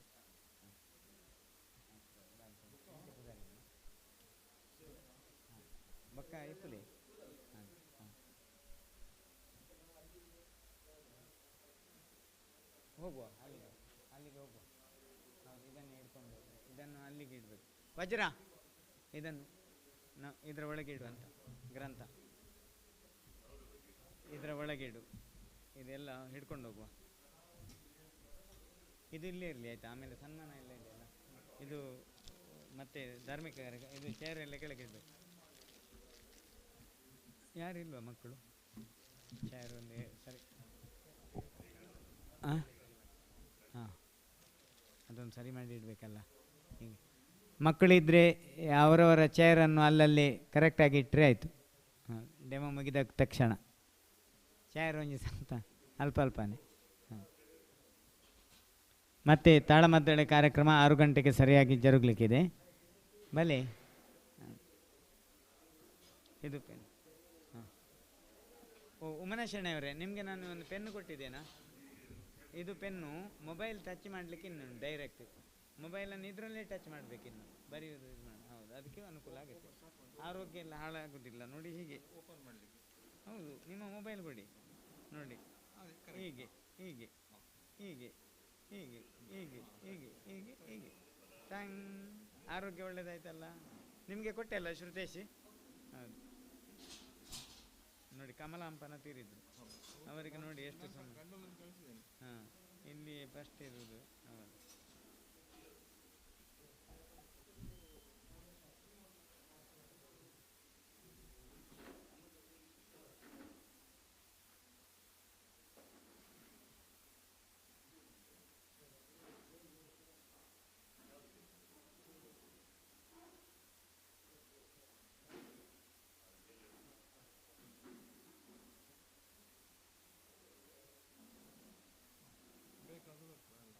ಶ್ರೀಮತಿ ಕಮಲಾಂಪನ ಇನ್ನಿಲ್ಲ. ಕನ್ನಡ ಸಾಹಿತ್ಯ ಕೃಷಿಗೆ ದೀರ್ಘಕಾಲ ಸೇವೆ ಮಾಡಿದ ಮಾಲಕ ಸಂಶೋಧನೆ ಲೇಖನಗಳು ಕನ್ನಡ ಸಾಹಿತ್ಯ ಶ್ರೇಷ್ಠ ಬರಹಗಾರ್ತಿ ಶ್ರೀಮತಿ ಕಮಲಾಂಬರ ಅಗಲದ ಆತ್ಮಕ್ಕೆ ಸದ್ಗತಿ ಪ್ರಾರ್ಥನೆ.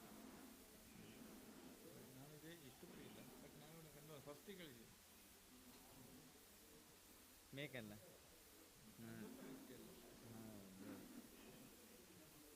ಮತ್ತು ಅವರಿಗೆ ಇದು ಗೌರವ ಅರ್ಪಣೆ ಫಸ್ಟ್ ನಮ್ಮದೇ ಆಗಿದ್ದು ಇಲ್ಲಿ ಕಾರ್ಯಕ್ರಮದ ಮೊದಲೇ.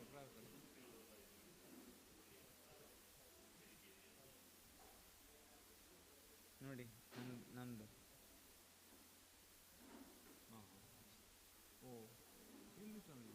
ಇಲ್ಲೇ, ಇದು ಇಲ್ಲೇ ಮಾಡಿದ್ದು. ಇದು ಅಲ್ಲಿ ಸಾವಿರಾಮದ ರಸ್ತೆ. ಇದು ಮಕ್ಕಳೊಟ್ಟಿಗೆ ನೋಡಿ, ಮಕ್ಕಳು ಕೆಲವರು ಮೇಲೆ ಗೋಡೆಗೆ ತಾಗಿಸಿ ಬಟ್ಟರಿಗೆ ಇರ್ತಾರೆ. ಅದಾಗಬಾರ್ದು ಎಲ್ಲ ಹೇಳಿದ್ದು. ಒಂದು ಖುಷಿ ಅಷ್ಟೇ, ಮತ್ತೆಂತ. ಒಬ್ಬರು ನಮಗಿಂತ ದೊಡ್ಡ ದೊಡ್ಡವರಿದ್ದಾರೆ, ಸಂಸ್ಕೃತಿಗೆ ಪ್ರೋತ್ಸಾಹ ಕೊಟ್ಟಿರ್ತಾರೆ. ದೊಡ್ಡ ದೊಡ್ಡವರಿದ್ದಾರೆ, ಭಯಂಕರ ಭಯಂಕರ ಜನಗಳಿದ್ದಾರೆ ಅಲ್ವಾ? ಮೋದಿ ನಮ್ಮ ರಾಶಿ ಸೇಮ್ ವೃಶ್ಚಿಕ ರಾಶಿ ಅಮ್ಗೆಲೆ ರಾಶಿ.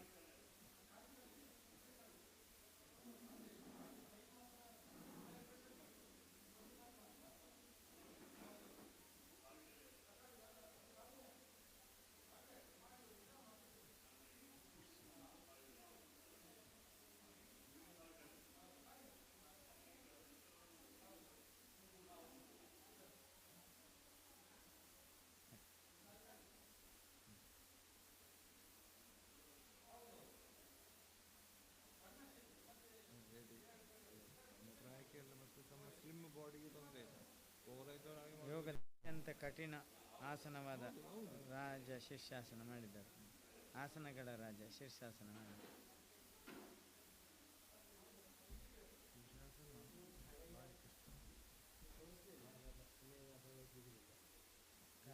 ಓ ಹೌದು, ಇದೆ ಬೂರ್ಜ ಪತ್ರ. ಇದು ಬೂರ್ಜ ಪತ್ರದ ಹಾಗೆ ಪತ್ರಿಕೆ ಪೇಪರ್ ನಮ್ಮ ಹತ್ರ ಇದೆ. ಹಾಂ, ನಮ್ಮ ಹತ್ರ ಇದೆ, ಸೇಮ್ ಇದೆ. ಹೌದು, ಆಯ್ತಾಯ್ತು, ಒಳ್ಳೇದು. ಇದು ಪೇಪರ್ ನಮ್ಮಲ್ಲಿ ಷಟ್ಖಂಡಾಗಮ ಇದೆ, ಸೇಮ್. ಆ್ಯಕ್ಚುಲಿ ಜೈನ ಗ್ರಂಥಗಳೆಲ್ಲ ಈ ಥರ ಹಾಂ, ಅದೇ ಮಾದರಿಯಲ್ಲಿ ಇದನ್ನು ಮಾಡಿದೆ. ಹೌದು, ಅಷ್ಟು ದೊಡ್ಡದು.